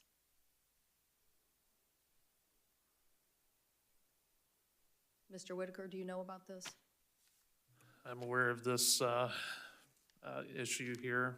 I know there's 90 points per side of a rail car that need to be inspected. Conductors, we know how to inspect most of those, but a mechanical force person, always attribute, they have the doctorate degree and they need to take their time, and we should not be putting safety on a timeline here when inspecting rail cars. We're going through communities with hazardous materials and very unforgiving equipment. I agree, safety should not be on a timeline. So, Mr. Shaw, what's going on here? I think you don't support the Brown bill as it relates to a requirement of more people than just the conductor on a rail car. But this is just an example of how I think the system is being shortchanged. And while the information age gives us all sorts of ideas about efficiency, we can't take that to the extreme when you end up cutting safety. And the safety standards, we have to have minimum safety standards, we have to have modernization of safety technology, and we have to have the minimum amount of people to do the job. So that's what's going to be required across every sector of transportation. And this committee is going to make sure that we get there, because we're not going to let people just keep, putting money in the bank and thinking that you can shortchange safety. We can't shortchange Miss Allison, and we can't shortchange East Palestine. So what are your thoughts about at least getting rid of this? Getting rid of this notion that it's 30 seconds?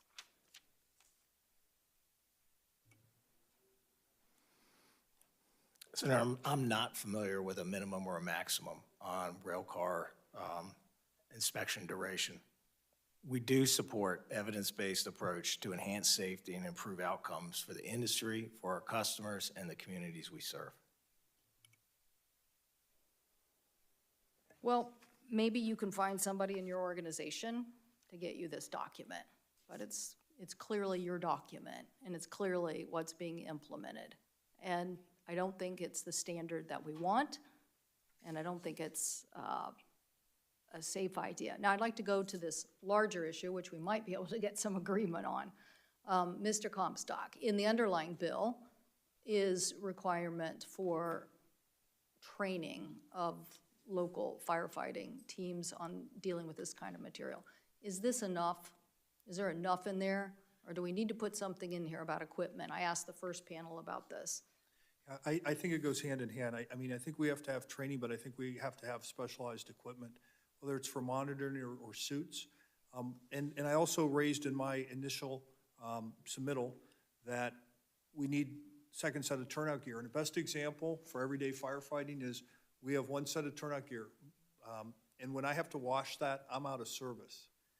In this rail car instance, I had 3 firefighters who were exposed.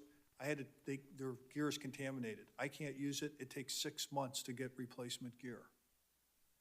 That means I have 3 firefighters who are out of service for 6 months who can't respond to auto accidents or to structure fires. I was able to find 1 spare set of gear, and on 2 I had to rent some. So we have, throughout this country, we're lucky in many departments have good 1 set of gear. Departments that have money have 2 sets, so you can wash 1. And so that's just an everyday use that we need. And then when it comes to equipment on a hazmat incident, the specialized suits, which can cost $15,000 or more, or the specialized monitoring equipment, it's unrealistic for the federal government to provide that to every department. But we do need to look at a regional approach so we can call in those teams that can supplement what we're trying to do. So we need to do more than what we have in the Yes, bill. yes, in the thank you, underlying bill. yes. I know this already from my work in 2015. Trust me, I already know Yes. this because I've talked to lots of firefighters across the state of Washington. And believe me, rail goes everywhere in our state. So Mr. Shaw, are you willing to support what's in the underlying bill? Are you willing to do more than in the underlying bill to make sure local firefighting teams have the equipment they need? Senator, we absolutely support what's in the underlying bill, and we are willing to do more to support firefighters. We just opened up a regional training facility in Ohio for first responders. Yeah, I'm thinking something a little different. I think, this committee has dealt with the Oil Spill Trust Fund. Senator Stevens did great work on that. It literally is about having the resources up front in a timely manner to have in a community. And the challenge here is going to be to figure out how to do that and where to do that. But I think if we're going to continue to move product like this and have this level of risk, we can't just leave it up to volunteer firefighters to be on the front line. So I do think we have to think about what is a way to put resources into the local community. So I appreciate the fact that you're willing to consider that. Mr. Jeffries, I was did you just want going to to comment? say, 100% agree, and would love to work with the committee on how we best approach that. Great, like that. Okay, Ms. Hamady, did you have a comment about that? A great place to look is PHMSA's Hazardous Materials Emergency Preparedness Program, which is about $28.3 million annually and has been there like that for years. It needs to increase. It is paid for by fees from the shippers and the transporters of hazmat. Okay, so good. We get some consensus there. Okay, and what about, in general, the what we covered? One thing I actually isn't in their bill. I don't I don't think the video that you brought up earlier is in there. But you're saying, Ms. Hamady, that there should be some video communication. You're saying that there is missing video from this accident? Is that what you're saying? I don't know what I want to, okay. You're just saying you don't have video, that it wasn't required, but there was video, but we don't have it because the engine moved on and went somewhere else and was videotaped over. Yes. Okay. And in the DuPont accident, you were mentioning how valuable that was. Why was it valuable in the DuPont accident? Very valuable. First, some assumed early on, not us, that there was distraction in the locomotive cab, and we could see in the video that that did not occur. We also could see that there was some hesitation by the engineer around the controls. It was a new locomotive, and we determined through the investigation, including looking at the video, that they weren't provided adequate training, the train crew. Okay. So right now, the requirement is on, the requirement in law is on Amtrak and the commuter railroads, not on the Class 1 freight railroads, and we would advocate for that. Mr. Whitaker? I'd just like to piggyback on what the chair is saying. In regards to training, these Class 1 railroads have reduced their training programs down to bare minimum. When I hired on the railroad in 2000, I had 26 weeks of training. Nowadays, it's 6 weeks or less on these Class 1 railroads. We're hauling 200-plus car trains and hazardous materials, and that's not right. You're putting too much pressure on employees right now with inadequate training. And I'm sure these numbers, I would be curious to see what the retention rate is. I know Mr. Shaw brags about how much they've hired people. What's the retention rate of people sticking around? I'm an advocate for two-person crew, obviously, but if I'm not hearing the CEO of my company tell me I'm going to have a job, I'm going to be looking somewhere else. Mr. Whitaker, what standards should we be looking at, given that we have had this transformation into longer trains? I don't think we've heard this intermittently through the committee, but this is a sea change. Right. So to Ms. Hamady's point about how much technology is on a locomotive, as an engineer by craft, I'm looking at 4 computer screens. I am busy. I don't even have time to look out the window of my locomotive half the time. I'm depending on the conductor over there to be my eyes and ears and keep me in check. Enhanced training for that conductor would greatly assist the locomotive engineer, greatly.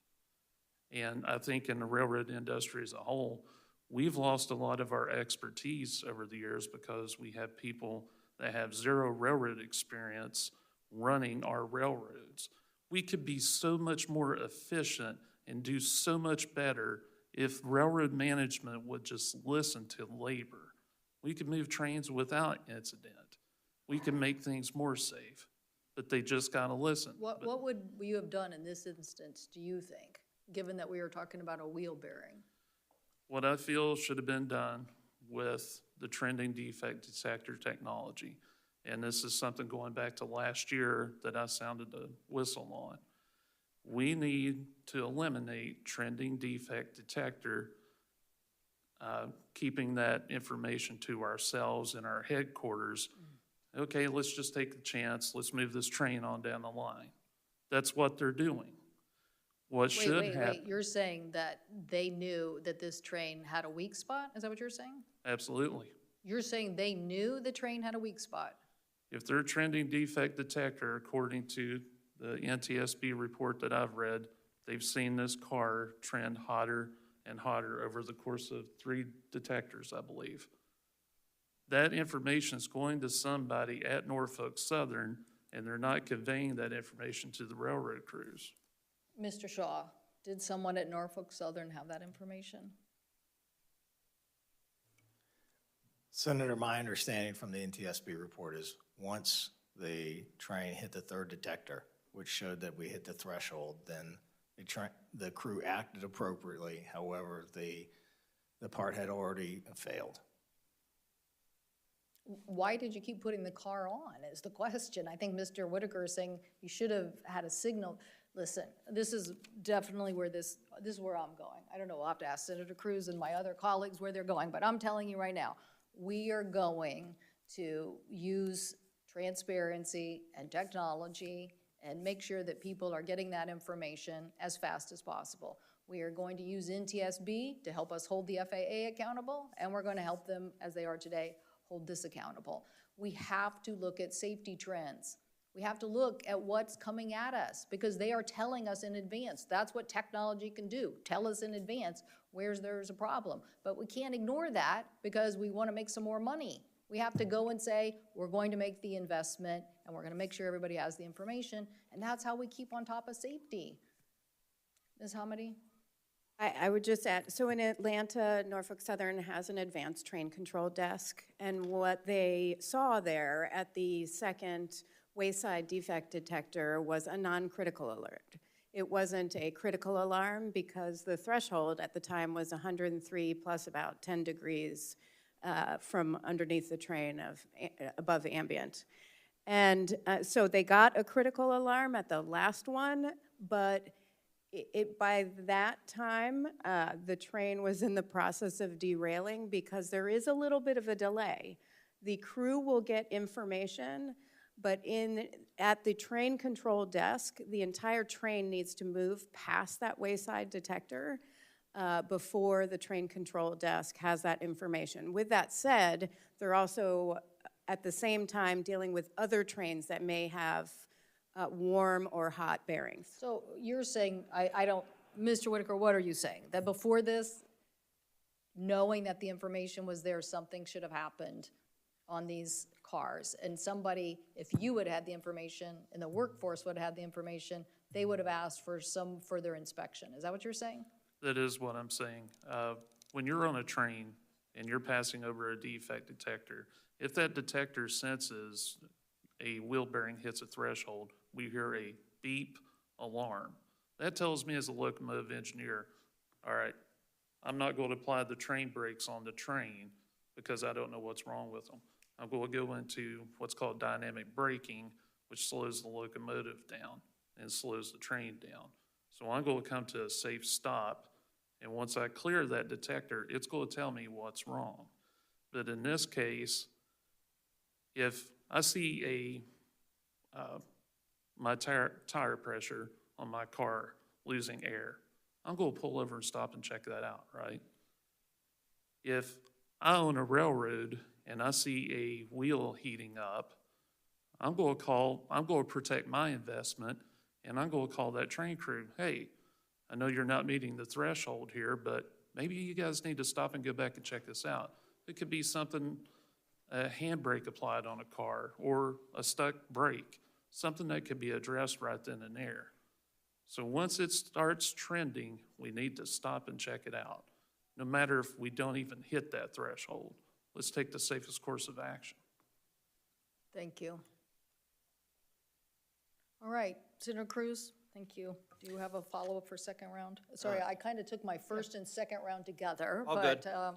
I think we're nearing the end for our witnesses. You've been very patient, and thank you for putting, we've been here for long time here, so we appreciate it. Well, thank you, Madam Chair, and thank you to the witnesses. This has been, I think, a productive hearing, a useful hearing. Mr. Jeffries, I want to start with this. Listen, I think everyone here is concerned about enhancing safety standards to minimize the risk of derailments. And I think there is bipartisan interest in moving rail safety legislation. I think we're going to be successful in doing that. At the same time we want to enhance safety, we want to protect the interest of consumers. And I will say there are portions of the Brown bill as currently drafted that concern me, in particular giving significantly more authority to the Department of Transportation. This Department of Transportation, their policies created a supply chain crisis in the last 2 years that drove up costs and increased scarcity for consumers all across the country. And the Biden administration has also demonstrated a deep animus to energy.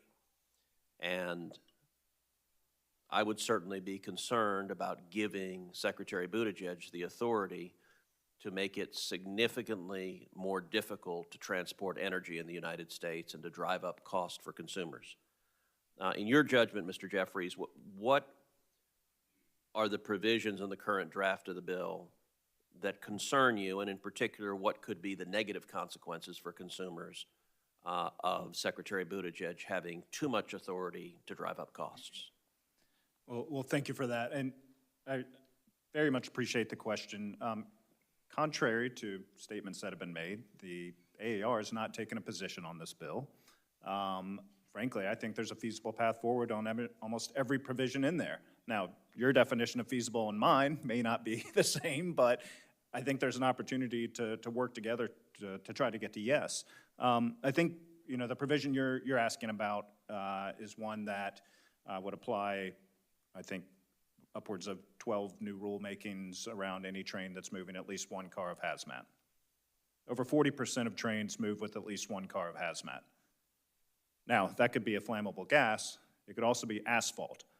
And in my view, I'm not sure applying those same levels of restrictions for flammable gases and asphalt makes a lot of sense because of the overarching impacts it can have on the network overall, the impacts it can have on energy shippers, the impacts it can have on ag shippers, the impacts it can have on intermodal premium shippers, similar to UPS. Now, does that mean that nothing should be done? Absolutely not. I think there's a logical case to be made for a parallel requirement for trains carrying flammable gases as we currently have for flammable liquids. But it's about taking a risk-based approach that doesn't treat the entire class of commodities the same, but really focuses on what is truly a higher risk train versus one that's that perceives little risk. So there's a path forward there, and I think we just need to target what we're actually focused on here. Well, thank you. That is helpful, and we will certainly commit to working with you to try to find a solution that enhances safety while at the same time protecting the interest of consumers. Mr. Shaw, you and I talked yesterday, and you described that Norfolk Southern was a proponent of venting and burning the vinyl chloride from all 5 tanks. At least one of the tanks was significantly injured. There has been disagreement as to whether the other 4 tanks were compromised or not. Will you commit to providing this committee with any and all information you have as to the condition of all 5 of those tank cars? Yes, we will be transparent with the committee about our understanding of the conditions on the ground. My goal during the entire process was to provide unified command and the incident commander with the best information that we had. And at that point, there was concern that these 4 cars had been in a pool fire and that the pressure relief valve had failed, and there was concern about the pressure in the cars. In terms of the decision to vent and burn the vinyl chloride, which is what caused the massive plume of smoke and the rather extraordinary sight of an American city essentially on fire, among the decision makers that were engaged in that process, did anyone disagree with the recommendation to vent and burn the vinyl chloride from all 5 tank cars? Sir, my understanding is Unified Command was aligned around that decision, and that decision was based solely on the safety of that community. Ms. Homendy, what are the alternatives to venting and burning, and what are the risks involved in the venting and burning procedure? Part of FRA guidance on venting and burning is to look at the alternatives. One is a controlled venting through the valves. In this case, they were melted, so that was not an option. You could do hot tapping, which is essentially cutting a hole in the tank car and draining the liquid, essentially transloading it into another rail car. There are risks to that, and then there's the vent and burn. Mr. Shaw, Ms. Homendy testified earlier today that the locomotive that was involved in this derailment was immediately or almost immediately put into service on another train, and so the video was not available for examination. Did that happen, and why? I have to admit, hearing that, both Senator Cantwell and I looked at each other and thought that was a really bizarre thing to hear. So is that true, and if so, why? Senator, my understanding is that 15 minutes of video are available, time before, during, and immediately after the derailment. My understanding is we followed protocols. Mr. Shaw, I asked you to answer the question I asked. Is it true the locomotive was very shortly thereafter put into service and the result was significant portions of the video were missing? Senator, at some point after, and it sounds like it was shortly after it was put in service. I don't have the details. I'm happy to follow up. All right, well, let me just say, anytime there is a locomotive involved in a serious derailment, it is lunacy that that video is not preserved and that locomotive is put into alternative service. So that, I feel confident we could get unanimity on this committee on that. Let me ask also, there's a lot of discussion about Command Central having the wayside detectors and the conductor and the engineer not having information. This particular tank car, has Norfolk Southern examined whether it had triggered previous wayside detectors either on this train or in other circumstances? So I believe that's part of the NTSB investigation. Has Norfolk Southern examined that? Do you know if it had triggered previous wayside detectors? I am not aware that it did. Ms. Homendy, do you have any information on this, or do we have some confidence that we will be able to get the answer to that at some point? I'll provide you that answer. What we do have is that it had not reached the critical threshold that is set by Norfolk Southern until that third one.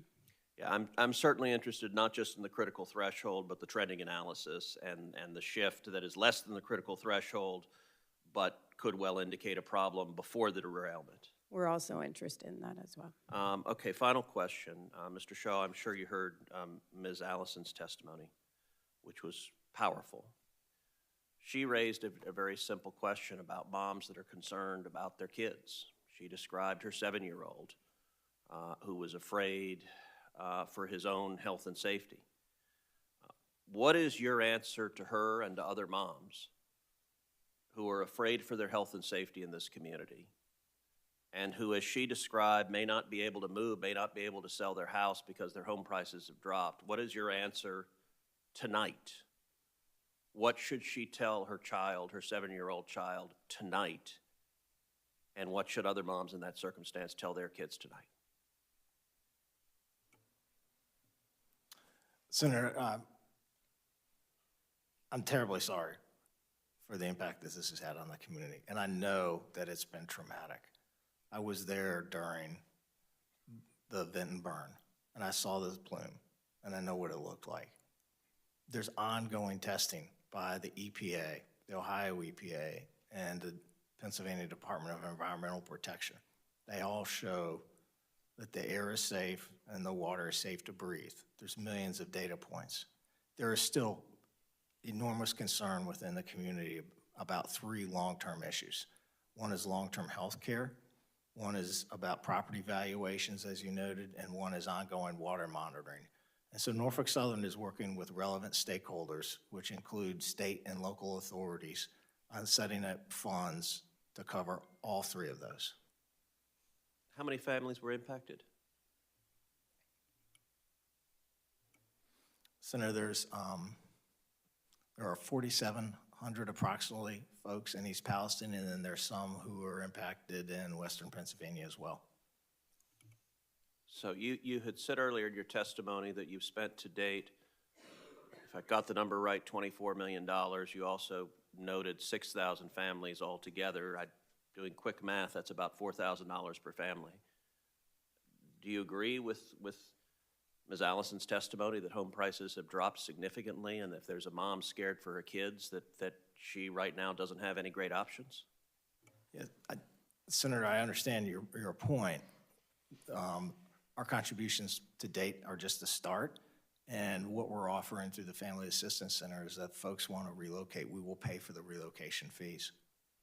Our Family Assistance Center has been open since the day after the derailment. So I want to understand you correctly. You're saying if a family in East Palestine wants to move, that Norfolk Southern will pay the cost of their moving, and will you also make them whole if they try to sell their house and they can get substantially less for it than they could have before this derailment?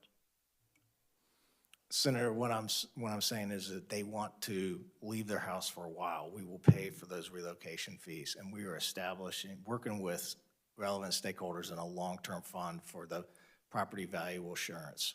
So you'll put them up in a motel or hotel temporarily, but you're not assisting with moving? I just want to understand what you're doing right now. Right now, we are putting them up in a hotel and paying for food and clothing if needed. And we're also working with relevant stakeholders on a long-term fund for property valuation. Well, let me say this, Mr. Shaw. You've said multiple times you want to make it right. Let me encourage you, make it right is a real commitment. And this committee expects Norfolk Southern to do exactly that. These people and these families matter. Well, thank you, Senator Cruz. That concludes our hearing. I thank all the witnesses for participating today. I ask unanimous consent that these letters from the East Palestine residents regarding the impact of derailment be entered into the record, and without objection, it'll be so ordered. The hearing will be open for 2 weeks. The committee will be accepting comments on the Brown-Vance legislation and other proposals to advance rail safety. The senators will have until Wednesday, the 5th of April at noon, to submit questions for the record to the committee. Witnesses will have 2 weeks to respond to those questions. Hold on.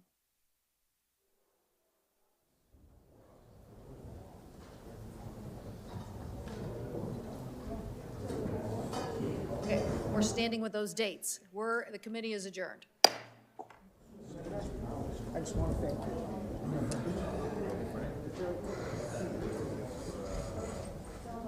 Senator, thank you. Oh.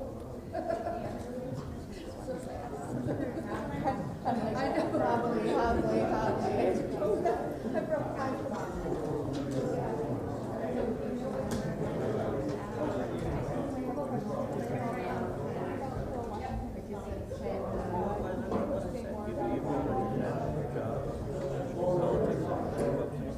And that's what your job is, but not everyone does that, so. Thank you.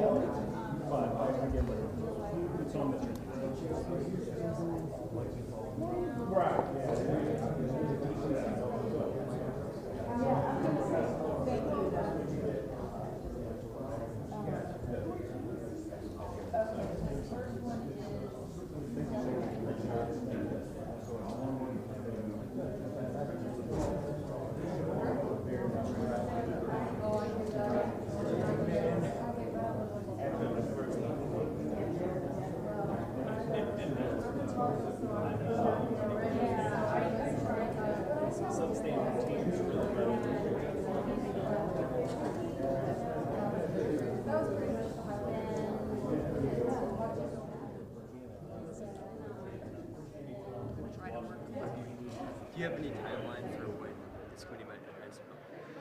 I don't have a timeline, but we, have a big challenge in that we have to get an FAA authorization bill out of here, but we're not going to delay this for that. We're going to try to get both of those done pretty soon. So I think we're listening to the questions from members and their comments. I think there's a lot of commonality already here on a bill. And since the committee had previously worked on this legislation in various forms, there's a great deal on this committee of familiarity with the subject. So I'm hoping that that will lead us to have something, marked up at least, in April. Are there, after this hearing, are there any kind of key pieces that you think need to come together in a railway safety bill? Well, we're going to take them up on this notion of the amount of resources that we need to get to help the first responders be prepared. So we're going to follow up on that, and it's clear that Mr. Comstock thinks we need more. We know we need more in the Northwest. and we heard from the rail industry, they want to do more. We heard from Jennifer how many there's models that are working that we can model this after. So let's just figure out what we need to get done. What about the size of the train crews? Well, that's part of, I think, what we are discussing, and I think, having a workforce that somebody tells to respond in 30 seconds on an inspection is not good. And my guess is that from what Mr. Whitaker is saying, that there's a great advantage to safety to having more people. So we'll have to look at that as well. What did you think of Mr. Shaw? He seemed like once people asked him about specifics, he got a bit squirrely. Were you satisfied with the answers that he gave? I think that we do need sharp, crisp answers about what people support and don't support. That's how we're going to get a bill done. So, yeah, I think, look, there's going to be a lot of comments by members here, and the more accurate people can be about their positions and why is helpful. How important is it that Norfolk Southern support whatever come out of this committee? I don't know that that's the barometer. I think the committee is quite sophisticated on rail issues, and what I think that they're going to want to know, because you can see that we had a lot of questions, and I would consider them hard-hitting on both sides. I think what people want to know is how to not have this happen again. Can I go back to Phil Washington for a second? So do you have a sense, are these sort of addressable questions? I mean, how close do you think the members are to making a decision, or do you think the nomination's in trouble? I think what people, we wanted to have the hearings with our colleague who is, the acting administrator, because we're trying to hold their feet accountable to the act that we asked them to implement. So Billy Nolan came to do that, and Billy Nolan